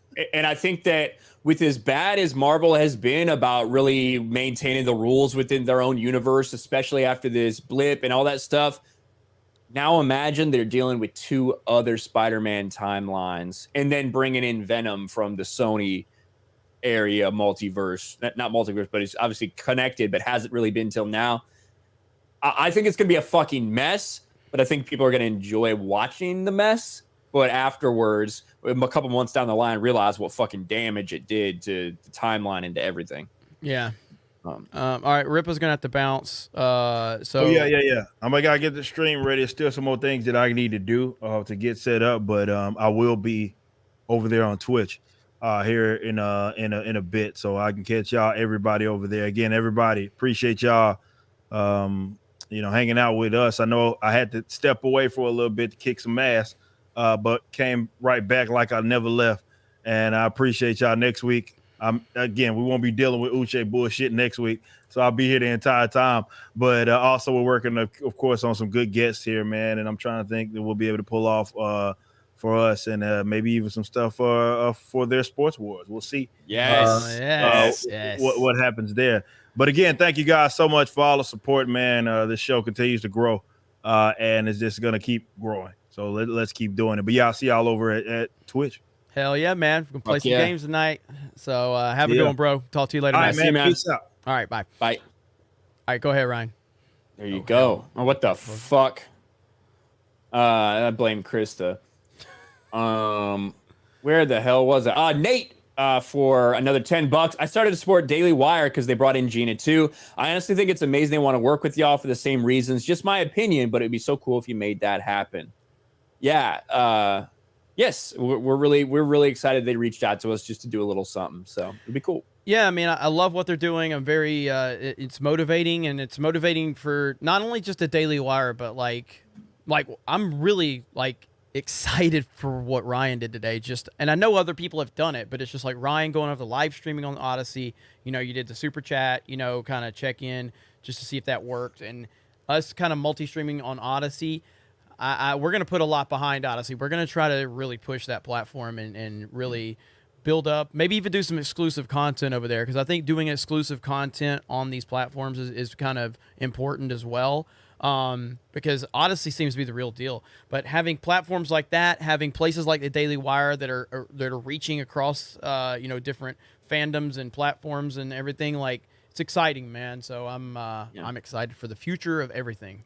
We always have a lot of shit in the works and stuff going on, and sometimes it might seem like maybe we move a little slow. I think a lot of that's just because we are so much on the daily grind, like day in, day out, that sometimes the kind of the longer term stuff can take a little while for us to find the time to take care of. But Odyssey was one of the things where it's like, we've been putting it off for long enough. Let's fucking take care of it. And we're going to take care of it. So we're looking forward to the future. Southeastern Kaiju says, thanks for doing what y'all do. Thank you. That's on the Streamlabs side. I appreciate that. And so does Ryan and Krista and everybody. Samurai Vader, be careful changing regions on Nintendo account. It will reset your balance to 0 if you had money in it, from what I heard. Also, fuck Nintendo. Really? That's interesting. I don't have no fucking money in there. That was the fucking problem. I wouldn't leave money in any of my accounts on a video game console anyway. Like, I just, I put the money in when I need to buy the game and then done. Horror Amarada for $20 on the Streamlabs side. Ripa said, quote, I'm just a guy. I think that's an important statement. Y'all seem famous and popular, but you're all just guys. You're all a perfect mix of both that allows me to aspire to be your heights and feel like we could get a drink and talk. That is a really awesome super chat on the Streamlabs side, Horror Amarada, and we appreciate you. And I think I can speak for Ryan for real, but he can obviously speak for himself on this too. But I mean, I don't feel like I'm anything. You know what I mean? Like, I get that we have a following, and people will watch, but I don't take anything for granted. I think that every day I wake up, and if I have 10 people that like my tweet, or if I get 100 views on a video, I'm still shocked. You know what I mean? Like, I'm waiting for the day where nobody wants to hear a thing I have to say.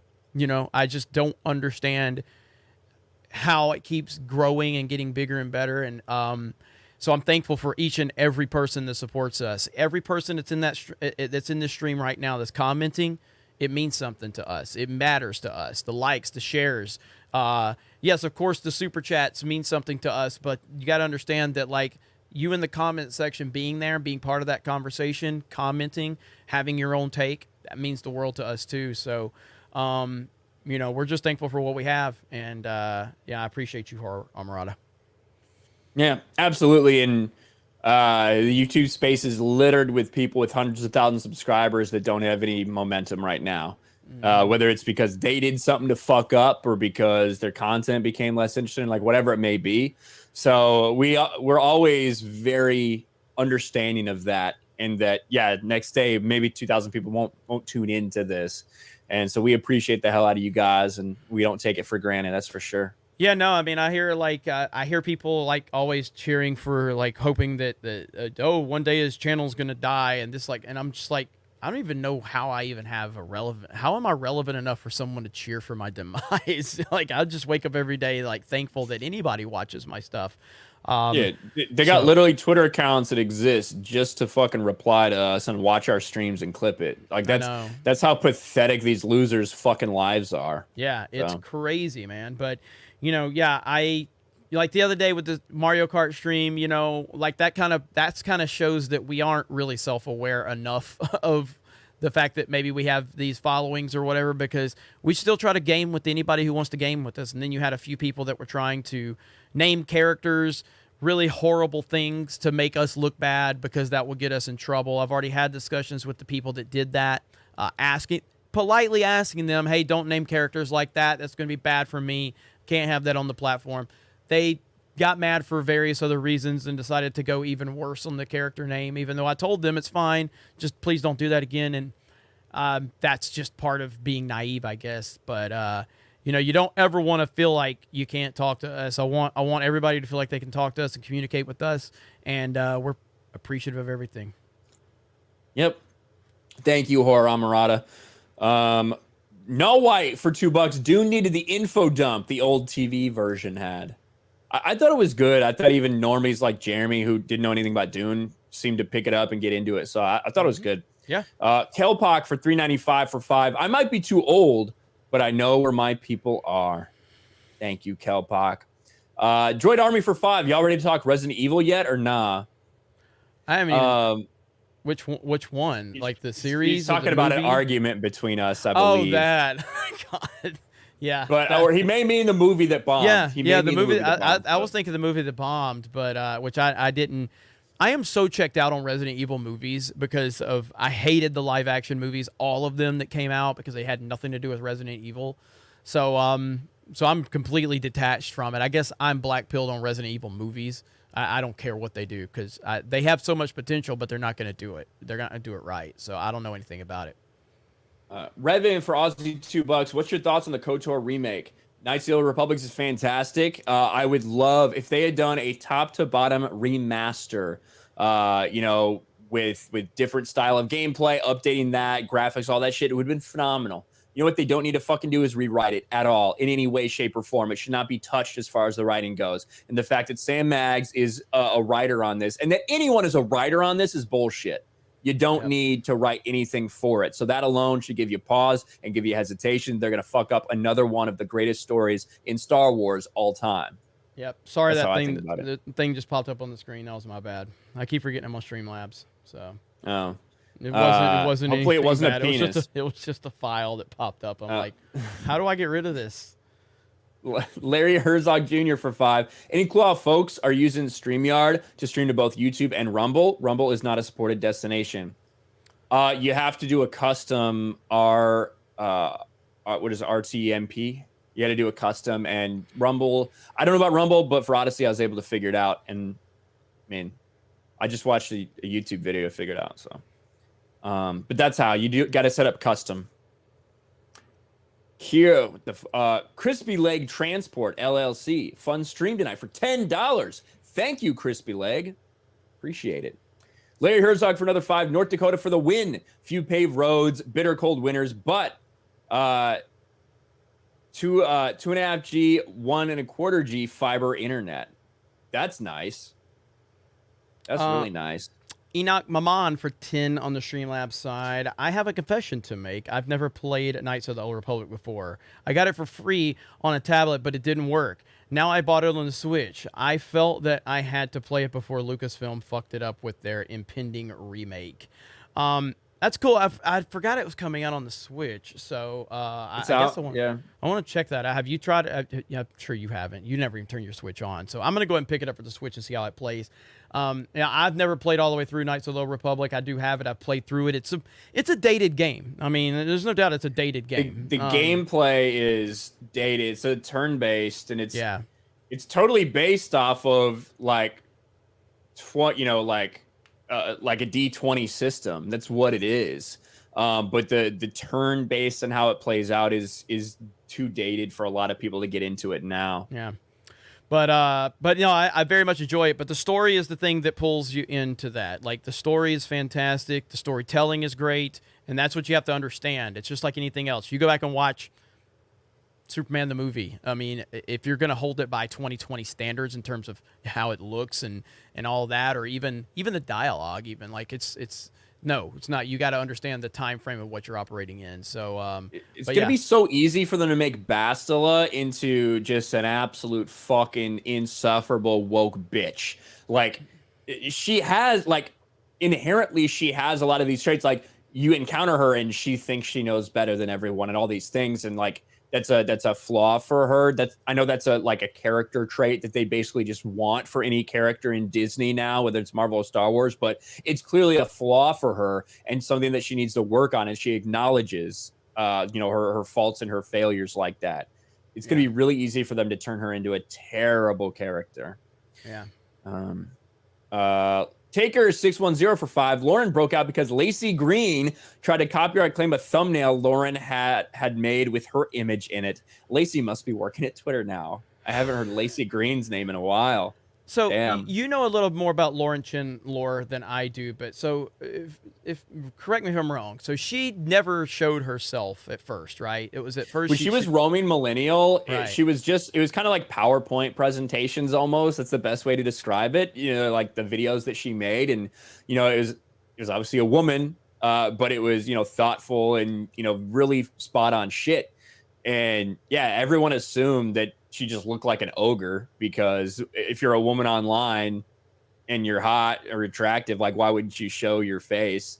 Right. And yeah, so a lot of people were then surprised when, roaming millennial turned out to be Lauren Chen. Yeah. So that's a surprise on the internet that everyone was happy about. So it worked better. That was a better face reveal than some other YouTubers I can think of. That's for sure. Yeah. But no, I'm so happy Lauren came by. Like I said, I've been watching her for a long ass time, and when I got to be with her on stream Friday Night Tights that first time, that was like fucking mind blowing. Yeah, so, yeah, it's awesome cool, conversation. She's cool as hell. She's at 500,000 subs. That's really cool for her, and happy to have her on. Yeah. Xenobit for 2. Don't forget that Netflix axed their 5-star rating, and it was because of Amy Schumer. If I remember right. Yeah, I mean, I don't know if it was Amy Schumer or not, but I do remember them axing that, and that was kind of her comedy special. That's kind of you see these little things happening, like they suddenly start moving away from the rating system on Netflix, and they'll suddenly start, Rotten Tomatoes, you got to be verified now, and then sooner or later they're going to move away from the Rotten Tomatoes score completely, just because people weaponize it, just like they moved away from the dislike button. So that's what they do. Yep. And eventually they're just going to ban the word dislike in the comments section. So people can't even do it that way. Creators can already easily do that if they wanted to. You can ban words. There can be people that ban the word dislike. I think that'll probably happen pretty soon. Yep. Because they're bitches.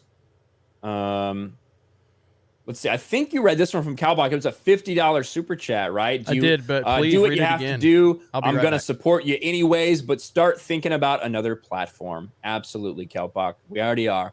Xenobit for 5. you can beat someone at Animal Crossing. You can get them to say or build something that can get their account banned and report them. I'll do that to Krista. No. I'll be like, Krista, I want you to build this. And by the end, it'll be a swastika. Boom. Yeeted from Nintendo. Bird Up. That's close to what it looks like.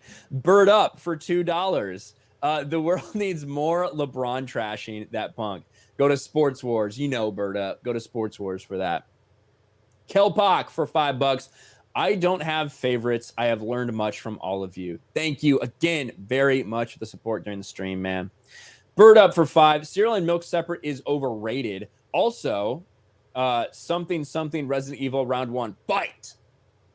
Cereal and milk, no, it's underutilized. I like consistency. I like I don't like it when I start eating my cereal and it's like really crispy, and then by the time I get done, it's like kind of soggy and shit.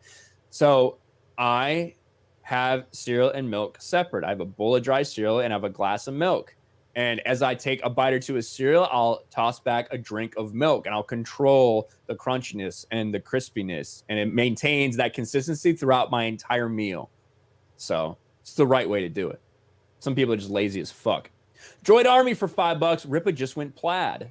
Yeah, what was fucking weird. But yeah. All right, let me refresh these here. God damn. You guys are fucking killing it tonight. Full Metal Viper for $2. I could 1v2 Ripa and Uche within Halo and win.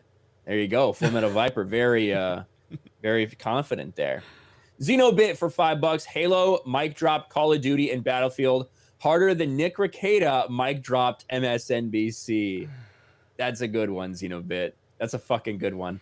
And yeah, I think Halo's kind of really dominating the news cycle right now in terms of that. Well, it Michael should be. Pernesti for It should be. Huh? I mean, I really, it's really, they did a really good job on it. And that's what people have been wanting for a long time. You know, just give you some good Halo multiplayer. It's not that complicated. Disney, not that complicated. Just do what your fans want. Yeah, and it should definitely be better than it should definitely outshine Call of Duty, because Call of Duty comes out every fucking year. And Halo does not. So it hopefully they got this one right. Michael Pernesti for 7 Canadian. What's up, Michael? Doesn't say anything, but thanks for being here, man. Larry, thumbs up, super sticker for $2. Thank you, Larry. Radio for $5. Yo, this is easily one of my favorite ways to spend Tuesday night. Something to look forward to each week. Thank you, Rady. We love having you here. Appreciate you. Eric Winberg for 2. Hail, catching up, rewinding for truth bombs. Ooh, there are a lot of truth bombs in there. Xenobit for $2. Have you seen the 1988 anime, The Land Before Time? Does that just mean like the cartoon? Yeah. Yeah, I saw Land Before Time. I think everybody's kind of seen that. Littlefoot, Sarah the Triceratops. Yeah, Ryan cried. I mean, I was a kid. That was literally the year I was born. Yeah, but he also he told me he watched it like after we met in San Diego that first time. He's like, I watched Land Before Time and I cried, and I was like, okay, bro. Whatever works for you. It's a fucking lie. Kelpock for $5. I'm with you. Thank you, Kelpock. Xenobit for $5. Jeremy is not a woman-hating misogynist. He plays with female characters every time he goes to the bar. If Jeremy went to the bar, that'd be true. Yeah, Jeremy doesn't go to the bar. Xenobit for $5. Those losers that only have accounts to dislike your video, I made sure to dislike it before they did, so they can't have the first dislike. They also can't tell anymore. That's got to be really rough for them to not tell. Every so often when we get a video that gets like 95% like ratio, that gets them off. They won't have that anymore. Xenobit for 2. Zombies. I suggest anime High School of the Dead. High School of the Dead, if you like zombie animes. Geo the Ram for 5. You guys seen Futurama? I am Lur, ruler of Omicron, per se 8. I heard people talking about that shit. Per se 8. Omicron, so stupid. I got the Mugzicans. Mugzican says, not true about Superman the movie, Jeremy. I got the 4K version with Christopher Reeve, and and all I can say is it looks amazing and doesn't look old. Yeah, no, I mean, I'm saying though, mean, again, I'm assuming you've already seen the movie. You know what I mean? So you're taking the perspective that you're already familiar with the movie. So now you're seeing the 4K up-res, and it's like, holy shit, that looks even better. But I'm saying for someone that's never seen the Superman the movie, if you go into it with 2021 standards, you're going to be disappointed. You know what I mean? You just are, because it's so like the graphics are nowhere near where they would be today. The dialogue is kind of strange for people if they think about it from that perspective. I think it's a masterpiece, but I was just saying. But I would like to see it on 4K. I have not seen the 4K version, so. Yeah, and since we are wrapping up here, we still got 1,300 people here. Crazy. I am going to share the Ride On stream again. Very I want to plug this again. Very important. And they're about 40 subscribers away from 2,000. Listen, they're a they're a big optics company. Really big friends of ours. We went out to Tucson, did their podcast. We have a lot of big plans potentially in the future with Ride On, and we want to show them what Geeks and Gamers is all about. This podcast that Jeremy and I recorded about a month ago is going to premiere tomorrow. For the mods, if you could please put it in the chat again. So this is episode 48 for them. We sat down with Brady, the founder of Ride On Optics, and we talked about a lot of shit. It's not just sitting there talking about guns. It's literally just about everything. It's about all the stuff you guys normally hear us talk about, whether it's entertainment, whether it's politics, whatever it may be. And it's really good conversation. And it's taking place, a premiere, 2 p.m. tomorrow Eastern, 1 p.m. Pacific, 11 p.m. Pacific, 1 p.m. Central. And I want you guys to show up. I want this to be by far the biggest thing they've ever had on their fucking channel. That's what we want to do for them. So if we get them to 2,000 subscribers just tonight, that's only 40 people. That would be incredible. Yeah, that'd be great. So thank you guys so much. I already see a lot of you over in the comments section. That's awesome. There's my nerdy home, Biker Bear, SD0, Dark Shadow Logan. Thank you guys, showing the love. We really do appreciate that. That is awesome, man. Good stuff. Yes. I'm gonna throw that in the chat a couple times before we end here, so please go over there. But yeah, so we're gonna wrap this up. Krista Novva. Hi. What are you doing? I'm gonna be playing Animal Crossing. Why? Because I revamped my island a little. Oh, revamping the island. Yeah. All right. So, so Krista Novva, where can they find you? You can find me on Twitch at Krista Nova. Whoa. Novas? Same as Novas? Same as everywhere. Same as everywhere, Krista Nova. All right. So, Krista, thank you. Great job. Thank you for keeping everything structured out for me with the Streamlabs stuff and everything. Yeah, this was a great episode. It was awesome. Really happy. So, Krista, go ahead and get everything set up over there. We do appreciate you. You guys go check out Krista Nova over on Twitch, and she'll be streaming here in just a little while. Thanks, Krista. Yeah. Thank you. Good night, guys. Bye. All right. Bye. Bye. All right. And to our left, me and Ryan. And yeah, man, look, everything's rocking and rolling for us. We are very happy with the momentum we have right now. With Sports Wars is doing good. Ryan, at this rate, Ryan might hit 100K before I do. I don't know, man. I need to make videos, I guess. But you know, your RK Outpost is doing good, man. So where you at? You hit 85K yet? I'm at 85. Yeah, it's tough. You know, I think that subs are tough right now, man. They are subs tough. are really hard. Like if you look, honestly, so October, as far as views wise, was the best month I've ever had on the channel, and I only gained I gained about half of the subs that I got in the Gina Carano stuff back in like February, March. You know, so subs are just very hard to keep right now. That's just part of the game. We know that. At the end of the day, subs don't matter a ton. They really don't. We've seen, you know. Yeah. I mean, it'll be good. Like when D-Day Cobra hits 100,000 subs, it'll be good for me to show like, oh, we've got a third Geeks and Gamers channel. Technically, I guess 4 with Josiah, even though he's no longer here because he's Amish. But and then Ryan hits it. You know, like that's gonna be huge. You know what I mean? And so, but it doesn't. Like right now, I'm more focused on my Twitch channel right now. Like. That's really what I'm focused on because it's another element to what we're doing. And I move around to different stuff constantly, and so Twitch channel's been amazing so far. Like I'm almost qualified to be a partner And I know I won't make it, but if I can at least get that number up to where I can at least submit for it, I need to stream 2 more days, and I think I'll be qualified to submit for partner based on the numbers, which is crazy. So hopefully we'll be able to get that. I'll get denied the first time. I need to show the consistency. But you know, we got the Twitch, the Geeks and Gamers Twitch channels partnered. Krista's partnered. So yeah, man. But I'm really happy for you on your personal channel, man, and everything you're doing on Sports Wars. Tonight's show was phenomenal. I actually thought Lauren and Chris both made excellent guests. I thought the flow of conversation was fantastic.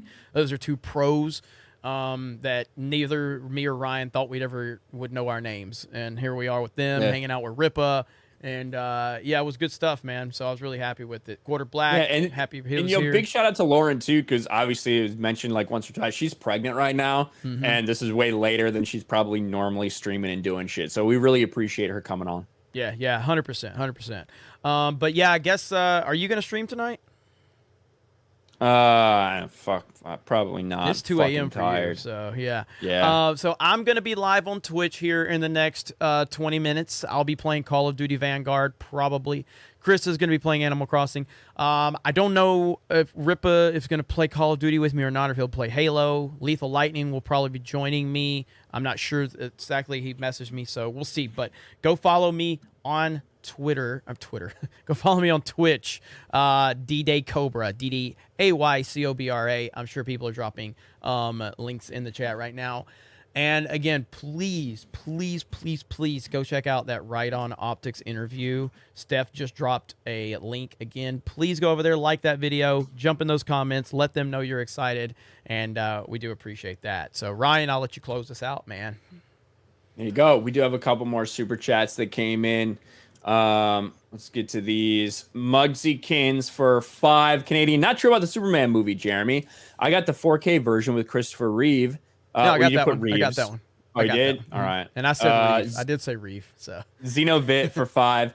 I'm trying to get into Star Wars. Do I watch Wrath of Khan before A New Hope? Fucked up. Let's see. Xenobit for $5. Superman 1978 is the worst hero movie because he saves California. Bird Up for $5. Fauci, behold, within my fortress of the science, I have unleashed my Omicron upon the world.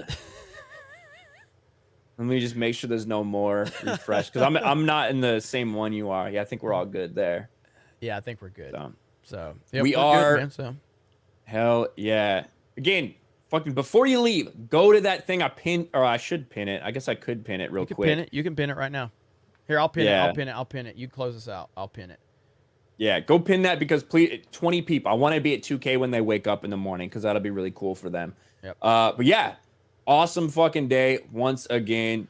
You guys are killing it. Thank you so much. And we'll talk to you next Tuesday. Jay Zadaran says, I appreciate all and what you do. Have a good night. Thank you.